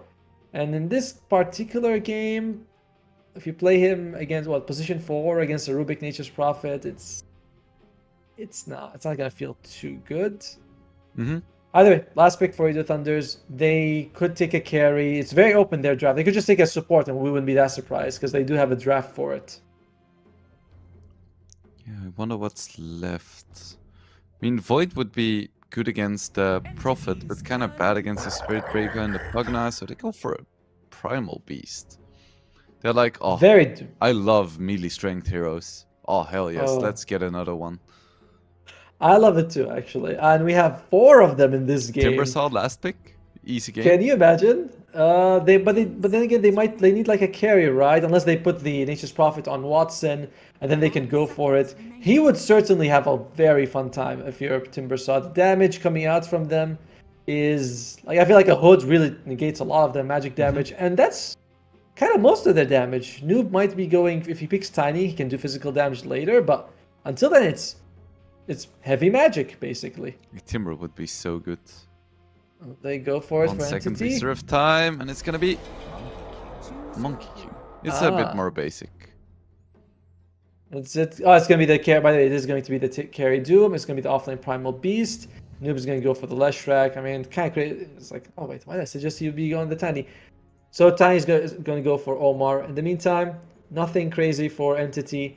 Katomi is going to be playing the Spirit Breaker, so it's going to be a position 5 Rubik, as well as the offlane Nature's Prophet. This last pick, Monkey King, did not sway me. You know, I see it coming out, does not make me go, oh, that's it, that's the solution. I liked what you were saying with the Timbersaw a lot more. Even if they went for something like an Underlord offlane, I wouldn't have minded. You know, that percentage damage, maybe it doesn't reduce too much of the enemy's damage output, but still, Monkey King carry. In this situation, no. I'm all in on Ooredoo Thunders. I know that economy. In this right now, we're in a recession, baby. No, it's not. I'm not putting any of my stocks on the Monkey King. I'm going all in on Ooredoo Thunder. Everything. You know. What about you, Mr. Wingblade? You've been on the Entity ride or die since the start. Are you continuing? I think so, because I think Monkey King is super good against melee heroes, and that's true. Ooredoo Thunders has 4 of them, plus a Leshrac who also wants to be on top of people. So I think, while it's not as like countery as a Timbersaw would be, like haha, you counter strength heroes, I still think it's a really good pick in lane as well, because you have a Primal Beast Tiny lane that's gonna suffer against the Monkey King. Are you sure? I mean, we have a good amount of stuns and relocate abilities on these 2 as well, right? Like, I feel like Monkey King starting off with that low health.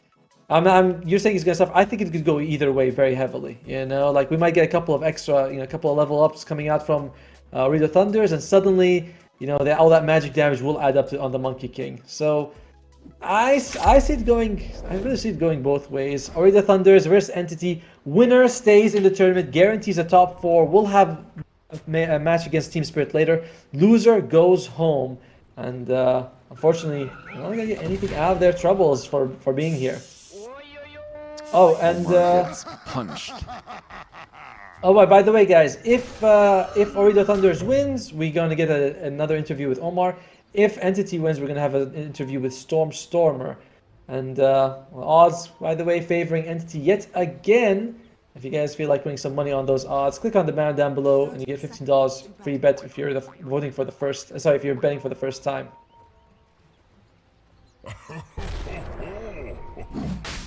Omi gets. What? Why did Roche slam? He gets moody before the game starts. It's just like he gets pissed off. It's just how he is. And T8 that's one of the nicest things when you go up against Nature's Prophet. It's like, it's a creep, it's Reant, mine, and he gets it. Ooh. It is gonna be 3 runes for OT. Team Habibi is starting off very, very strong in this game. Already eating a creep 48,000. Should be able to eat another one by the time the creeps clash, as well as getting the extra bounty rune for them. So bottom lane, this is going to be the one I feel like we're going to have to keep our eye on. Monkey King, Could get a lot of kills, could get killed quite a bit, could go very even here, but it certainly feels like this is going to be an action-packed lane. Yeah, I think so too. No matter what happens, we're gonna see kills. Yes. And now Wader, he's like, I don't want to be hit too hard early on. Both of these heroes, both the Primal Beast and the Monkey King, have ways to boost their physical damage early on. Whether it's the Jingu Mastery, or the the passive coming out from the Primal Beast. Forgot what his name is just now. It's the no, it's not Onslaught. I don't know. There's Trample, there's Onslaught, there's Pulverize, and then there's one more. What is it? Overwhelm? Is it Overwhelm? I think something like that. Something with roar, right? I'll just keep talking while I sneakily look it up on my second Right, screen. it's like, it could be this one, it could be that I one. think it's Uproar. That's it. Uproar, right, thank you. I knew there was an O in it somewhere, but it's a word with an O. There you go. You had the O, I had the roar. Together we almost make one capable, knowledgeable Dota player. Yeah, together we definitely have one brain combined. All right, Noob, how's he doing? Ooh, this is a couple of these denies, and that's a Pugna for you. He does have a whole lot of extra damage. He's like what, the highest intelligence gain? 4 point. Was it 5? I actually think it might just be 5 flat for him. Omar, I think it's sorry. up there. I'm not sure if he's still the highest. Priori, damn. Katomi making this hero look like an aggressive lane. This is one of the reasons that we haven't seen a lot of Spirit Breaker. He is rather weak in the lane, but he is making it work. And Priori needs to be careful. He might just be found out. If that was a hit, he might have gone for the charge. Get another hit, could have killed him, but Oh yeah, it's going Pugna, pretty well. he has a 5.2 int gain. Yes. 0.6 higher than Invoker with 4.6. Charge onto Kaori. He's taking a lot of damage, but he is also very tanky. No bash gonna be coming out, no 17% today. Unless it's on TA2K. The one hero that you didn't really need to bash there. That's just Dota for you. But Kaori is gonna be fine, and so is Kataomi. I love that what Mira said is coming true. He said Entity is the more unpredictable team, and they do go with the mid Pugna, the 4 Spirit Breaker, you know, things that we're just not seeing as often, and it's nice, you know. It's, obviously we have to get the bans on the Broodmother and the Lina to get these heroes to be played, but it's exciting to watch them. Particularly, I want to see what the Pugna does, how well he's doing. He's doing pretty good. Not really shutting down Noob in any way. Both of them just getting their farm. But later on, I'm not a fan of the Pugna. I feel like the hero doesn't scale. Am I? How do you feel about it? Do you agree with that, or do you think the hero can scale pretty well into the late game? I think Pugna can scale really well, but not as a position 2. Because he does really well when he can sit on the back line and be annoying, spam his ward, his blast, his heal. But if he is the one who has to make space, I feel like it's a lot harder, because you need a Hex, you need a BKB, and you're really squishy still. But if anyone can do it, it's my boy. Well, so far he's doing a pretty good job, and the bottom lane is the one that Ooredoo Thunders is suffering in, right? We talked about how this can go. He refills his ball and he's just going to be fine. We talked about how this could go really either way and could just be a bit of a snoozer with both teams farming. So far, it doesn't seem like either Wider or Watson have been suffering too much. There is some kill potential, but with a Fairy Fire and a stick, I don't think Watson is gonna die anytime soon. And Kaori getting blocked by his own friends, his Treants, and there we have the bash coming out. Just one more hit, but he walks away just fine into the trees. Yeah, no worries at all. Kaori is fine. Whoa. Oh, what? I like it. It's bold. It's a bit of a waste, unfortunately, but he went for it. If it had worked, if it had worked, he'd look like such a genius. Chased down by Noob, and he gets the first blood. Took a while, but Noob gets it. And Kaori, he kind of owes them a death, you know. But is he gonna give it to them or not? Katomi's the one taking a lot of damage right now. I'm gonna charge for 5 more seconds, but he's just gonna walk away. No problem at all. But now Toby is getting really low. And he is gonna be fine. I guess he can just TP back to base. Although he doesn't have a lot of... Yeah, okay. He used the TP, so he's fine. I was like, he doesn't have a lot of mana, but he already used the TP. Overall, game starting off really good for Ooredoo Thunders. Extra bounty ruin, fast eating by TA2000, and now they have the first blood as well. And TA2000, look at that, he's going for the Ogre Frost Mage creep. Gives you the 5 armor. It lasts for a while, quite a while. It's 45-second duration, 5-second cooldown, and it also slows both the attack and movement speed of people who hit you. And I believe that procs on ranged and melee hits. Combine that with the living armor, and you are practically immune to physical damage for the next few minutes. You know, I say practically immune, but yeah, reducing it by like 60 or 70%. Practically immune. I agree. Hey. We need more bold statements like that from you, Otomo.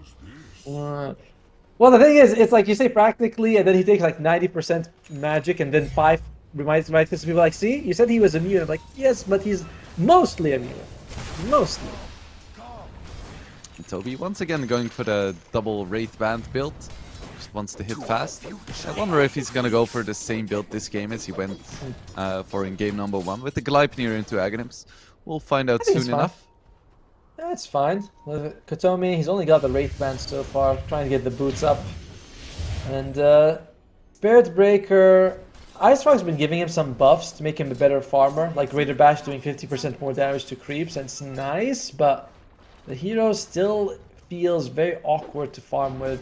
Charge is your best ability to farm, but unfortunately you don't really want to use it on creeps because you want to save it to, you know, help your teammates everywhere. And his right click is kind of a joke, honestly. I think from level 20 on, when you get the charge speed talent, you become one of the fastest farming supports in the game. It's great. Oh yeah. It's just hit level 20, and at that point you skyrocket once you hit 20. You know, you just farming. How long does it take for him to reach level 20? 35 minutes, something like that. As a support? Yeah. Like 60 minutes?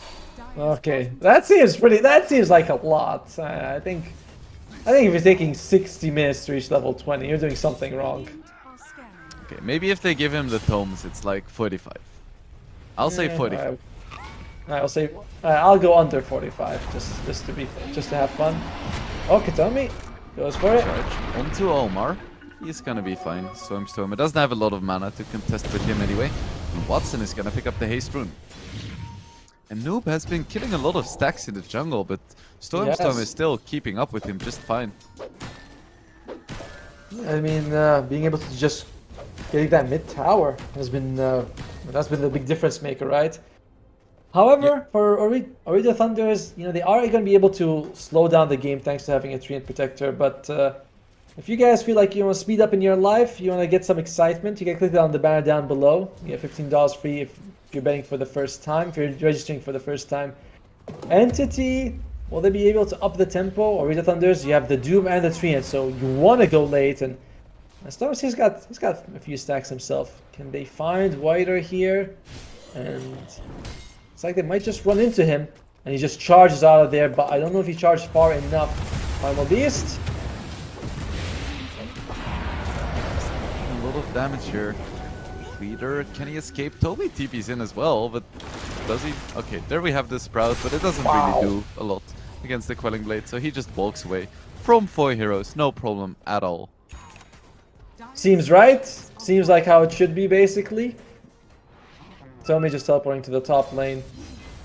Once we get a few more levels on the Spirit Breaker and the Nature's Prophet is a bit more active, like we can see the map start to shrink for the Thunders. You know, the global presence is quite annoying for them. Oh, there you go, Toby, they found him. On the bottom lane. But so does Noob. He's getting very low, and with the blast he's gonna go down, but on the bottom lane Toby's gonna fall as well. The moment Tiny came in range, he was practically dead. Still better for Entity. They get the higher priority target by quite a bit. Pugna is going to go for the Aether Lens into Force Staff. I think they buffed up the cast range from Nether Blast. Like it was like 500 or to 550 or 450 to 500. Like went up just a little bit, and does feel like that's quite a bit. It adds a lot when you actually use it. Omar? Going no for mana. Omar He still has some sticks. I'm not sure how deep Watson wants to commit, but just a little bit deeper is fine. He does get the kill before a noob can arrive. You see the onslaught, and they are gonna get Fishman with the pulverize. We know all of the ability names now. Yes, we do. Infinite knowledge. And the Google search as well. That's both of them came very helpful for us. Overall entity farming just a little bit better, but it's not by much. And the charge, not fun to charge against the Treant Protector once you have to go through the nature's grasp. It's definitely awkward. But Stormstormer doing a really good job pressuring these towers right now. Together with Toby. That's another tier 1 falling. Only the bottom one remaining. And that's probably the least important one. I think that's the least important tower in the game. The Dire tier 2 bottom. I mean tier 1 bottom. Dire tier... Oh yeah. It's like far away from everything. Is maybe what, do you want access to the secret shop that badly? You know, it's like I gotta get there. Super relevant. It's like, oh, I need to be at the enemy secret shop right now. In general, I think what's another? I mean, the Radiant bottom tier one's also not gonna get you much. But it's close to Roche. That one is nice. The Radiant bottom. Oh right. That's But another that one. Opens up the jungle, you know. It does. That's true. You're right. I mean, I agree with you that Dire definitely has the worst tower, which is the bottom tier 1. But that's also kind of good to have a tower that doesn't really matter. Anyway. Because you can sacrifice it whenever you need to. Yeah, it's fine. When you lose it, you're like, oh, I don't care. Toby looks like he's gonna be going for the same build once again. The Gleipnir. This game, there is a lot of early BKBs though, I think, from OT. Did TA 2000 not go for the Hand of Midas, by the way? Last time I saw him, I think he did? Yeah. It was just a bit later. Went for the arcane boots and stuff first. I'm gonna go for the Octarine core build.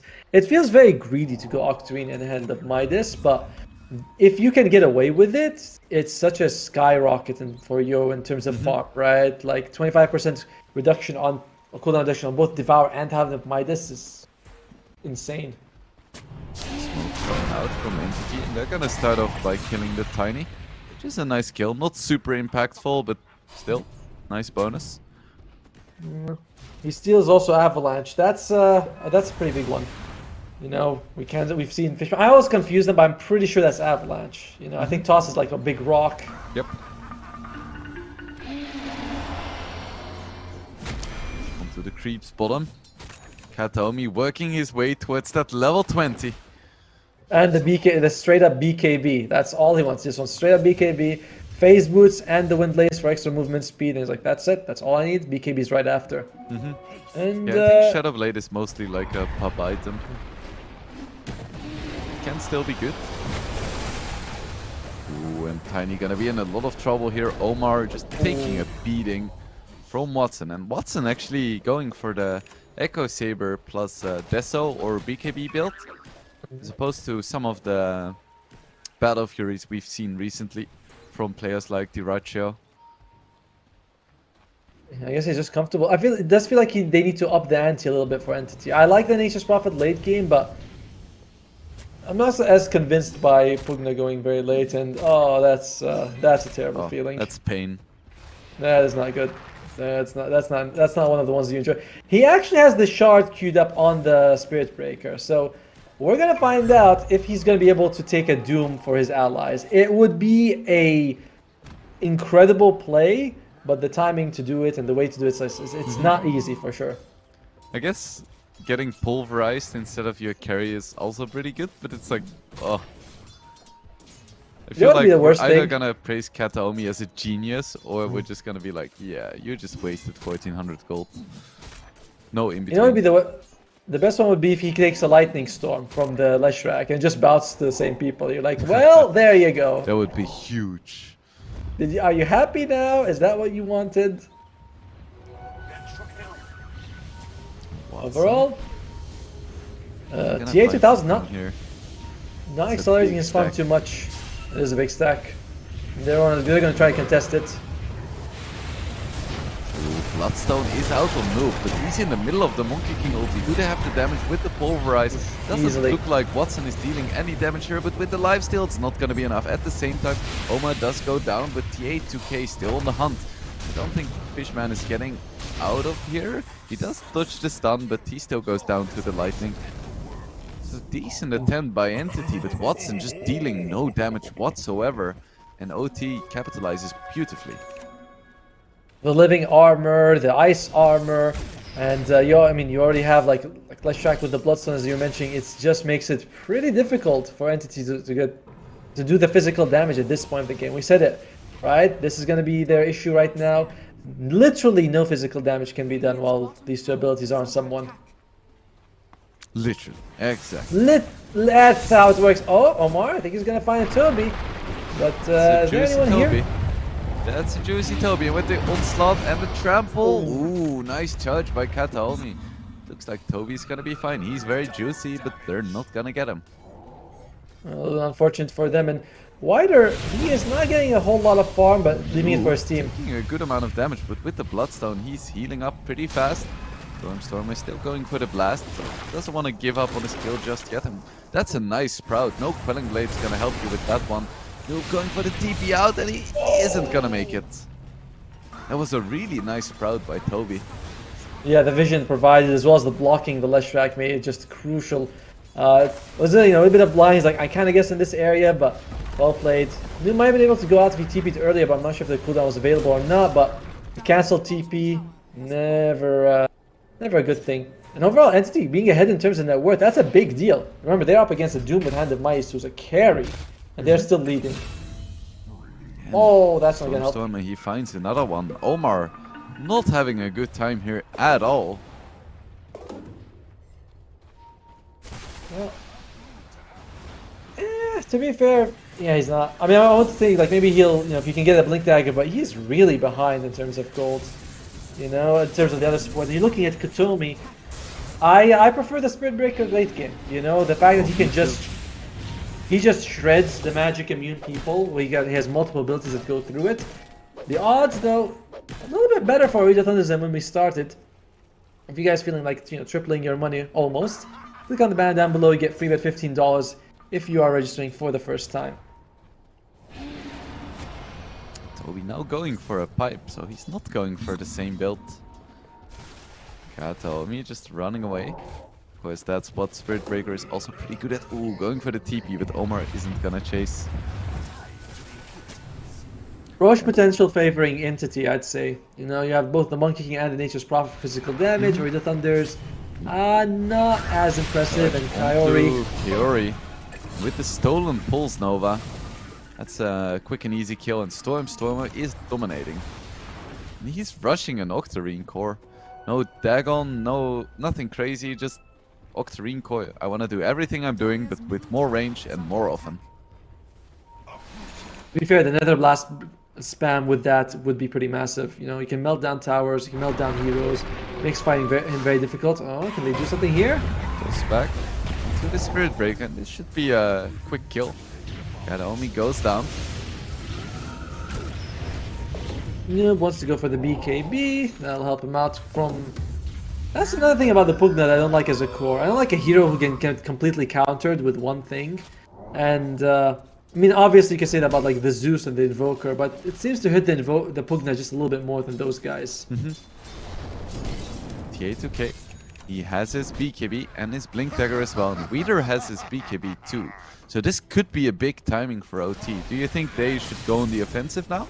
Or do you think that Doom should maybe just farm some more, abuse his Midas and Devour? It does feel like the onus is again on Entity to make moves, but they've been making really successful moves. Ooredoo Thunders, can they find Watson? And there we have the punch in the root. Doom coming out onto the Monkey King, and there is no escape from this one. He's gonna go down. TA2K gets that one. Easy money for him. That's a big kill. It's still not like can you actually use it to get more out of the map? They haven't even taken a single tower on Ooredoo Thunders, and they've lost all their tier 1s. So they are playing it slow. It seems like they haven't been in any hurry. getting a kill on Watson is nice, but he's going to be up fairly soon. I think they need a bit more of a substantial reward to incentivize going for these towers or for Roshan. So for now, it seems like Ooredoo Thunders, they're just going to go back to farming. And both teams kind of content with the pace of the game. It's not the most exciting, but neither team thinks that this is a bad thing to do. Yeah, I wonder what they're waiting for specifically. Because Entity, they kind of just want to finish their BKB on the Monkey and the Spirit Breaker. But for Ooredoo Thunderers, maybe they just want the Doom to be big. I wonder if there is like a specific timing they're waiting for with the Octarine. But Entity, they're not going to give him the chance. They're going to force it by going for a Roche. They're definitely the better Roche lineup, you know. Ooredoo Thunders still don't have BKB on Noob, but they do have it on the other two cores. The question is, are they even aware of this happening? And I'm not sure. Doesn't look like it. there's like they're roughly in the vicinity, but and this is, oh my god. I mean, I know I said that Ooredoo Thunders is even worse than this, but this is a slow one. Any day now. It's not super fast. Pagna is actually surprisingly good at taking Roche. You can even solo it with the Void and the Drain. It just takes really long. Does that make him good if if it takes him an hour to do it? I mean, Like, if he solos it, it takes a while, but just the life drain is decent damage. yeah, Radiant structures I guess. Charge Kyori. onto Kyori, but he cancelled it before arriving. I still think Kyori could be in a little bit of trouble, but reinforcements are close. With the overgrowth coming out, T82K doesn't have his Doom yet, so I don't think they really want to fight here. Is there a charge? No, there is none. Omar could be in a bit of trouble now. He's gonna get slapped down by Watson. He's the position 5, let's be honest, in this game. He's not playing the position 4. Mage Slayer is available on Watson. Really good to have against Leshrac, since all his damage is from his spells, and all of them will get severely reduced. And, continuing just the slow farm game, both teams feeling very comfortable with the way the game is. While I don't like the Pugna, again, I'm going to go back and say that Spirit Breaker does feel like a core-ish kind of hero when as the game goes on, especially with the farm he's getting, Like we see Tinys get the Aghav Scepter, and they can do the exact same, but doesn't feel like Omar and Katomi are in the same, farming speed. Let's just go with that in this game. Entity going for another smoke. They really want to utilize this Aegis. Can they find a big hero? I feel like they really want to find the Doom, but they just haven't been able to. TA2K just very slippery on this hero.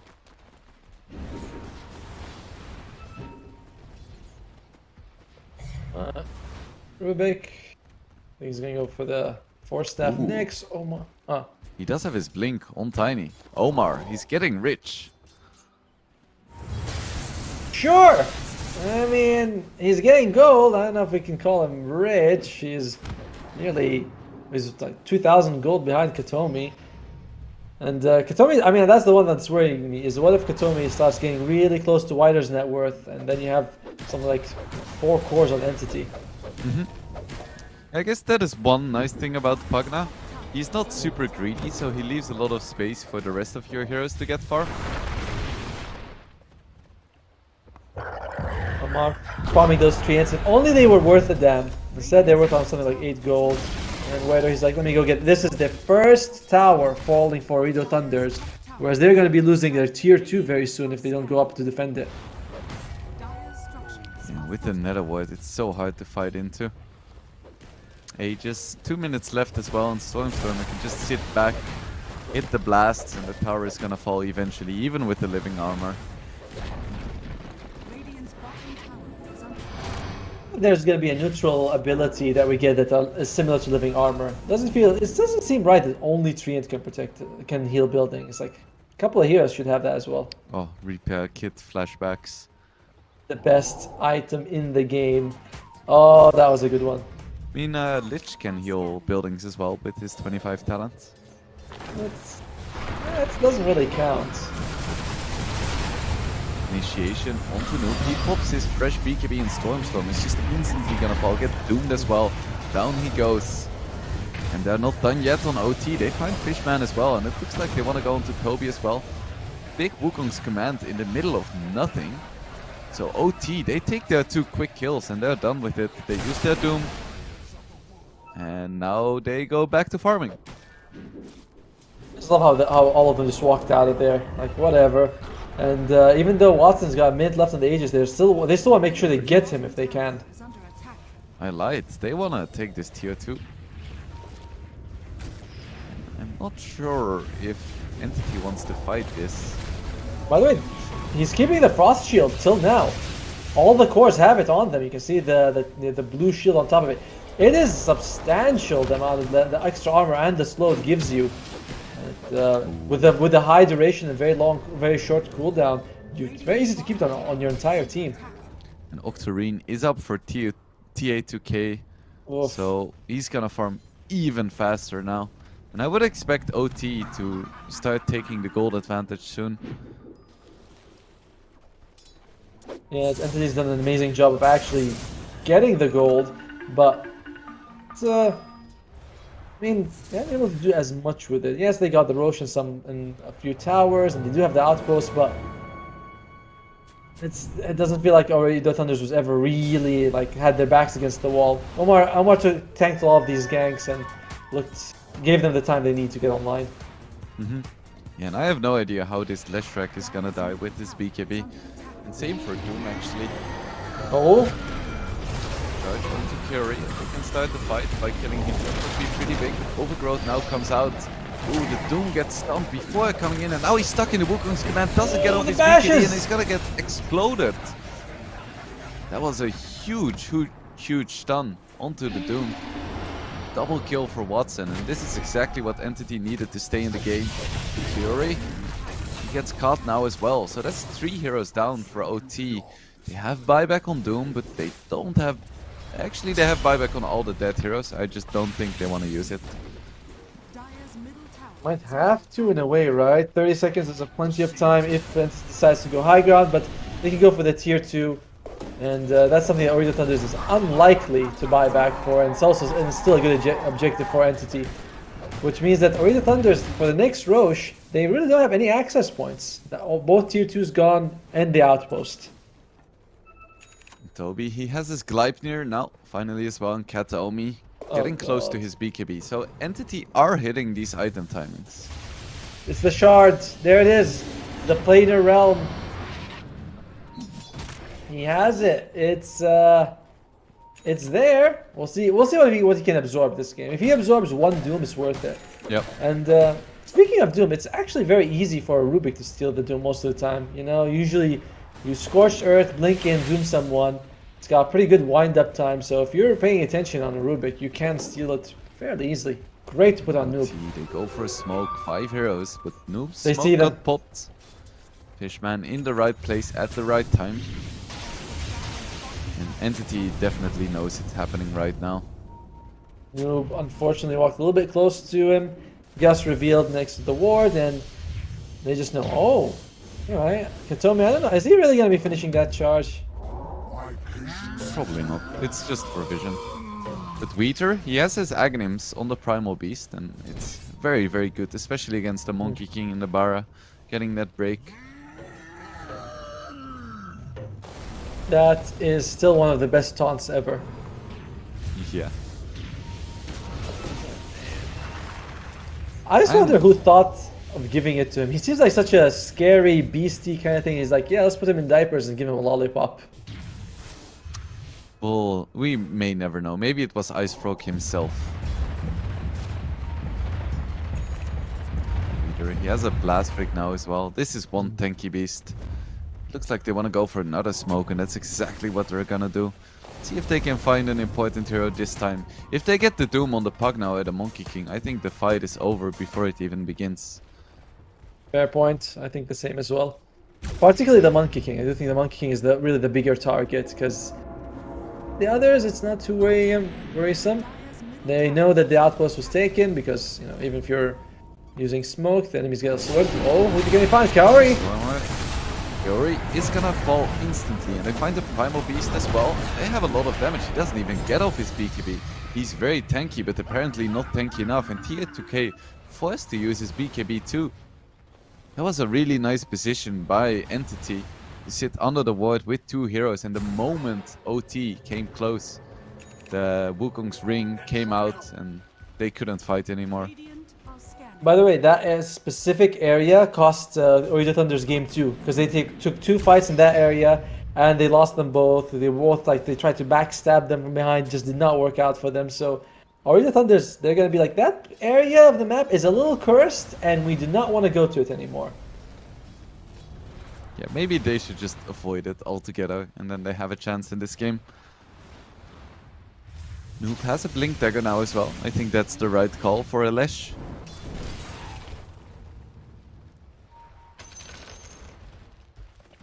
They want to go for another smoke, because they still have their Doom. Yeah, I have seen it being used like a couple of times. Again, it's just been a very slow burn kind of game. But yeah, it doesn't have to be the slow burn of your wallet. Just click on the banner down below. Get free bet of $15 if you're registering for the first time. And there's a jump by Omar. Find the catch on the Fishman. Probably the worst target in Storm. Stormer finds the force out, so TA2K doesn't get the Doom, at least not yet. Instant buyback by Fishman. Do they still want to fight this? Charge coming out with the BKB onto Kerry. This could be a pretty big kill if they can get it. No overgrowth in this fight. Neither pops the BKB, and they did find the Doom onto Stormstormer. He's running away pretty fast. We see a big man fight between Noob and Watson. But Noob, he's out of mana, and his BKB is running short. Do find a lot of damage onto Stormstormer, and they are gonna kill him. But Watson is uncontested, gets a nice double stun to finish it off. Noob is gonna go down, double kill for Watson. All cores are dead or dying for OT. Weeter, can he get out? He has a TP, but there is no escape. Or is there? He finds the charge out and he is gonna be fine. Still, big fight win for Entity. They find the Doom on the Pugna, but Watson just went ham. And this was despite the fact Watson did not have a very good start to that fight. Omar jumped, and I don't know if he grabbed the tree he was on or he Quelling Blade, but either way, Watson was on the floor, and I was thinking, oh, there's going to be able to handle him, but he was able to just man fight his way, and he was fine. One buyback was used on, I believe the Rubik used buyback, but Entity again walking away very happy. They're going to have the Aegis as well as the Shard. But they already have the best Shard in the game on Katomi, so he's not going to need one. Can give it to whoever else they want. I guess it could be nice on the Monkey King. It's like a semi-blink. It's really good on Pugna as well, I think. I thought for Monkey it makes the mischief last longer, isn't that what it does? I don't think so. I think you just pull Vault. You can auto-cast your Q. Alright, the Boundless Strike. Yeah, you jump to the other side when you use it, when you auto-cast it. Yeah. I guess it could have been nice on Rubik as well. There's quite a few good shards on Entity. I think I would have preferred the Rubik the most, actually. Feels like that's the one that, just save anyone who gets caught by the enemy side and just bring them to your group, your team. Sorry. Refresher Orb is finished on TA 2000. Yes, but Watson is the carry. You know how carry players are. He says, "I want it," and they all just say, "Yep, there's the carry wants it." He should be better on me, but I want it more. Honestly, carry players should all have the taunt that Primal Beast can use. That just feels like it's fair. Okay, gets the charge from, gets the blink out.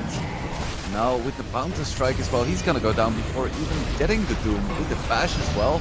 That's a dead TA2K. He doesn't have buyback, so this is gonna be a really good fight for Entity.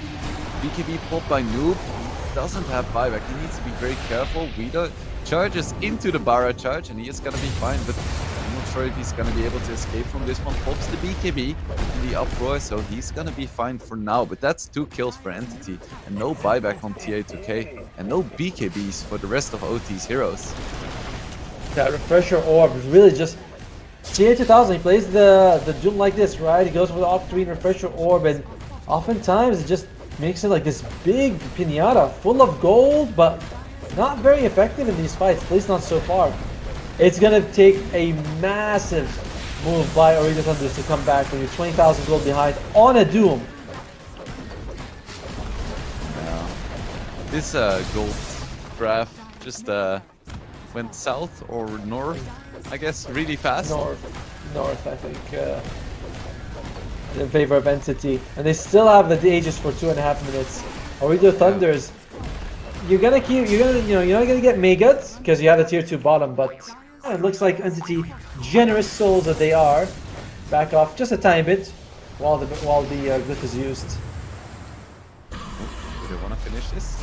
Stormer running in for a final blast, and they're gonna get this Doom now onto Toby. Pulls back as well, so this should be a kill. But Entity still wants to fight this. They have a beautiful Wukong's command in the middle of everyone. Oh lord. Charge back onto Weeder as well. But he's still pretty tanky, so he's gonna live. Goes Scepter Pot, but that's not gonna help you against the Nether Blast. Down goes Curie as well. Watson, man, fighting really hard now. BKB pop. He is gonna find a kill onto Noob. It's 3 kills once again for Entity. Do they want to just go Ents now? Doesn't look like it. With another charge onto Weeder. They have a Boundless Strike as well. Yes, they do with the shard. He jumps in. Can they kill this Doom? Yes, they can. No buyback onto TA2K. And this could just be the end of the game. Weeder committing to Kataomi, but he's not even gonna get him. GG is called. Entity. That was a pretty decisive smackdown after all. Started even, but then once the train got rolling, there was no stopping them. Yeah, feeling a little bit bad for Ooredoo Thunders, but Entity played that amazingly. Ooredoo Thunders, again, we've seen this TA 2000 Doom can be really hit or miss, and this was another situation where it was a bit more miss than hit. Katomi on the Spirit Breaker, he was able to get more farm than honestly we thought he would be able to get. Right, he's just able to do a lot with the amount of gold that he was getting. Look at him. He's got 12,000 gold, whereas Omar and the Treant Protector were not able to just not even able to match him. So yeah, and they won despite his shard purchase. That's pretty crazy. Right, despite some of his gold being completely wasted, they still won. Overall, it was just Ooredoo Thunders. When they pick the Doom, they go very passive. And, because if you do, you're always like, okay, guys, let me get ahead of Midas. Okay, let me just get the Blink Dagger. All right, 1 BKB. All right, I'm going to have the Octarine Core. I get the refresh, I get double, Dooms, and we're going to win the game. And in the meantime, you have Watson making space the entire time and being very active for his team on the Monkey King. A couple of Wukongs were a little, they weren't able to catch anyone, but that doesn't matter. The fight where he was cut down from the tree and he still managed to win it, I was like, that's it, it's over. There's no way that if they can't beat him in that situation, they're never going to beat him. Yeah, he was a really big threat on the map, and I'm surprised that he managed to farm so well. Like, I wasn't sure about the Echo Saber into BKB, into Deso build, because I've seen a lot of monkeys just completely run out of steam, and he somehow managed to keep up with an Octarine, Devour, Midas, Doom. That's insane. Like, there is a reason why he is or was rank 1 on the leaderboards, because he really understands the game. He does. I mean, even the landing stage, right? We were saying, like, it could go a little bit either way, and he was just able, it doesn't really matter to him, he was able to farm. And I want to say that we also saw a really good performance coming out from Nature's Prophet. We saw Toby in game 1. You were saying it doesn't seem like it wasn't the most comfortable pick for him, but game 3 he was just fine. Like, he was just like, I'm okay. They weren't able to pressure him that much. I think he died only once in that game. And overall, Entity, looking a little bit better than Ooredoo Thunders. Reminder though, Ooredoo Thunders took game 1. It's sad, all the qualified teams, all the teams that I've been watching since the group stage, they're all gone now. It's only the invited teams left. It's Entity, Team Spirit, Tundra, and Game and Gladiators. So it's nice, but it does justify that they were invited, It makes sense. At least the organizers understood the relative strength of the teams, right? So props to them. That's true. Anyway, guys, we are going to have an interview with Stormer. I'm not sure if he's ready yet, but yeah, he's going to be the guy we're going to be talking to. It might need a minute or two just to get ready. And are you excited? Are you going to be reunited with your old friend here? Yeah, it's going to be good. Let's hope he remembers me, Gotta remember where you came from, but he's like a big dog now, going to the majors. That would be fun, right? After you've been hyping him up, you're like, Stormer, how are you doing? It's me, Windblade. He'll be like, Wing who? Blade what? I've never seen this guy before in my life. That would be instantly slightly crushed. I would be instantly a fan of the guy, to be honest with you. Like this It's guy, always he good just, to have you on my side, Atomo, just to cheer me up when I'm down, you know? It's very nice. oh, definitely. There will be cheering up. Don't you worry. The moment he shows up, and they banned a lot of his heroes, the Tinker, particularly in all 3 games. So there's a lot of respect coming out towards Entity, and they're gonna have another match actually at the end of the day against Team Spirit. We're not gonna be casting that one. Entity versus Team Spirit. You feeling any? You have any thoughts about that one? Ooh. I wanna say that Team Spirit looked a little bit shakier today than I've seen them before. But then again, Entity also dropped a match, so it could go either way, but I would give a slight edge to Entity. Yeah, they certainly looked really good. I mean, I don't know. Would I give it to Entity over Team Spirit? I feel like that's, I wouldn't say wishful thinking, but I think I'm gonna go with Team Spirit. You know, I think that they looked. Yes, they dropped a game to Alliance, but they still looked pretty good. I mean, so the Entity in this one, but I think Team Spirit's still a tiny bit above, just a tiny bit. So I think they're gonna be able to take that one. Okay, we'll definitely see. I feel like it's gonna be a really good match regardless of who wins.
They are looking like a pretty strong team.